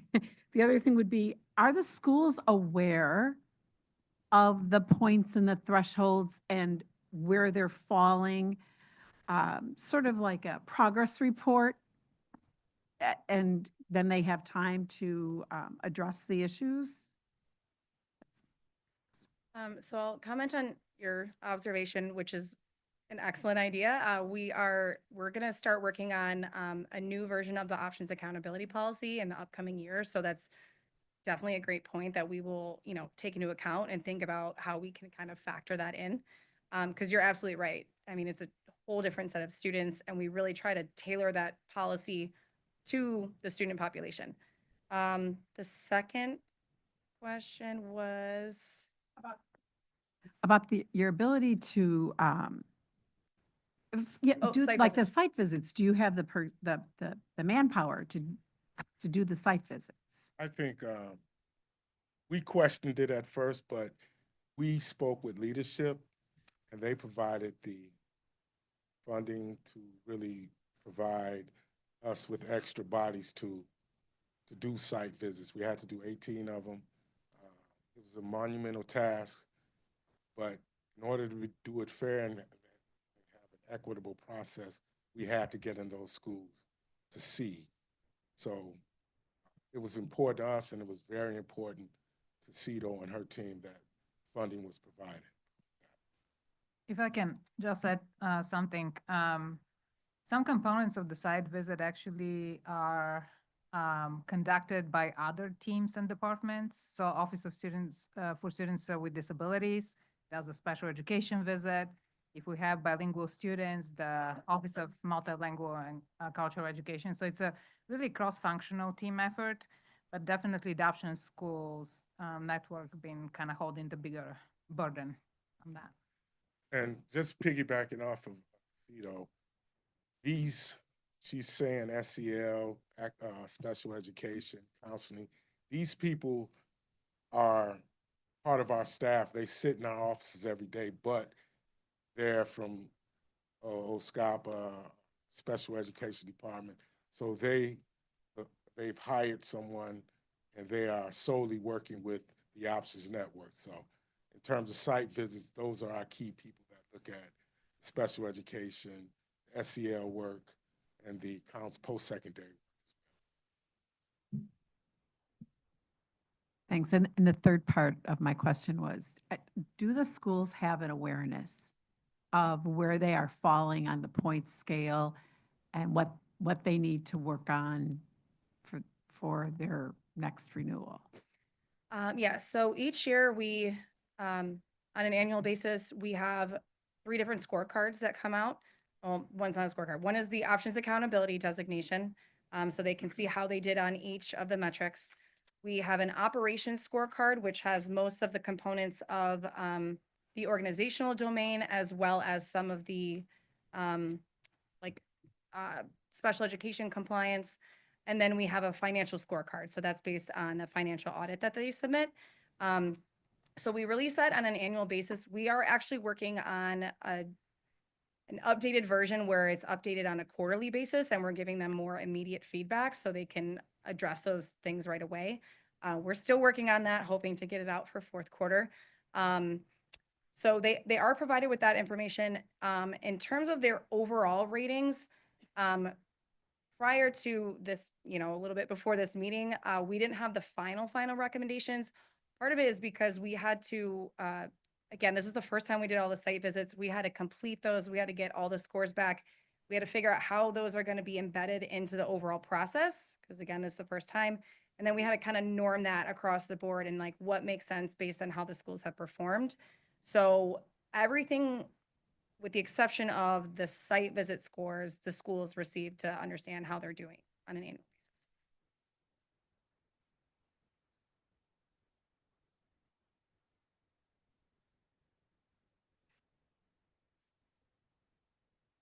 Yeah. I had a question, Board Member Lozano. I understand that there's the site visit to make sure enrollment, like the 20th or the 10th, like what you were talking about. But there needs to be kind of another site visit to kind of promote an incentive for retention. I think that's what we're trying to get at, or some kind of initiate some kind of resources or training that would be around motivating students to stay in school. Because what happens is there's like a marketing and everybody's enrolling students so that they meet those benchmarks. And then after that, the students, there's no incentive or maybe not enough of an incentive. And I visited some of these option schools or alternative schools that are doing well.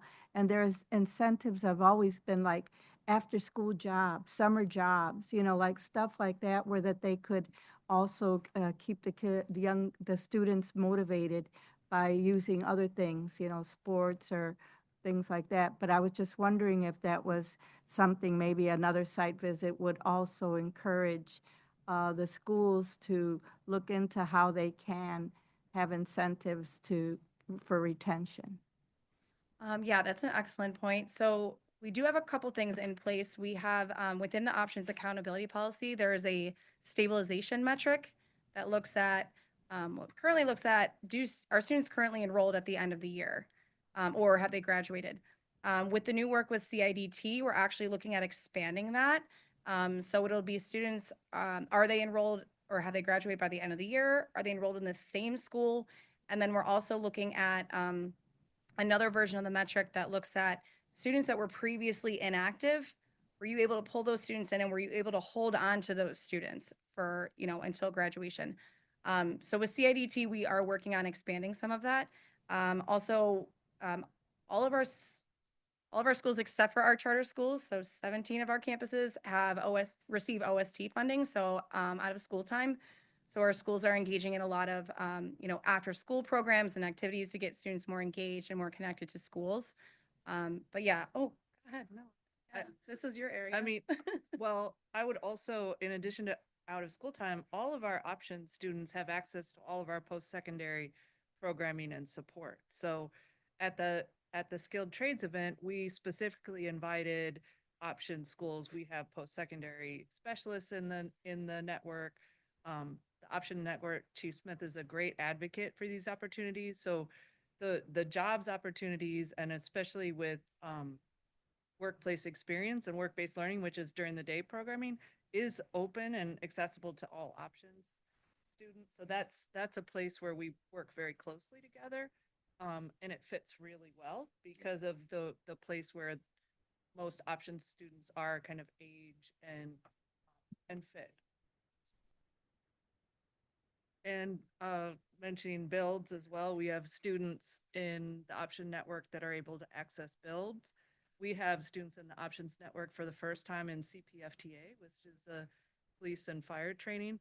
We have students from the options network that are laborers this year that were hired by the city. There is not an exclusionary practice. It really very much is a practice of including all students. And then like with CPFTA, they specifically looked at GPA current point in time versus over history, because we know if you've had negative academic experience, your GPA is lower.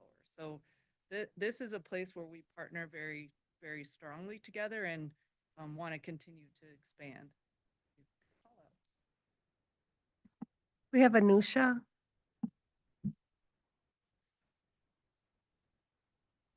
Okay.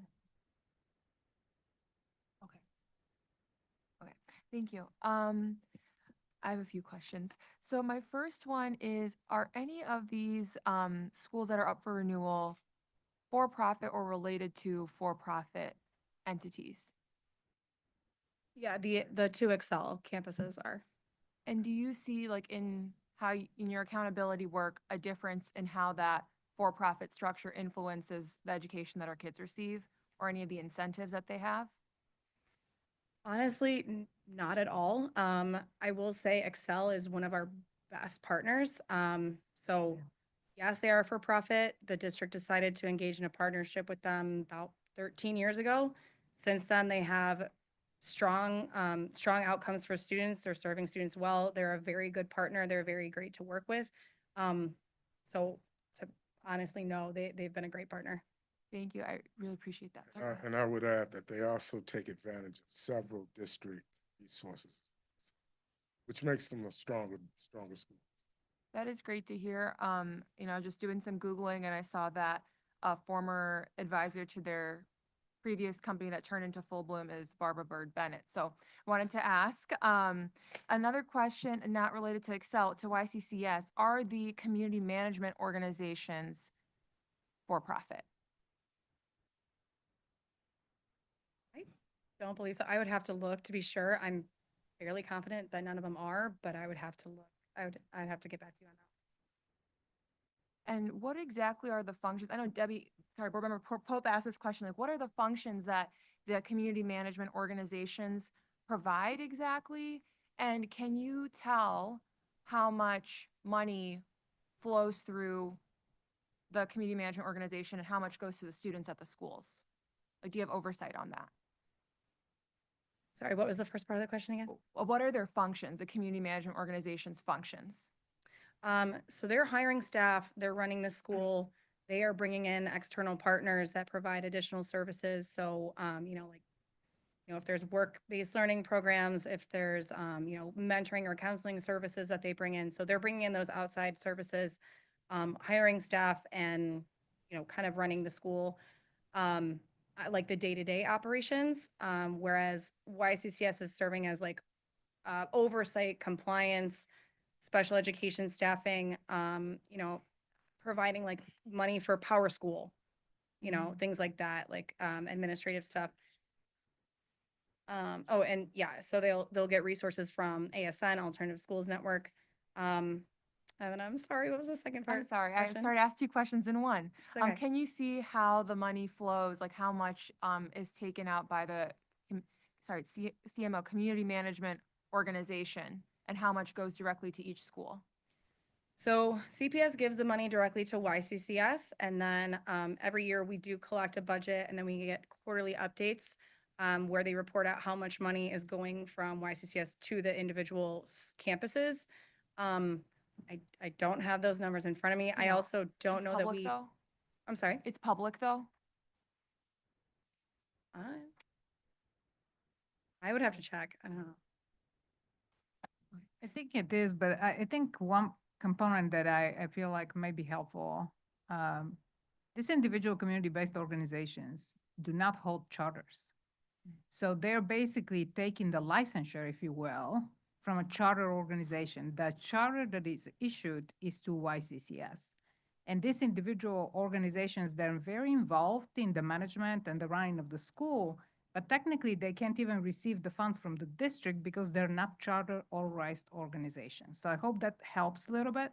So I understand the question about whether or not they're taking too much money, but these community-based organizations wouldn't be able to run schools and to receive funding from you, from the board, because they don't have a charter individually. I hope that helps a little bit. That helps, 'cause And I would just assume also, you know, for the team that they're in charge of all the credentialing of the programs, right, with the state to be a valid school to provide credit, whether they're a high school or to provide, you know, the proper, you know, evidence about learning for their elementary school. So it is a little bit more complicated, board members, and this organization has existed for decades. And so again, you know, again, it's just, it's the structure of it. And so anyways, I'll leave it at that. No, thank you. That's helpful because, sorry, I know I have a lot of questions, so I try to cut that one out. You said the schools have existed since 1997, but it's also the organizations that are the community management organizations. They've also been in existence and running those schools since then. That is Long very before then. helpful. Yeah. Long before. Long before. Okay, that is helpful. And then on the enrollment drop-off that you mentioned after the day that you measure, do you see similar drop-offs after the enrollment collection day at the district-run schools? That's a great question. I have not collected that data. I think that would be great to see because, you know, the incentives may be different at our district-run schools versus our other partner schools. So that would be information that would be very helpful to have. And then two more. One is, how far in advance are the site visits announced? So we had a kickoff meeting in April where we went over all the expectations, what we're going to be doing. And then a minimum of 2 weeks out, we tried to work with the schools to figure out if are there any bad days that we try not to just show up. A minimum of 2 weeks, but we try to, I mean, some of them get like 2 months in advance, but it varies. Thank you, because I'm sure the site visits are very helpful. But in terms of, you know, the incentives, if you know that there's a visit happening on a particular date, a lot can look different during the visit versus a different time. And then my last question is, I know that we renew the charters, like the operator, we don't renew the individual schools, but there's 2 schools that used to be in good standing that are no longer in good standing. Could you share a little bit about the context there? And we can't, like, we have to renew the charter operator as a whole. Yes, it's nothing about individual schools. Correct. So it's one charter holder. So all the campuses are kind of treated as one school. So the 2 campuses that did not receive good standing. So within the options accountability policy, I believe there's 10 or 12 different metrics that we look at. So we look at STAR reading and math growth, and there's 2 different metrics for each. For STAR, we look at attendance, growth in attendance, learn, plan, succeed, credit attainment, 1-year graduation rate. There's a few more I'm blanking on, but so there's a range of different metrics, and then depending on how well the schools do, they'll get points from 1 to 5. So those schools, I don't have it in front of me, but scored lower on a variety of metrics. And so that's why they were lower. And I can get you more information specifics about exactly how they did. Thank you. I just want to go back to your question too about 10 and 20 day. with the understanding we have 4 district-run option schools. 2 of them are detention centers. 2 of them, the other are Pearson and Simpson. And based on trends, I have not identified any 10 or 20-day drops at those 2 schools. Thank you. Board Member Rosenfield.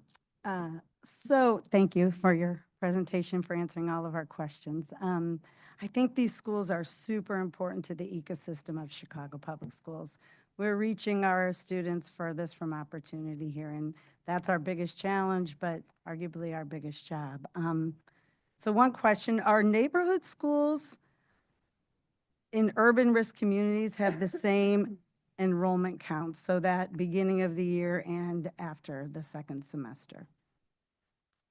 So I think if I understood your question correctly, so our district-run schools enrollment counts are taken on the 20th day? Right, but I thought that in urban risk communities, we also looked at them again, no? In the second semester, not that you know of. No? Not so. Okay.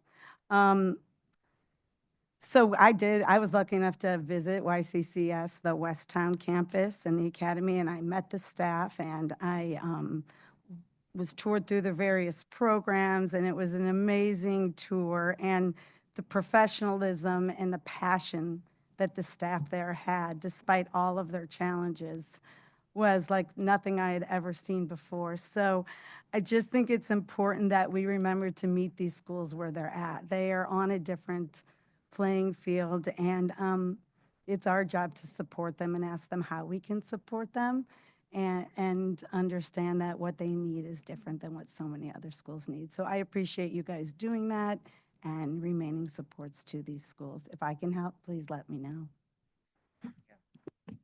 Board Member Lopez.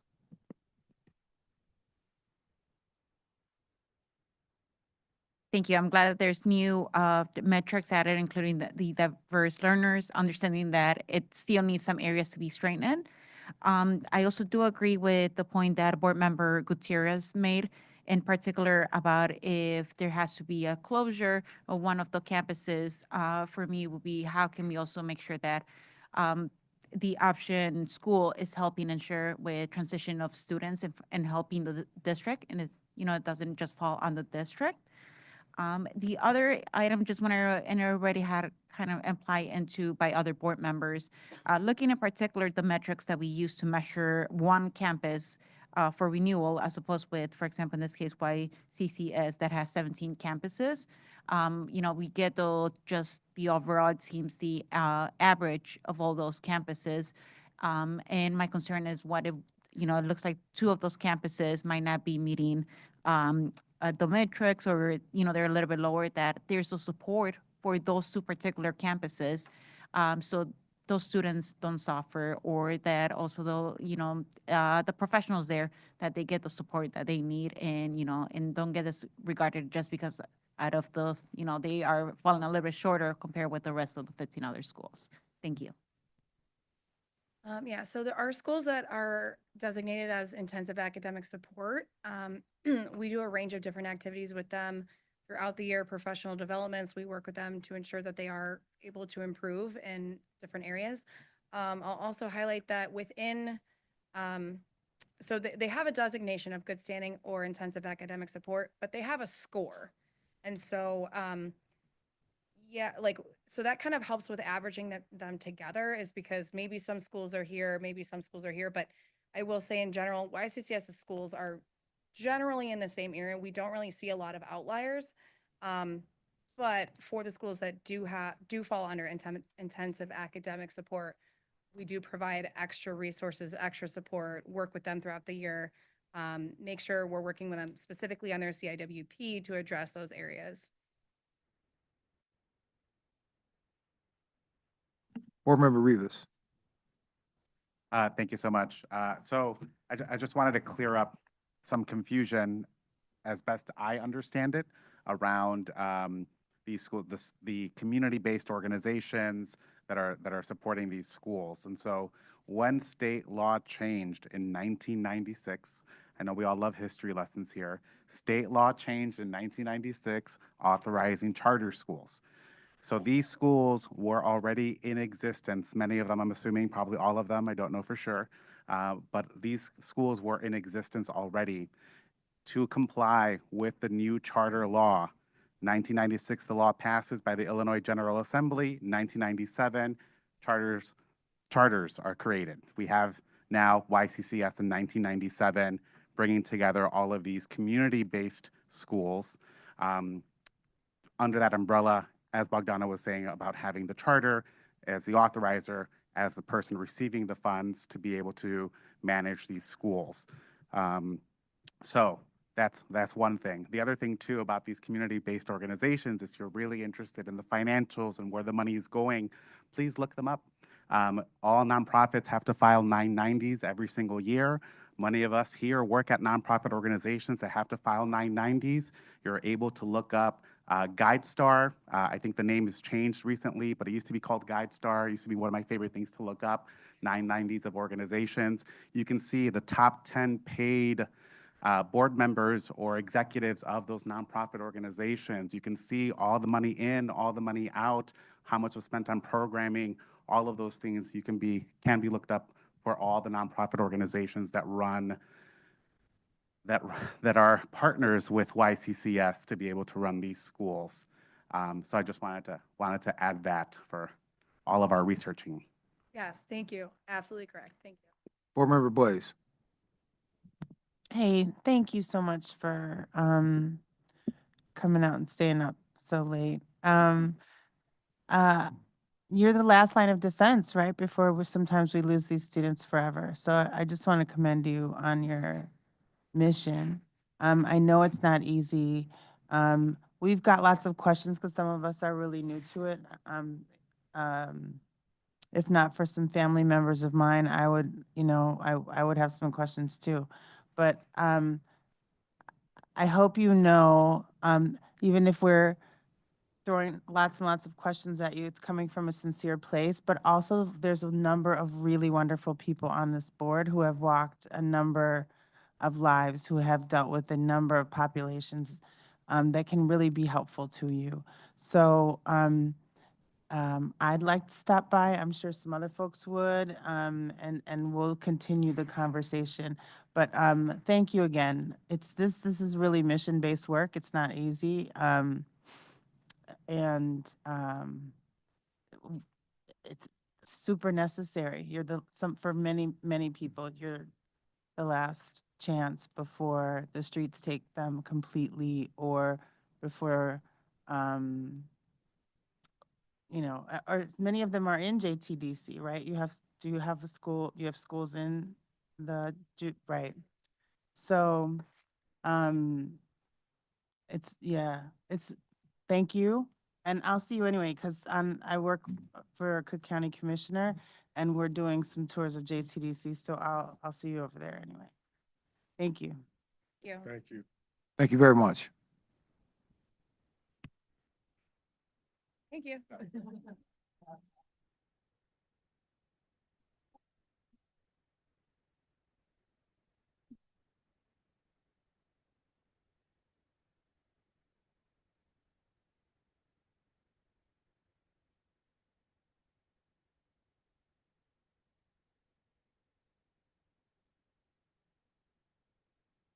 Yes, open it up now we couldn't possibly have any more questions or comments, so I'm just going to bypass that. We'll now proceed with the vote on public agenda items.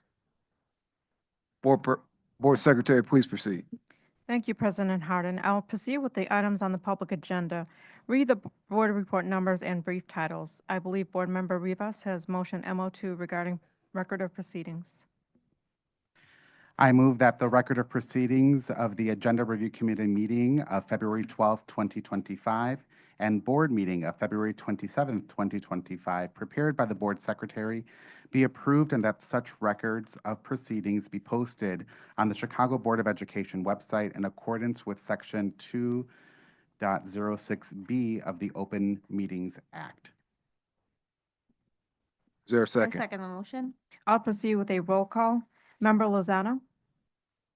Yes. Member Smith? Aye. Member Lopez? Aye. Member Thomas? Aye. Member Boyle? Aye. Member Wallace? Aye. Member Custer? Aye. Member Pope? Yes. Member Rosenfeld? Yes. Member Rivas? Yes. Member Rio Sierra? Aye. Member Brown? Yes. Member Bannon? Aye. Vice President Bautista? Yes. Member Gutierrez? Aye. Member Biggs? Yes. Member Thodakura? Yes. Member Blaze? Aye. Member Zakor? Yes. Member DeBerry? Aye. 20 ayes, 0 nays. This motion is adopted by the board.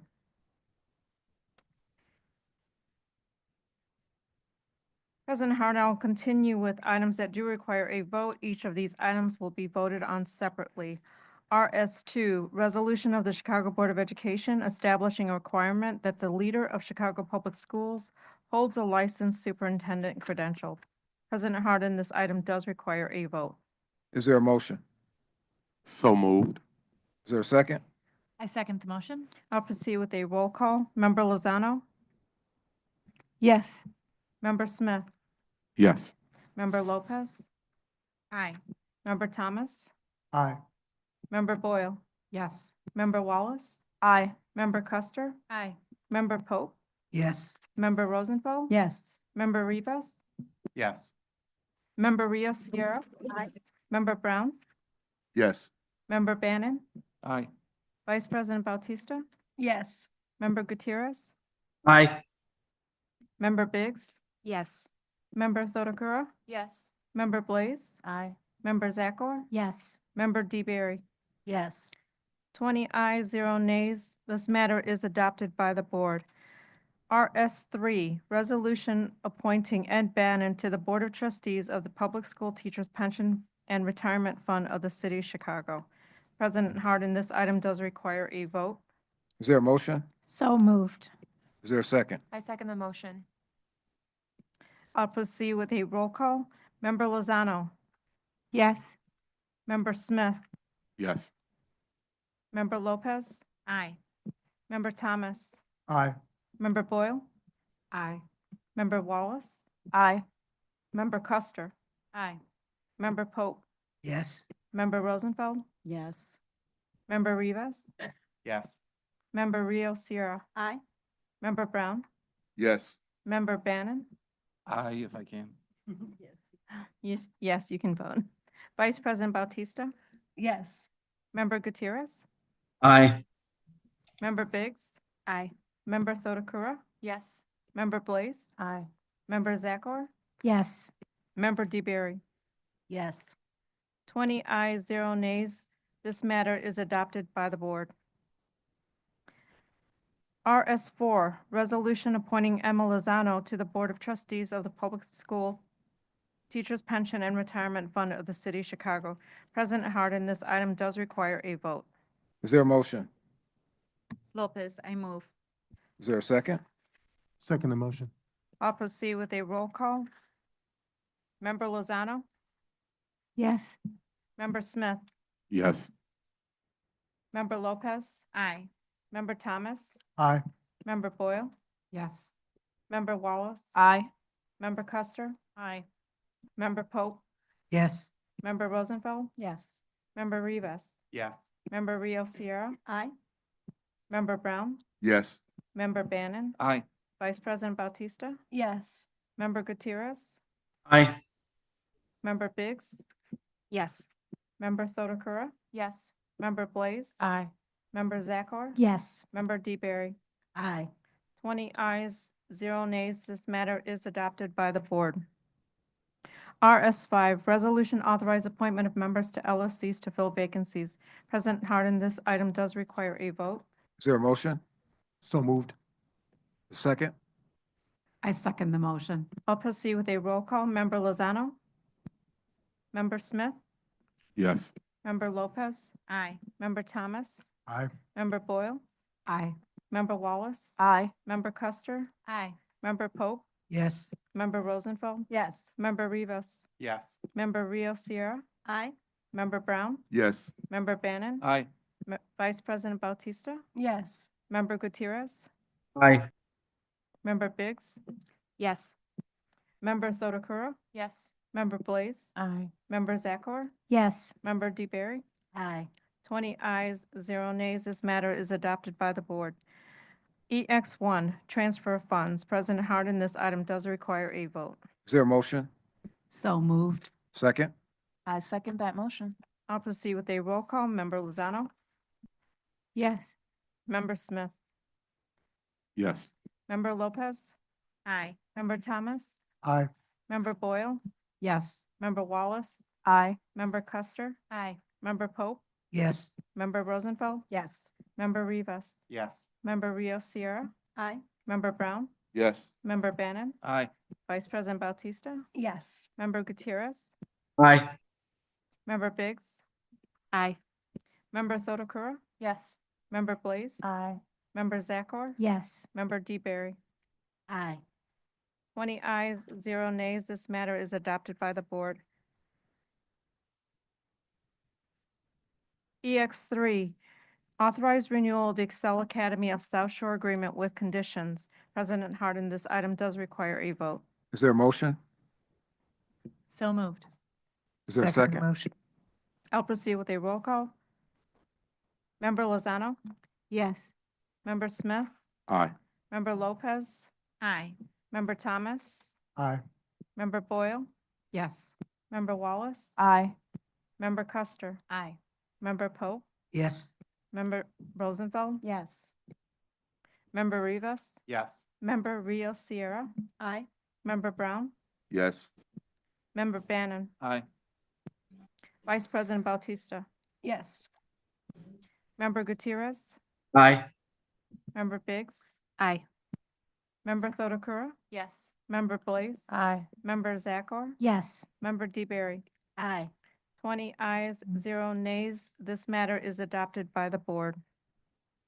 EX4, authorize renewal of the Excel Academy of Southwest Agreement with conditions. President Harden, this item does require a vote.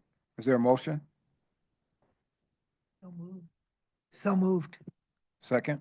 I second the motion. I'll proceed with a roll call. Member Lozano? Yes. Member Smith? Aye. Member Lopez? Aye. Member Thomas? Aye. Member Boyle? Aye. Member Wallace? Aye. Member Custer? Aye. Member Pope? Yes. Member Rosenfeld? Yes. Member Rivas? Yes. Member Rio Sierra? Aye. Member Brown? Aye. Member Bannon? Aye. Vice President Bautista? Yes. Member Gutierrez? Aye. Member Biggs? Yes. Member Thodakura? Yes. Member Blaze? Aye. Member Zakor? Yes. Member DeBerry? Aye. 20 ayes, 0 nays. This matter is adopted by the board.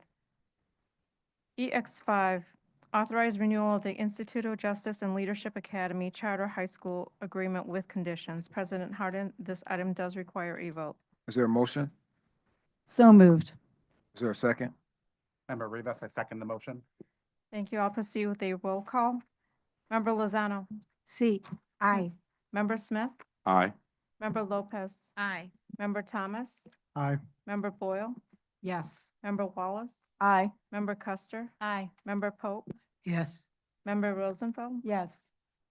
Member Rivas? Yes. Member Rio Sierra? Aye. Member Brown? Yes. Member Bannon? Aye. Vice President Bautista? Yes. Member Gutierrez? Aye. Member Biggs? Yes. Member Thodakura? Yes. Member Blaze? Aye. Member Zakor? Yes. Member DeBerry? Aye.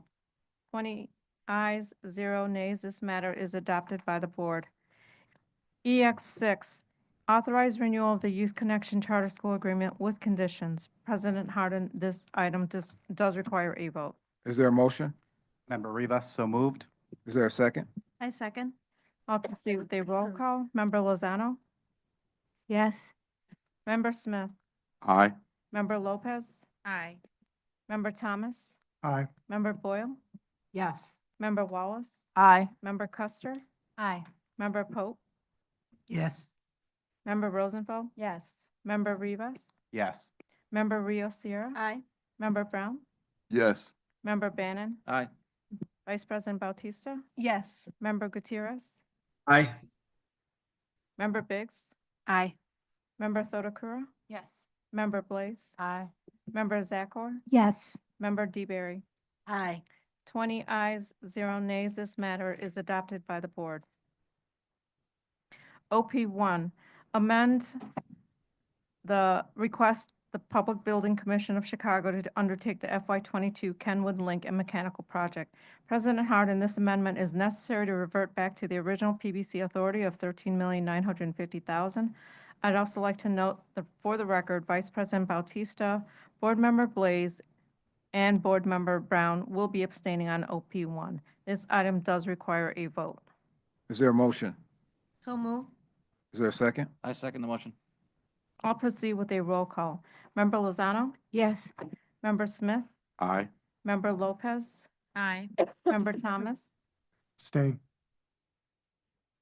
Member Boyle? Yes. Member Wallace? Aye. Member Custer? Aye. Member Pope? Yes. Member Rosenfeld? Yes. Member Rivas? Yes. Member Rio Sierra? Aye. I noted the abstention for Member Brown. Member Bannon? Aye. I noted the abstention for Vice President Bautista. Member Gutierrez? Aye. Member Biggs? Yes. Member Thodakura? Yes. I noted the abstention for Member Blaze. Member Zakor? Yes. Member DeBerry? Aye.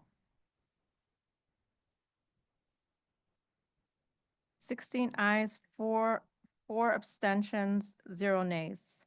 This matter is adopted by the board.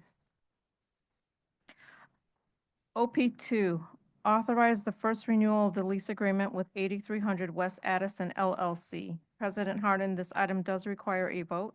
Is there a motion? So moved. Is there a second?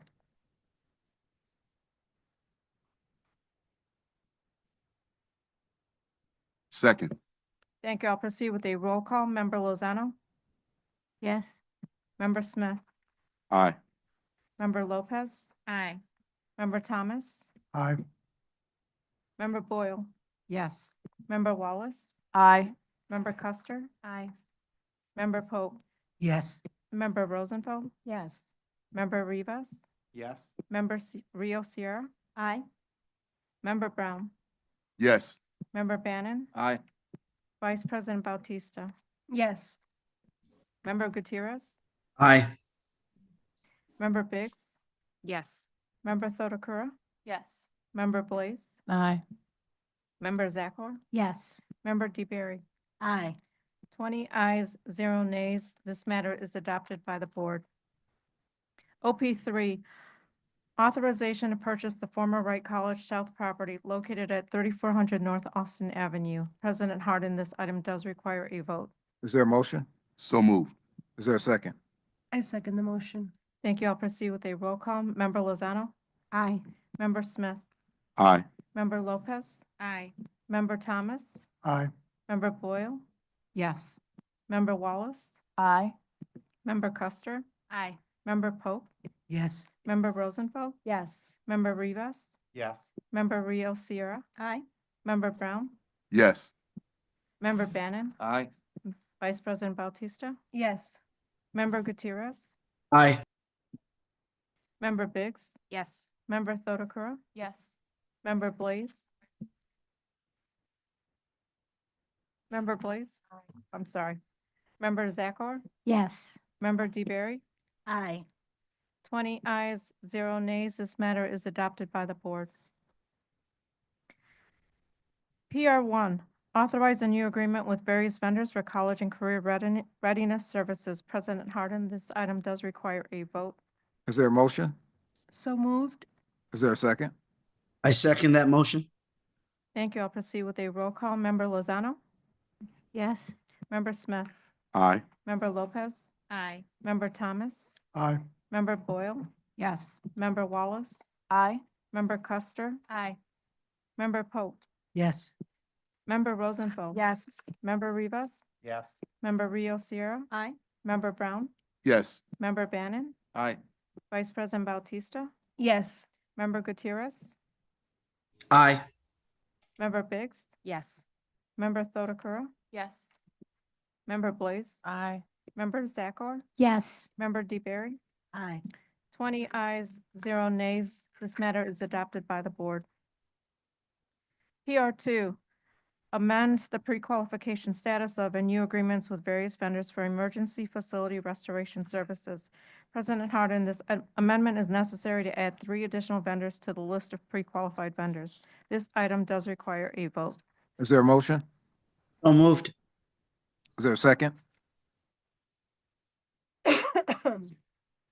I second the motion. Thank you. I'll proceed with a roll call. Member Lozano? Yes. Member Smith? Aye. Member Lopez? Aye. Member Thomas? Aye. Member Boyle? Yes. Member Wallace? Aye. Member Custer? Aye. Member Pope? Yes. Member Rosenfeld? Yes. Member Rivas? Yes. Member Rio Sierra? Aye. Member Brown? Yes. Member Bannon? Aye. Vice President Bautista? Yes. Member Gutierrez? Aye. Member Biggs? Yes. Member Thodakura? Yes. Member Blaze? Aye. Member Zakor? Yes. Member DeBerry? Aye. 20 ayes, 0 nays. This matter is adopted by the board. PR3, amend agreements with various vendors for the purchase of maintenance, repair, and operation supplies and personal protective equipment. President Harden, this amendment is necessary to add 2 additional vendors. This item does require a vote. Is there a motion? So moved. Is there a second? Is that me? I second the motion. I'll proceed with a roll call. Member Lozano? Yes. Member Smith? Aye. Member Lopez? Aye. Member Thomas? Aye. Member Boyle? Yes. Member Wallace? Aye. Member Custer? Aye. Member Pope? Yes. Member Rosenfeld? Yes. Member Rivas? Yes. Member Rio Sierra? Aye. Member Brown? Yes. Member Bannon? Aye. Vice President Bautista? Yes. Member Gutierrez? Aye. Member Biggs? Yes. Member Thodakura? Yes. Member Blaze? Aye. Member Zakor? Yes. Member DeBerry? Aye. 20 ayes, 0 nays. This matter is adopted by the board. PR4, authorize new agreement with Warehouse Direct, Inc., DBA Midwest Office Interiors. President Harden, for the record, PR4 has been updated and the final will be included in the agenda of action. The changes have been made to the financial section. The not-to-exceed amount is now $15 million and fiscal year spend breakdown is as follows. FY25, $1.25 million. FY26, $5.5 million. FY27, $5 million. And FY28, $3.75 million. This item does require a vote. Is there a motion? So moved. Is there a second? I second the motion. I'll proceed with a roll call. Member Lozano? Yes. Member Smith? Aye. Member Lopez? Aye. Member Thomas? Aye. Member Boyle? Yes. Member Wallace? Aye. Member Custer? Aye. Member Pope? Yes. Member Rosenfeld? Yes. Member Rivas? Yes. Member Rio Sierra? Aye. Member Brown? Yes. Member Bannon? Aye. Vice President Bautista? Yes. Member Gutierrez? Aye. Member Biggs?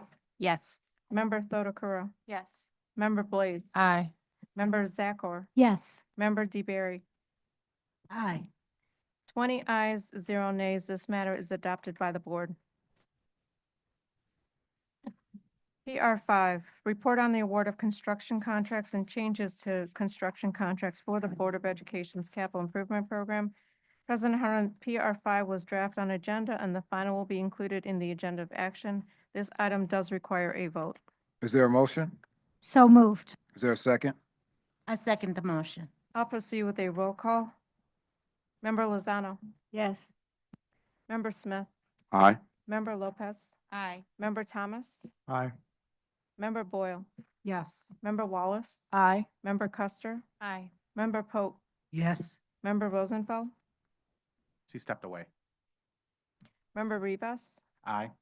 Member Rio Sierra? Aye. Member Brown, Yes. Member Bannon, Aye. Vice President Bautista, Yes. Member Gutierrez, Aye. Member Biggs, Yes. Member Thodakura, Yes. Member Blaze, Aye. Member Zakor, Yes. Member DeBerry. Yes. 19 ayes, 0 nays. This matter is adopted by the board.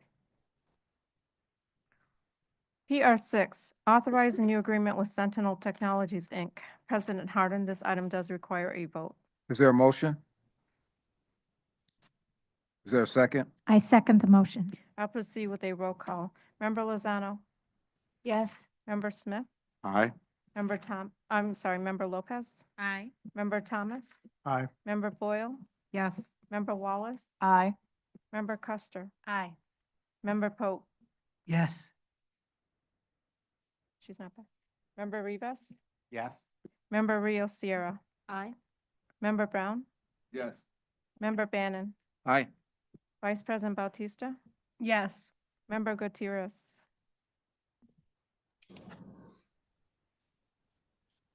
Member Gutierrez? Aye. Thank you. Member Biggs? Yes. Member Thodakura? Yes. Member Blaze? Aye. Member Zakor? Yes. Member DeBerry? Aye. 19 ayes, 0 nays. This matter is adopted by the board.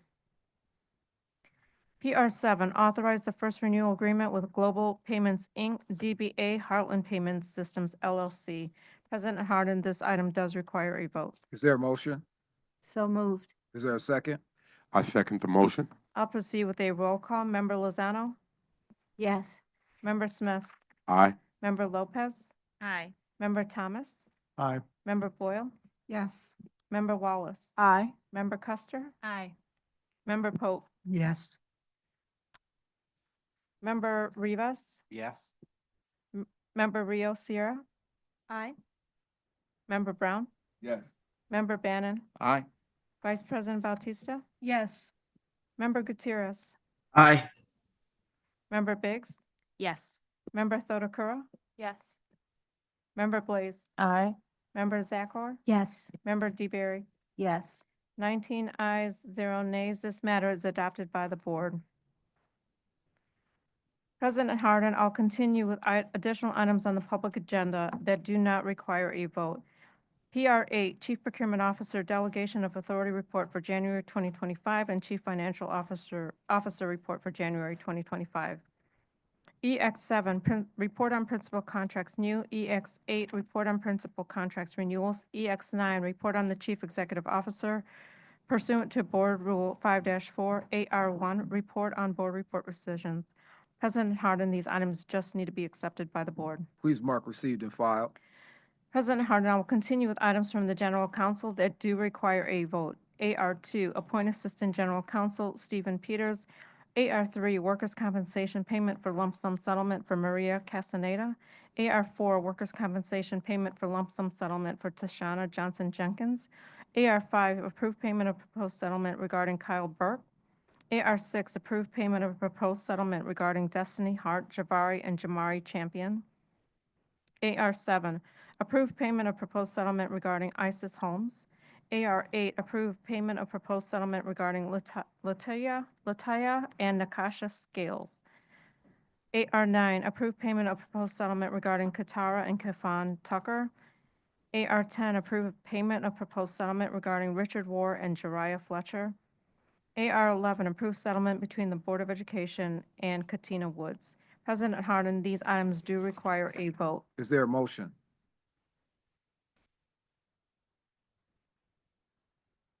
So moved. Is there a second? I second the motion.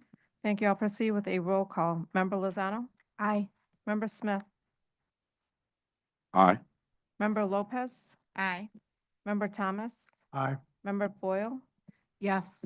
Member Wallace? Aye. Member Custer? Aye. Member Pope? Yes. Member Rosenfeld? Yes. Member Rivas? Yes. Member Rio Sierra? Aye. Member Brown? Yes. Member Bannon? Aye. Vice President Bautista? Yes. Member Gutierrez? Aye. Member Biggs? Yes. Member Thodakura? Yes. Member Blaze? Aye. Member Zakor, Yes. Member DeBerry, Aye. 20 ayes, 0 nays. These matters are adopted by the board.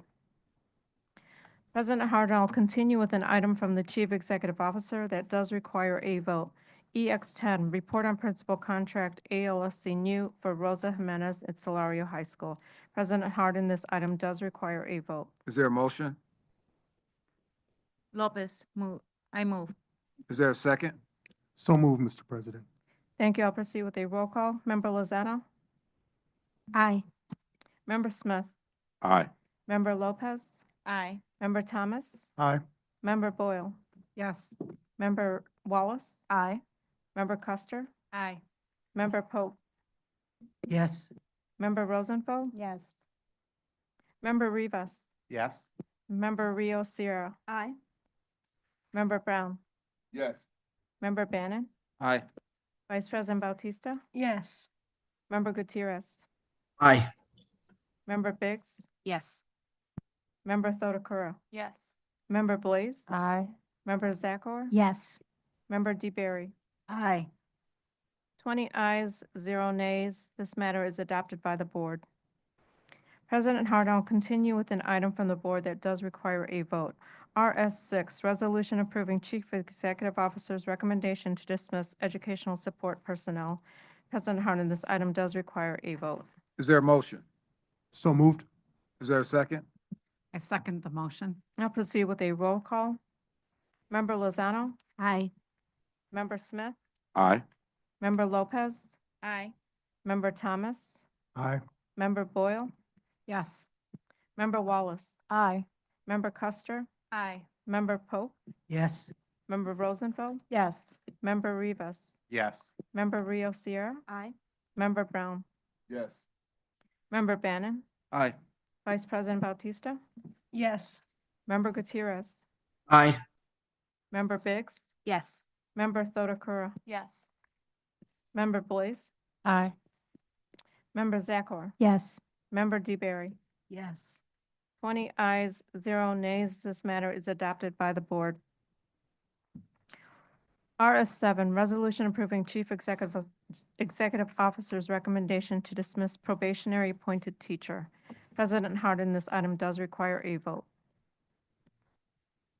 Is there a motion? So moved. Is there a second? I second the motion. I'll proceed with a roll call. Member Lozano? Yes. Member Smith? Aye. Member Lopez? Aye. Member Thomas? Aye. Member Boyle? Yes. Member Wallace? Aye. Member Custer? Aye. Sorry.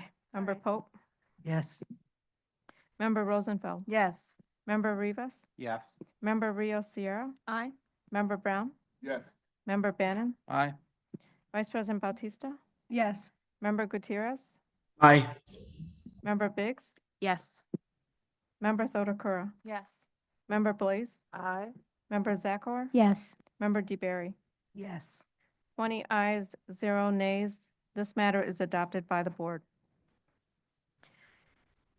President Harden, I believe Board Member Lopez has motion MO3. I move that the board adopt the minutes of the closed session meeting of February 12, 2025 and February 27, 2025 pursuant to section 2.06 of the Open Meetings Act. Board members reviewed these minutes and determined that the need for confidentiality exists. Therefore, the minutes of the closed session meetings held February 12, 2025 and February 27, 2025 shall be maintained as confidential and not available for public inspection. Is there a second? So moved. I'll proceed with a roll call. Member Lozano? Yes. Member Smith? Aye. Member Lopez? Aye. Member Thomas? Aye. Member Boyle? Yes. Member Wallace? Aye.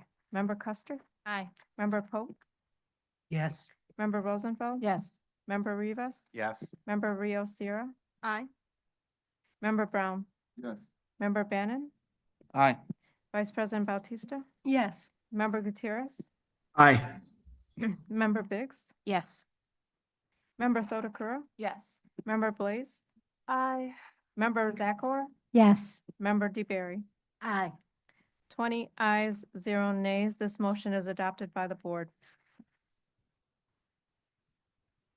We're now moving to executive session. Board Member Board, do you have a motion, MO4?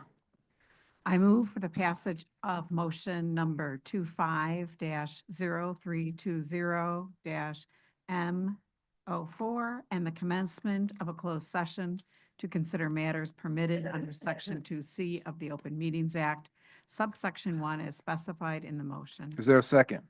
So moved.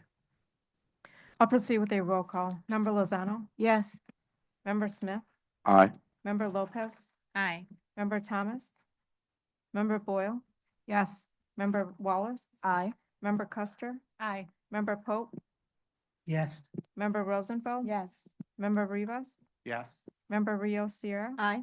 Member Brown? Yes. Member Bannon? Aye. Vice President Bautista? Yes. Member Gutierrez? Aye. Member Biggs? Aye. Member Thodakura? Yes. Member Blaze? Aye. Member Zachor? Yes. Member DeBerry? Yes. 20 ayes, 0 nays. This motion is adopted. This meeting will now go into closed session.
Tech team, can you remove the ink? Oh, thank you.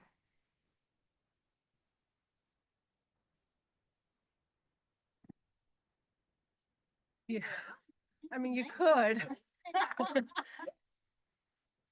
You might get some side eyes.